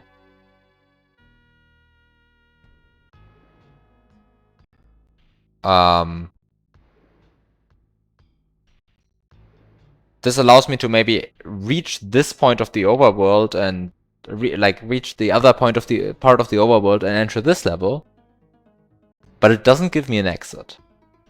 So if I want 2 exits, I still need 2 exits. And that's the part where I'm just completely lost. Because now, assume I get here. First of all, I still need to beat this level, but let's assume for a second that that would be easy. It won't be easy, but let's just pretend it will be.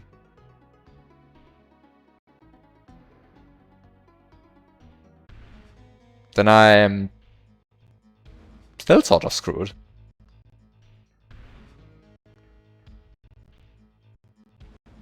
Wait. What?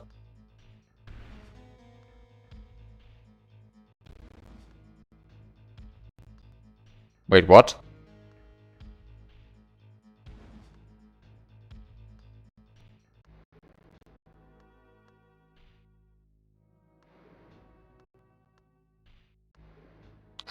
Wait, how does this look in vanilla? Looks like this in vanilla.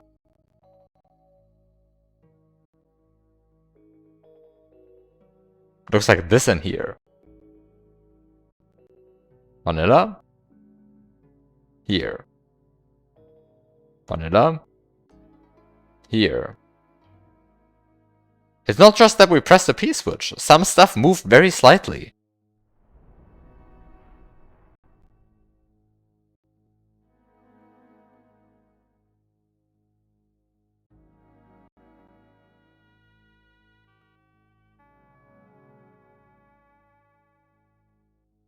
Huh.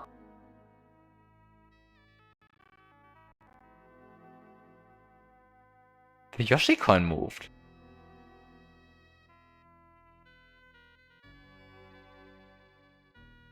Why did the Yoshi coin move?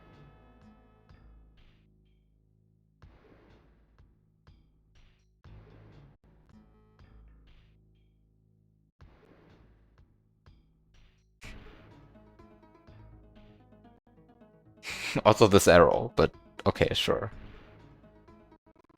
But like this is...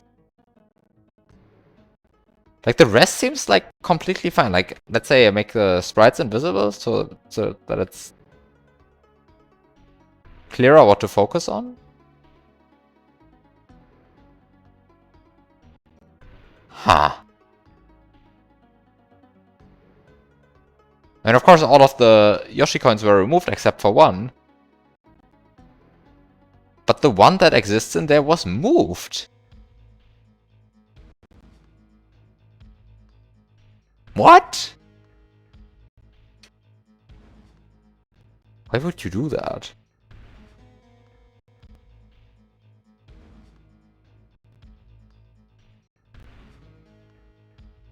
Also, some of these are Direct Map 16 coins and other of them are like normal coins.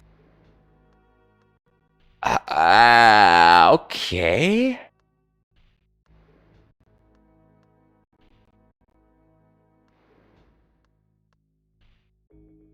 Huh? Okay, anyway. I probably don't want to go here in the first place, but... I could.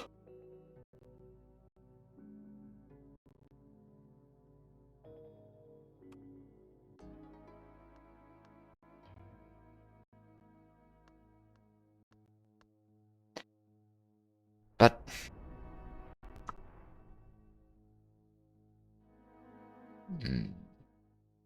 Also, what's up with the secondary entrance 49? Is it just like a vanilla secondary entrance that was never moved? No. No. Decidedly not.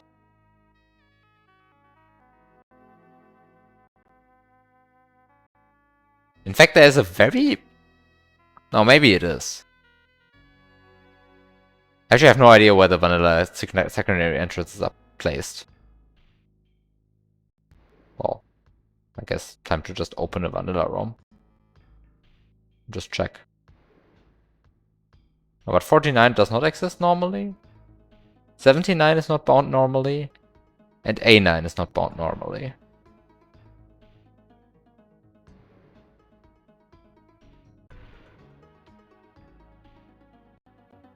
So 49, 79, and A9 were placed deliberately. Deliberately. Deliberately. I'm mildly concerned by the fact that I said the word deliberately and then saw this secondary entrance. Mildly concerning. Mildly concerning. Mildly concerning. This door is, by the way, also mildly concerning. This exit to level 1 in screen 1 is also mildly concerning? These moons, mildly concerning. This moon, mildly concerning. There's a lot of mildly concerning stuff in here. But also, some of that stuff was also present here.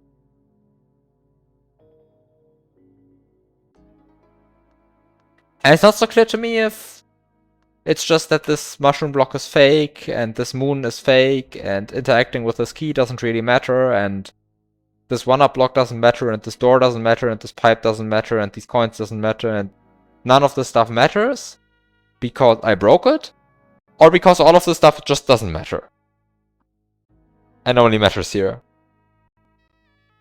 Or it's just there to confuse the player. Who knows? I don't. Presumably Magikey does.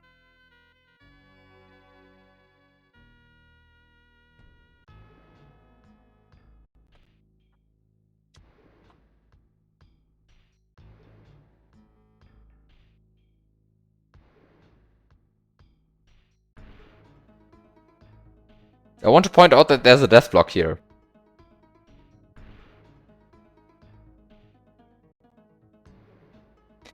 So, judging by that death block, I would say it's very likely that Magikey intends you to clip here. Or at least intendedly lets you clip here. Because this guy's here. And somehow my interpretation of this block is, please don't clip here.